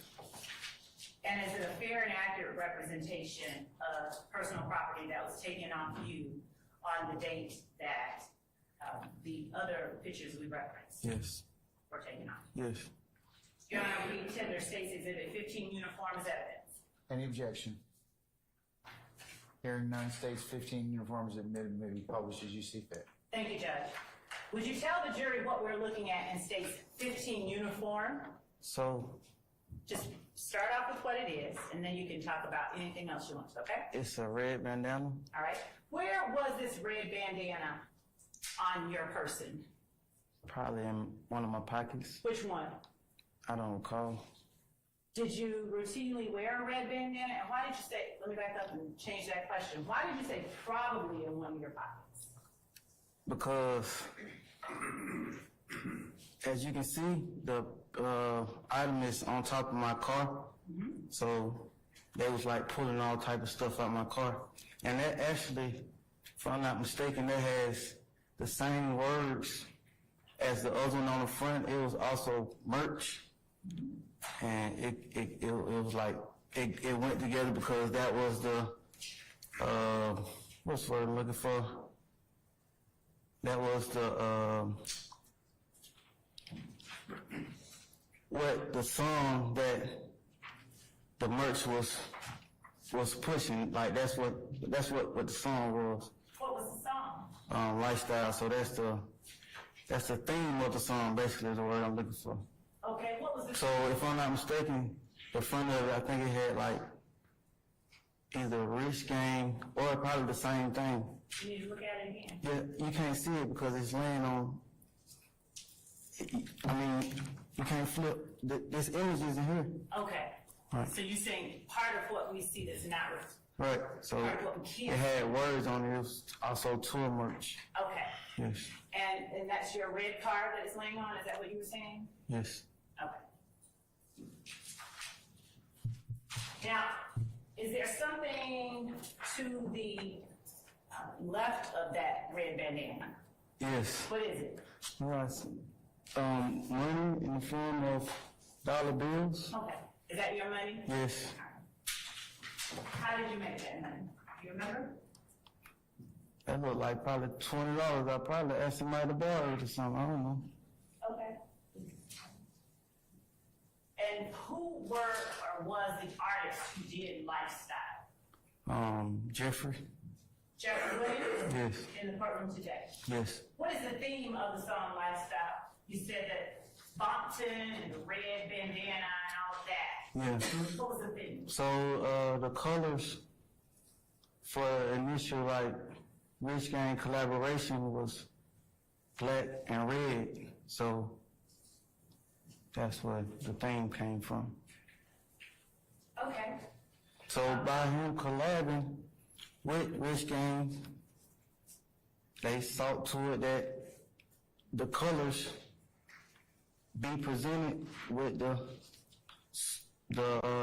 song, the theme, the image he was trying to present. Was the red meant to stand for anything in particular?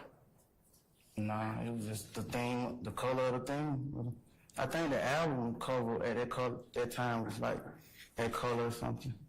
Was the red in any way indicative of the blood gang? Indicative, I'm sorry. Was it meant to stand for, represent?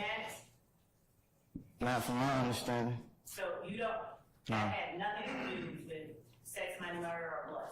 Yeah. Okay. Now, your legal name is Trontavious Stevens. What's your whole name? Trontavious, what's your middle name? Kendall? Kendall. Are you also called Tick? Yes. And how is that spelled? T-I-C-K? Alright. Are you also called Slug? Yes. How is that spelled? S-L-U-G? Have you ever had the Instagram handle original slime _ slug? Yes. And how long have you had that handle? Do you know since what year approximately? How long did I have that hammer? Did you have it in 2014? Trying to think because I actually lost that page when I went to prison because I ain't had no phone or anything. Prior to 2015, is it fair to say you had that handle? Prior to 2015, yes. And are you familiar with a handle Thugger 1? Yes. How are you familiar with that handle? Whose handle is that? Jeffrey. Jeffrey. I think that's like, yeah. Yeah.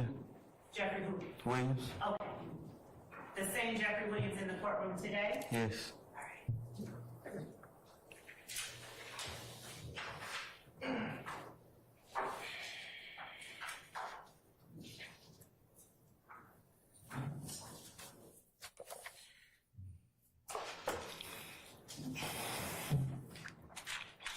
I'm going to show you what I've marked as 10 uniform, 10 uniform Bravo, lowercase Bravo, 11 uniform, 11 uniform Bravo, 12 uniform,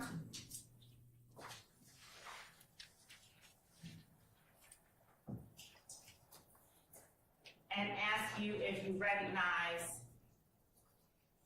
the images depicted in first starting with 10 uniform. Yes. All right. 10 uniform Bravo, is that your face? Yes. Your person? Yes. And you don't need reading glasses, do you? Because I'm kind of. No. Okay. All right. Can you see, without talking to the jury, do you see Yes. your Instagram handle? Yes. And do you see the Instagram handle that you referenced a minute ago as well? Yes. All right. Are these fair and accurate images so far? Yes. All right. What about 11 uniform? You recognize that? Yes. All right. Is that a fair and accurate depiction of the people who have been photographed in 11 uniform? Is this a fair yes. copy of the picture? Yeah. All right. And showing you 11 uniform Bravo.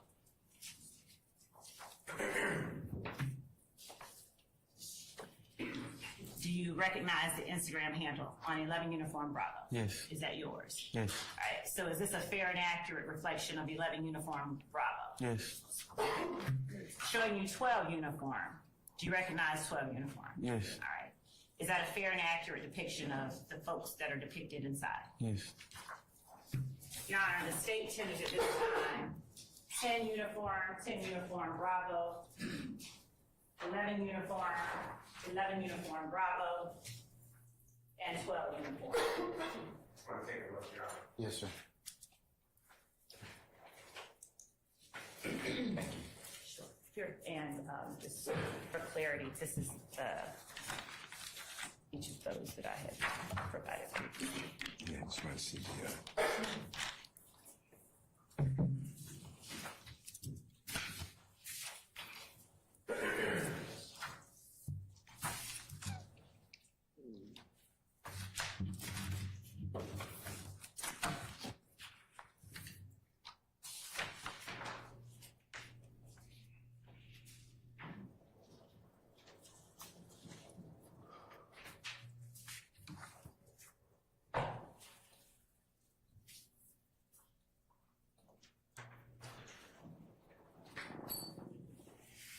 Any objections to 10 uniform Bravo, 11 uniform Bravo, 12 uniform, or 12 uniform Bravo?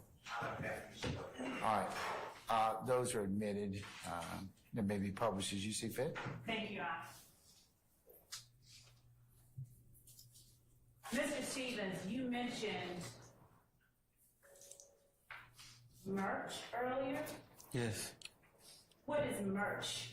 Is it short for something? Yes, it's short for merchandise. Okay. I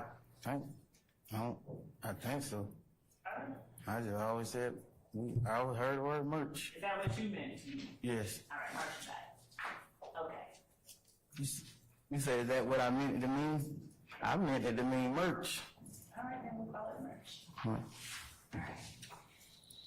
Now, during the time that you encountered the detectives when you were being arrested for that armed robbery of the young lady on October the 11th, 2014, do you recall having a conversation with the detectives? Yes. And do you recall talking to them about the tattoos that are on your body? Had been a while. 2014, that was 10 years ago. I don't recall. All right. You know what? You're better than me. I forgot it was 2014, 2024. Yeah. All right. So, do you recall them asking you what Rock Crew stood for? Again, that was 10 years ago. Do you recall telling them that you were a member of a gang called Rock Crew? I'm still gonna go with the time frame. Understanding the time frame.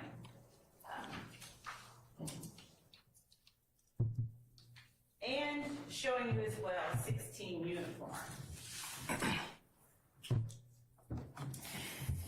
On page, Did you, was I supposed to be reading what you just pointed at? not yet. Oh. On page 3 of 16 uniform, would you read number 5? Just read what it says. When asked, now? Yes, please. When asked by law enforcement about defendant's YSL and Rock Crew tattoo, defendant truthfully advised law enforcement that defendant is a member of a gang called Rock Crew, but that group is no longer going by that name and now goes by YSL, which originally stood for Young Slime Life. Okay. Can I explain? I just needed you to read that, and we'll talk about, let me ask the questions and we can get into that further, okay? I think if the question called for an explanation, you gets to explain. Your Honor, the question didn't call for an explanation. It did. You can follow up later on that, but so. All right.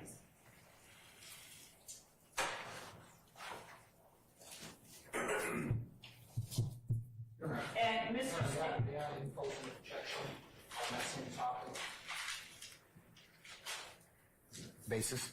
Yes, Your Honor. I think the witness should be allowed, he was asked whether or not that was his statement. No, Your Honor. That was written. The paragraph that was asked to be read was a paragraph that he read that is his statement. So I think he should be permitted. What's the basis of your objection? He should be allowed to complete his testimony on that topic.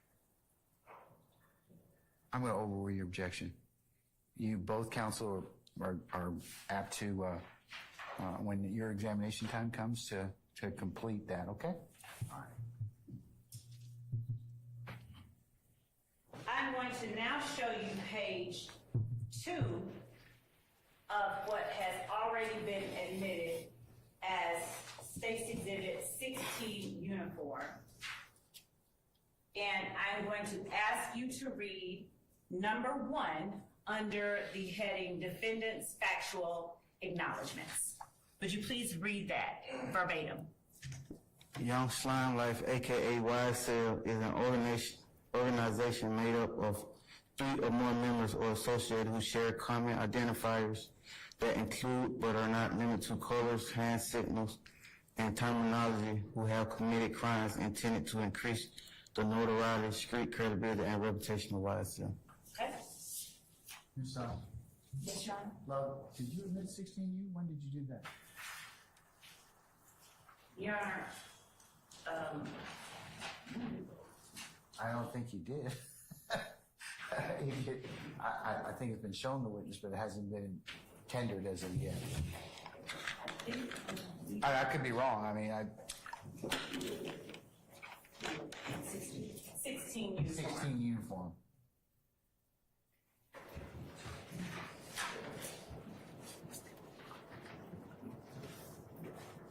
16 uniform. Yes, ma'am. When was it admitted, Christine? Today? Yeah. Okay, all right, I'm sorry, madam. Continue then. I apologize.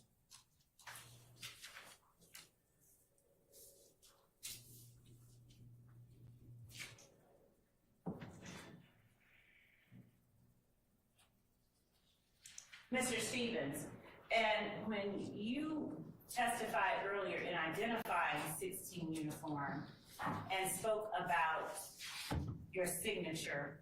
Would you please tell the jury what date it is that you signed 16 uniform? December 29th, 2022. Okay. Now, were you forced to sign 16 uniform? No. Persuaded, but not forced. You were persuaded. Yeah. So are you stating now under oath that you did not sign 16 Yes, uniform freely and voluntarily?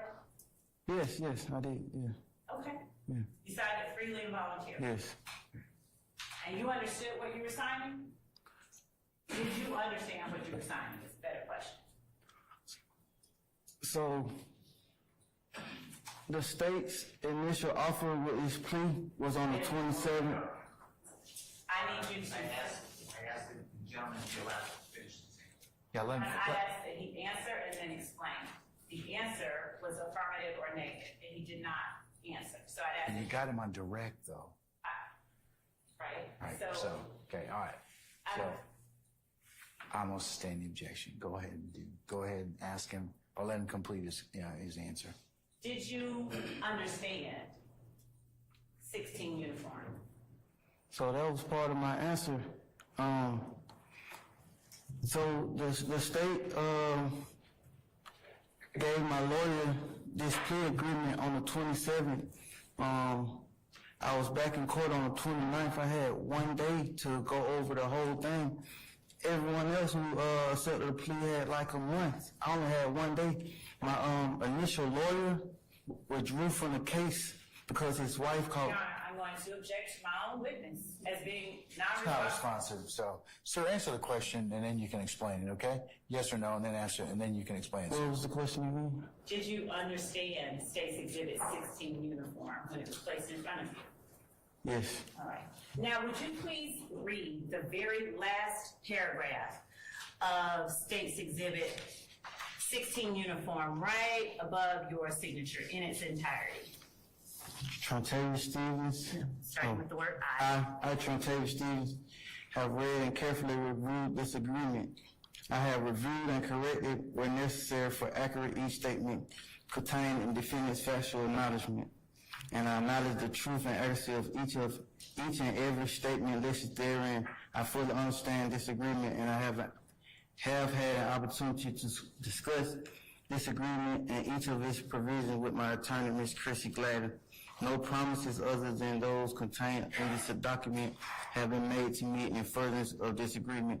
I freely, knowingly, and voluntarily enter this agreement without force, threat, or coercion. Thank you. You knew what it was, though? No. It wasn't explained to you? Oh, I thought you would ask me about that word. When you signed this document, did you go over this document with your attorney? Yes, but not thoroughly. Okay. Were you asked by Ms. Hilton whether or not you had had time to, and Ms. Hilton is my co-counsel sitting right here. I'm sorry, I didn't know your name. Okay. Were you asked by Ms. Hilton at the time that you put your signature on this document whether you had had enough time to go over this document with your attorney? Did she ask me that?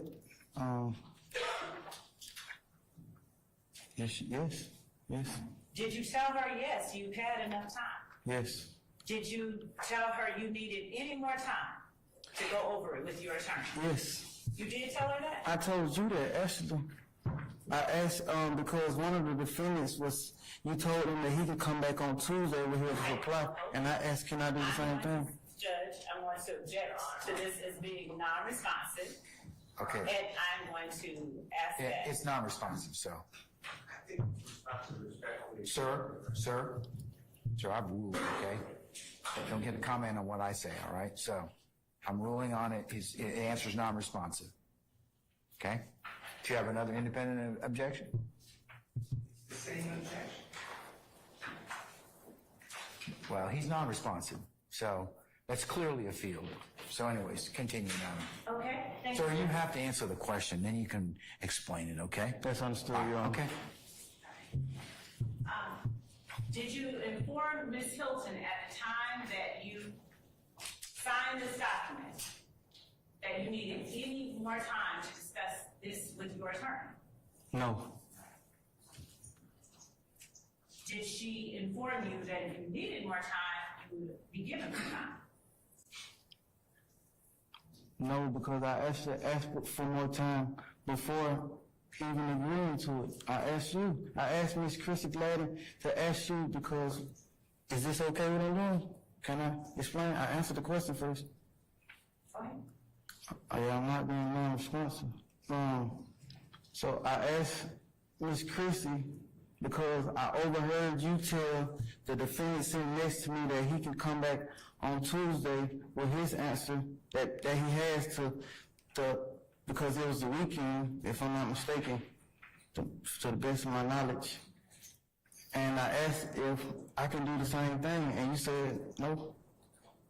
So during the time that you were going over this document, first of all, let me ask you this. Is your testimony that you were given, how much time were you given?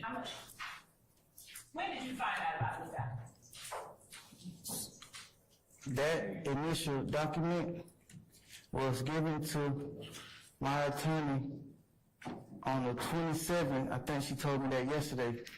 It was given to her on the 27th. And you is your testimony that the first time that you saw this document or learned about this document, or even talked to your attorney about this document, was the day you signed it? no, I didn't say that. Okay. I'm telling you the dates. I got it on the 27th, and the 29th was my time to sign. Did you talk with your attorney about this document when you first learned about it? On the 27th? Yes. Yes. Did you ask her the questions that you needed to ask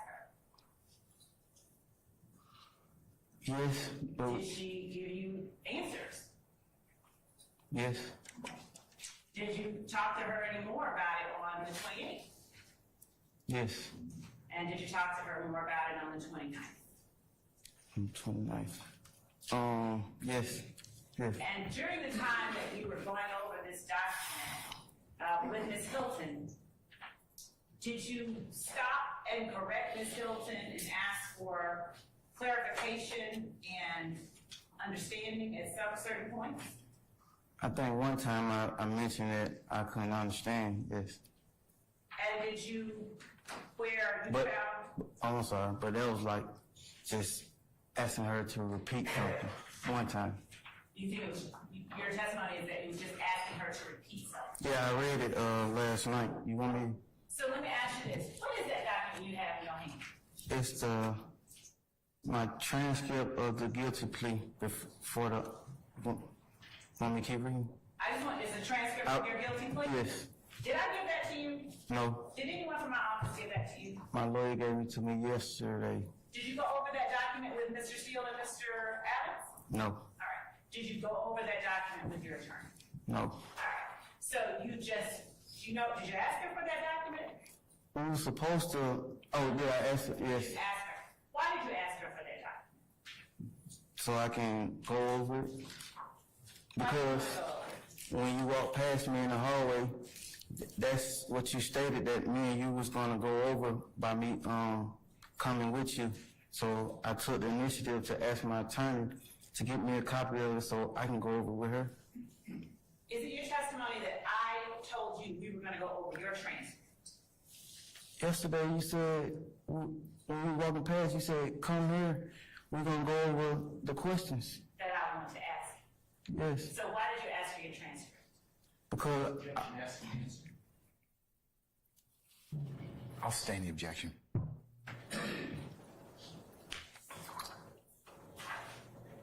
When I never asked you about a transcript, what prompted you to ask for a transcript? Because you said questions, and these was the only question that I was asked with my plea agreement.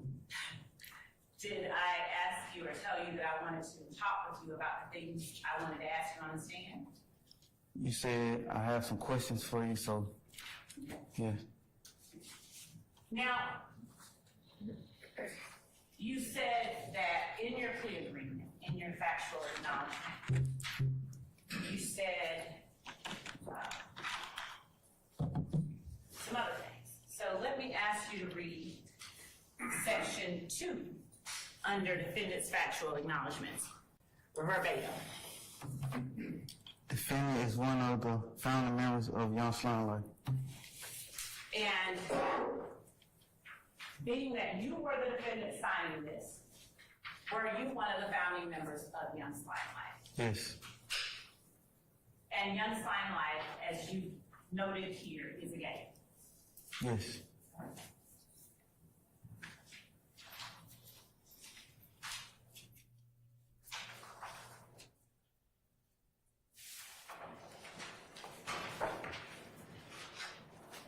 And would you also read section 3 under defendant's factual acknowledgments?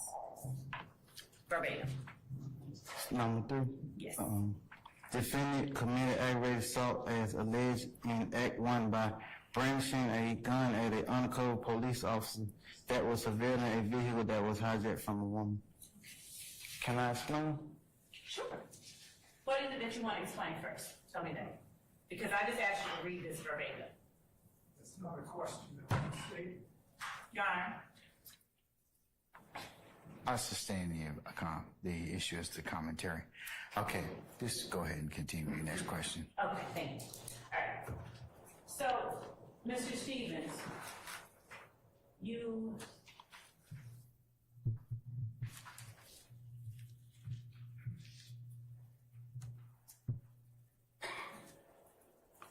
Excuse me, can I say something? Can I? just a second. All right. Would you also read section 7, 8, and 9, verbatim, of 16 uniform? 8, 7. 7, yep. The statements defendant made to police about Rock Crew and YSL as reflected in section 3 and section 4 above are true and accurate. And what about number 8? Defendant has been accused of and arrested for robbing women. All right, and number 9? Defendant is the person referred to as Tick in the song by Young Thug entitled Ooh. In the verse, she getting robbed by Tick. Okay. Now,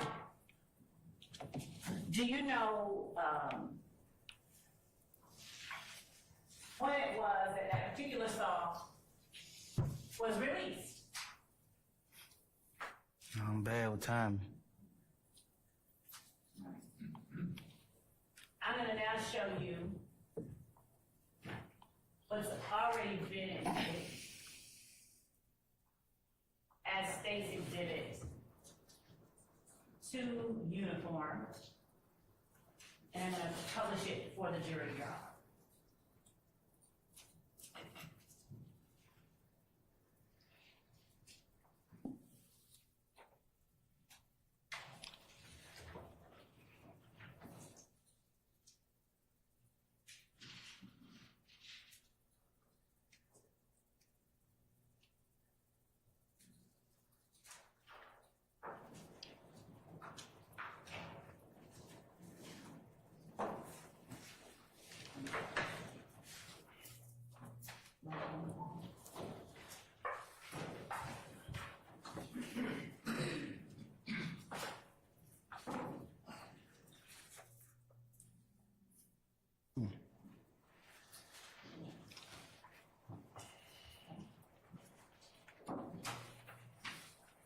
So I'm showing you 2 uniforms. All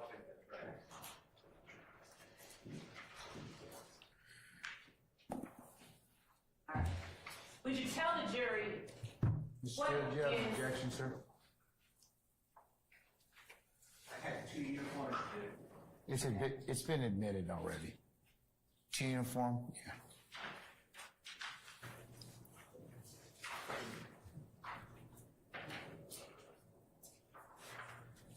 Any further inquiry? Okay, all right, go ahead, madam. Would you tell the jury what it is that we are looking at in 2 uniform that's displayed on the screen? Yes, it's a tattoo. Is that permanent ink? That's permanent ink. All right, and tell the jury what letters are displayed on State's Exhibit 2 uniform? It's backing up, I'm sorry about this for being confusing. Who is depicted in State's Exhibit 2 uniform? Me. All right. And what part of your body is depicted in State's 2 uniform? Is that the left side of your abdomen? Left side of my abdomen. Yes. And are there letters written on the left side of your abdomen? Yes. Are they still there? Yes. Is that permanent ink? Yes. Would you tell the jury what the letters that I'm pointing to are? There they go. Those. A Y, a S, and a L. All right. And are they colored any particular color? Yes. What are they colored? Red. And is there a sign or anything else above the Y, the S, and the L? Yes. What is that? A Corvette's car symbol. Okay. Now, is there a sign to or a picture to the left, and in particular here? What is this? A marijuana plant. All right. And below that, what is depicted at the bottom next to the L? A wad of money. Okay. Now, are there other words on the lower part of your abdomen? Yes. And what is that word? Love.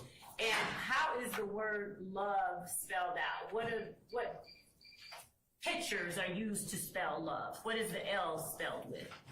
The L is a gun. What is the O spelled with? A grenade. What is the V spelled with? 2 knives. And what is the E spelled with? 3 bullets. All right.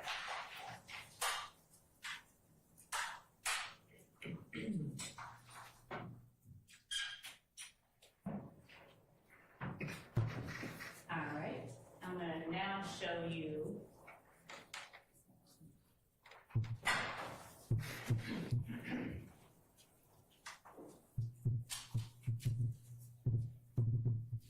State's Exhibit 8 uniform. And 8 uniform B, Bravo.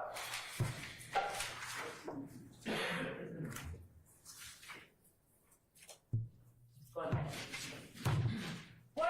Who is it that is depicted in State's Exhibit 8 uniform? Me. And what part of your body is depicted in State's 8 uniform? Lower right. Stomach.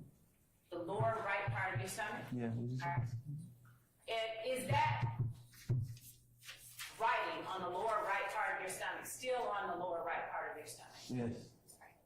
What letters are on the lower right part of your stomach as depicted in 8 uniform? The letters are a L, a I, a M, and an E. Is there another letter in front of the L? You would call that a letter? You don't? No, that's a snake. Oh, okay. So what is it that's depicted on your stomach? What word is it? So I substituted the initial S to spell slime with a snake. Okay, so it's meant to spell slime. Yes. And the word slime, what does it mean? Good question. That's a good question. So the S is for slug, the L is for love, the I is for I, the M is for me, and the E for everything. So,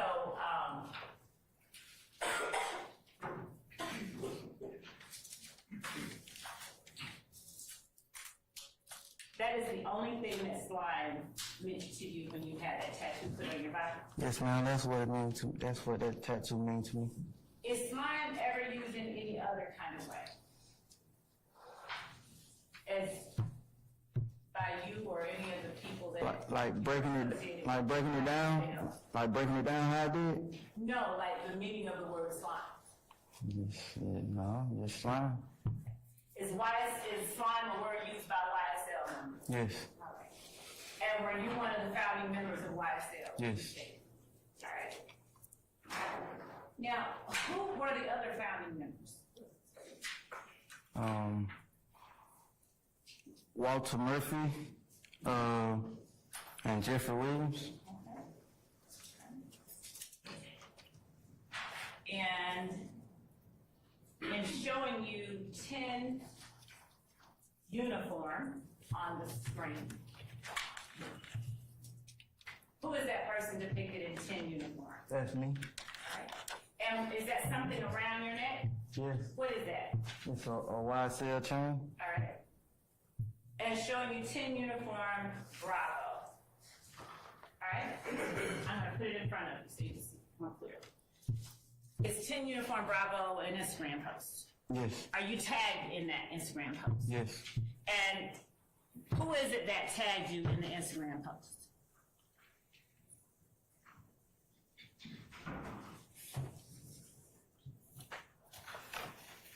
Who is the photo by?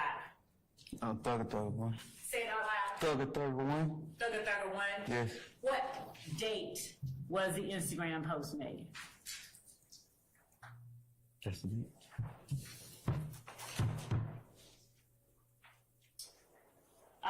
Looking underneath the word ID, next to the word taken, what date is indicated? Can you see that? Yeah, man. So, Just read the numbers as they appear. 2014, 10, 12. Okay? Is that meant to depict October the 12th of 2014? Yes. And is that the day after you are alleged to have robbed the young lady at gunpoint? That is? I'm asking you. I don't know. I asked my lawyer yesterday when that date was. Now, Hey, I guess so. the text in State's Exhibit 10 Uniform Bravo, would you read what the text is? Next to the word text, can you see it on the screen or do you need me to bring it up? Yes. All right. What is that text? Him and I. So I'm Starting actually I see what it started right from. here. So it's a hashtag, a Y, S and a L, a hashtag slime life, a hashtag hey baby, at original slime slur, which is me. Him and I are the founders of YSL. So brilliant. Photo by 3031. All right. And do you have a tattoo with the word Haiti on your leg? Yes. All right. And is that in permanent ink? Yes. And original slime, what was that meant to denote? Basically,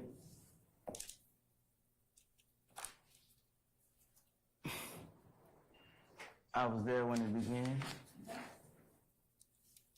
So, when did it begin?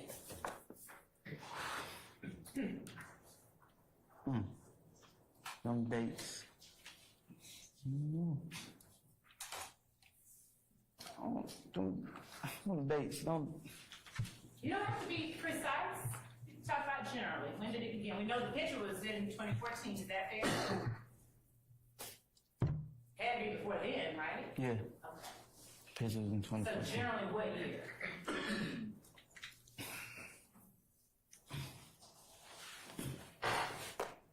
Probably a year or two prior. I can't recall the exact date.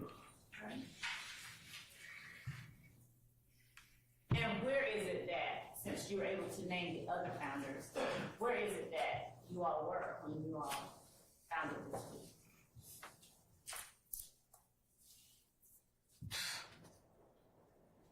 That's more than 10 years. I don't know. I'm sorry. I ain't been non-responsible. I don't recall. And since you're one of the original founders, could you tell the jury just how it came about?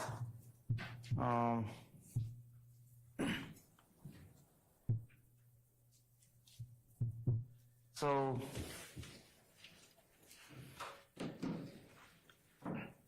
at the time, we was going through like a phase with the whole rock crew gang ordeal.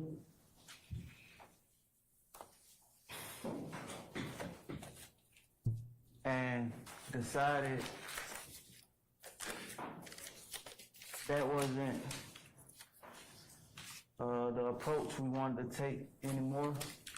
So the rock crew gang was known for like committing crimes and like being a gang. We was trying to take a different approach. We had a passion for music. We often listen to music, love music. So we said, hey, we're gonna change the narrative and try to do something positive by create a music organization. A music organization. Yeah, at the time,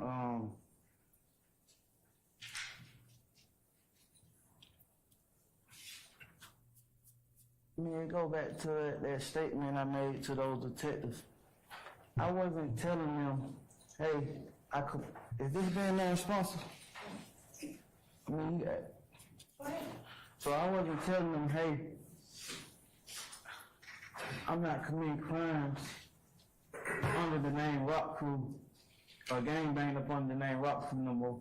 I'm committing crimes up on the YSL and gangbanged up on the YSL. That wasn't my direction with the statement I was making. I was trying to tell them, hey, kind of trying to put that Rock Crew narrative behind me and switch it up to something positive. And at that time, it was like a window open for us to like do music. So that's the approach. In that initial statement, I said, hey, we're no longer going by that. We got a music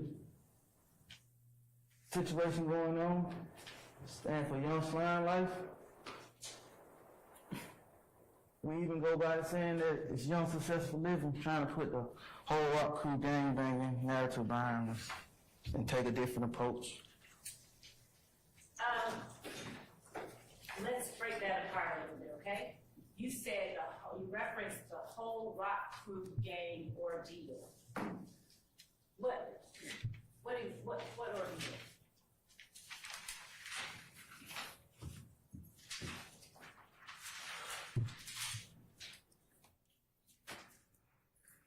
Being known for Rock Crew and gangbanging and committing crimes. And that was all three founders' intent to put that whole Rock Crew gang ordeal behind you?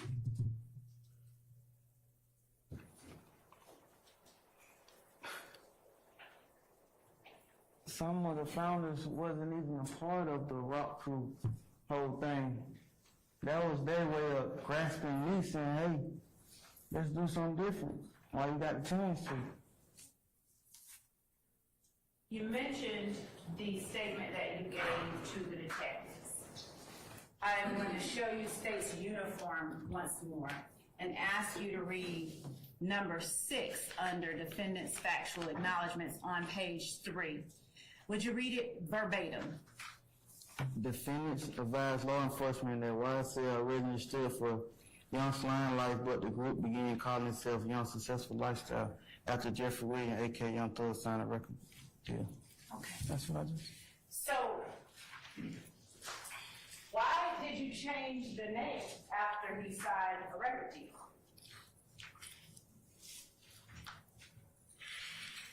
So,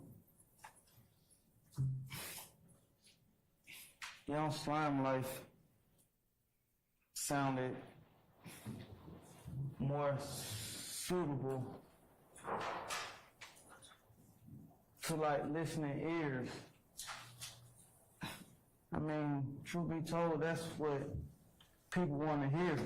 And once you get in and kick the door down, you can like change the situation on how people look at you. But initially, they won't. fine life. But once you, yeah. You said they want young slime life. What about young slime life was it that you believed people wanted? I'm sorry.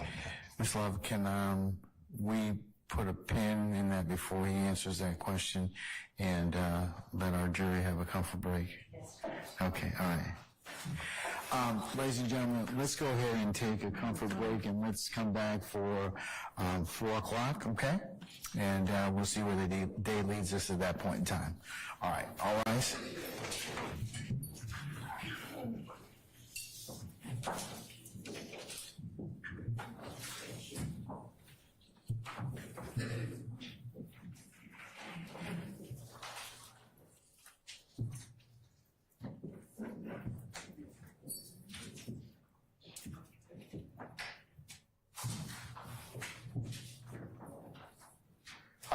Ladies and gentlemen, please be seated. Our jurors left us. Mr. Stevens, you can step out and take 15 minutes and come back, okay? Yes, sir. All right, don't discuss testimony with anybody except your attorneys, okay?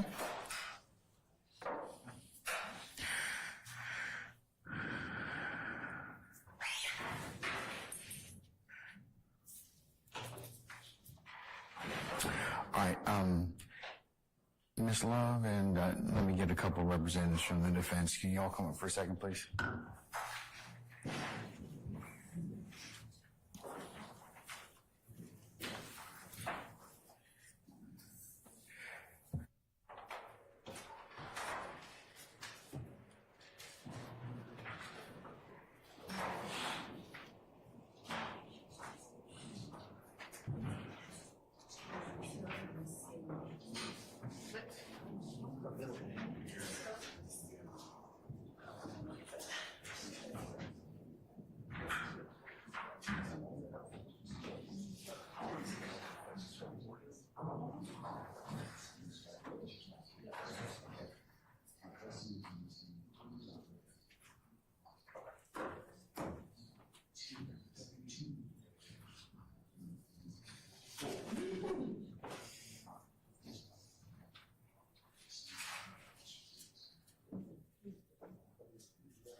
Mr.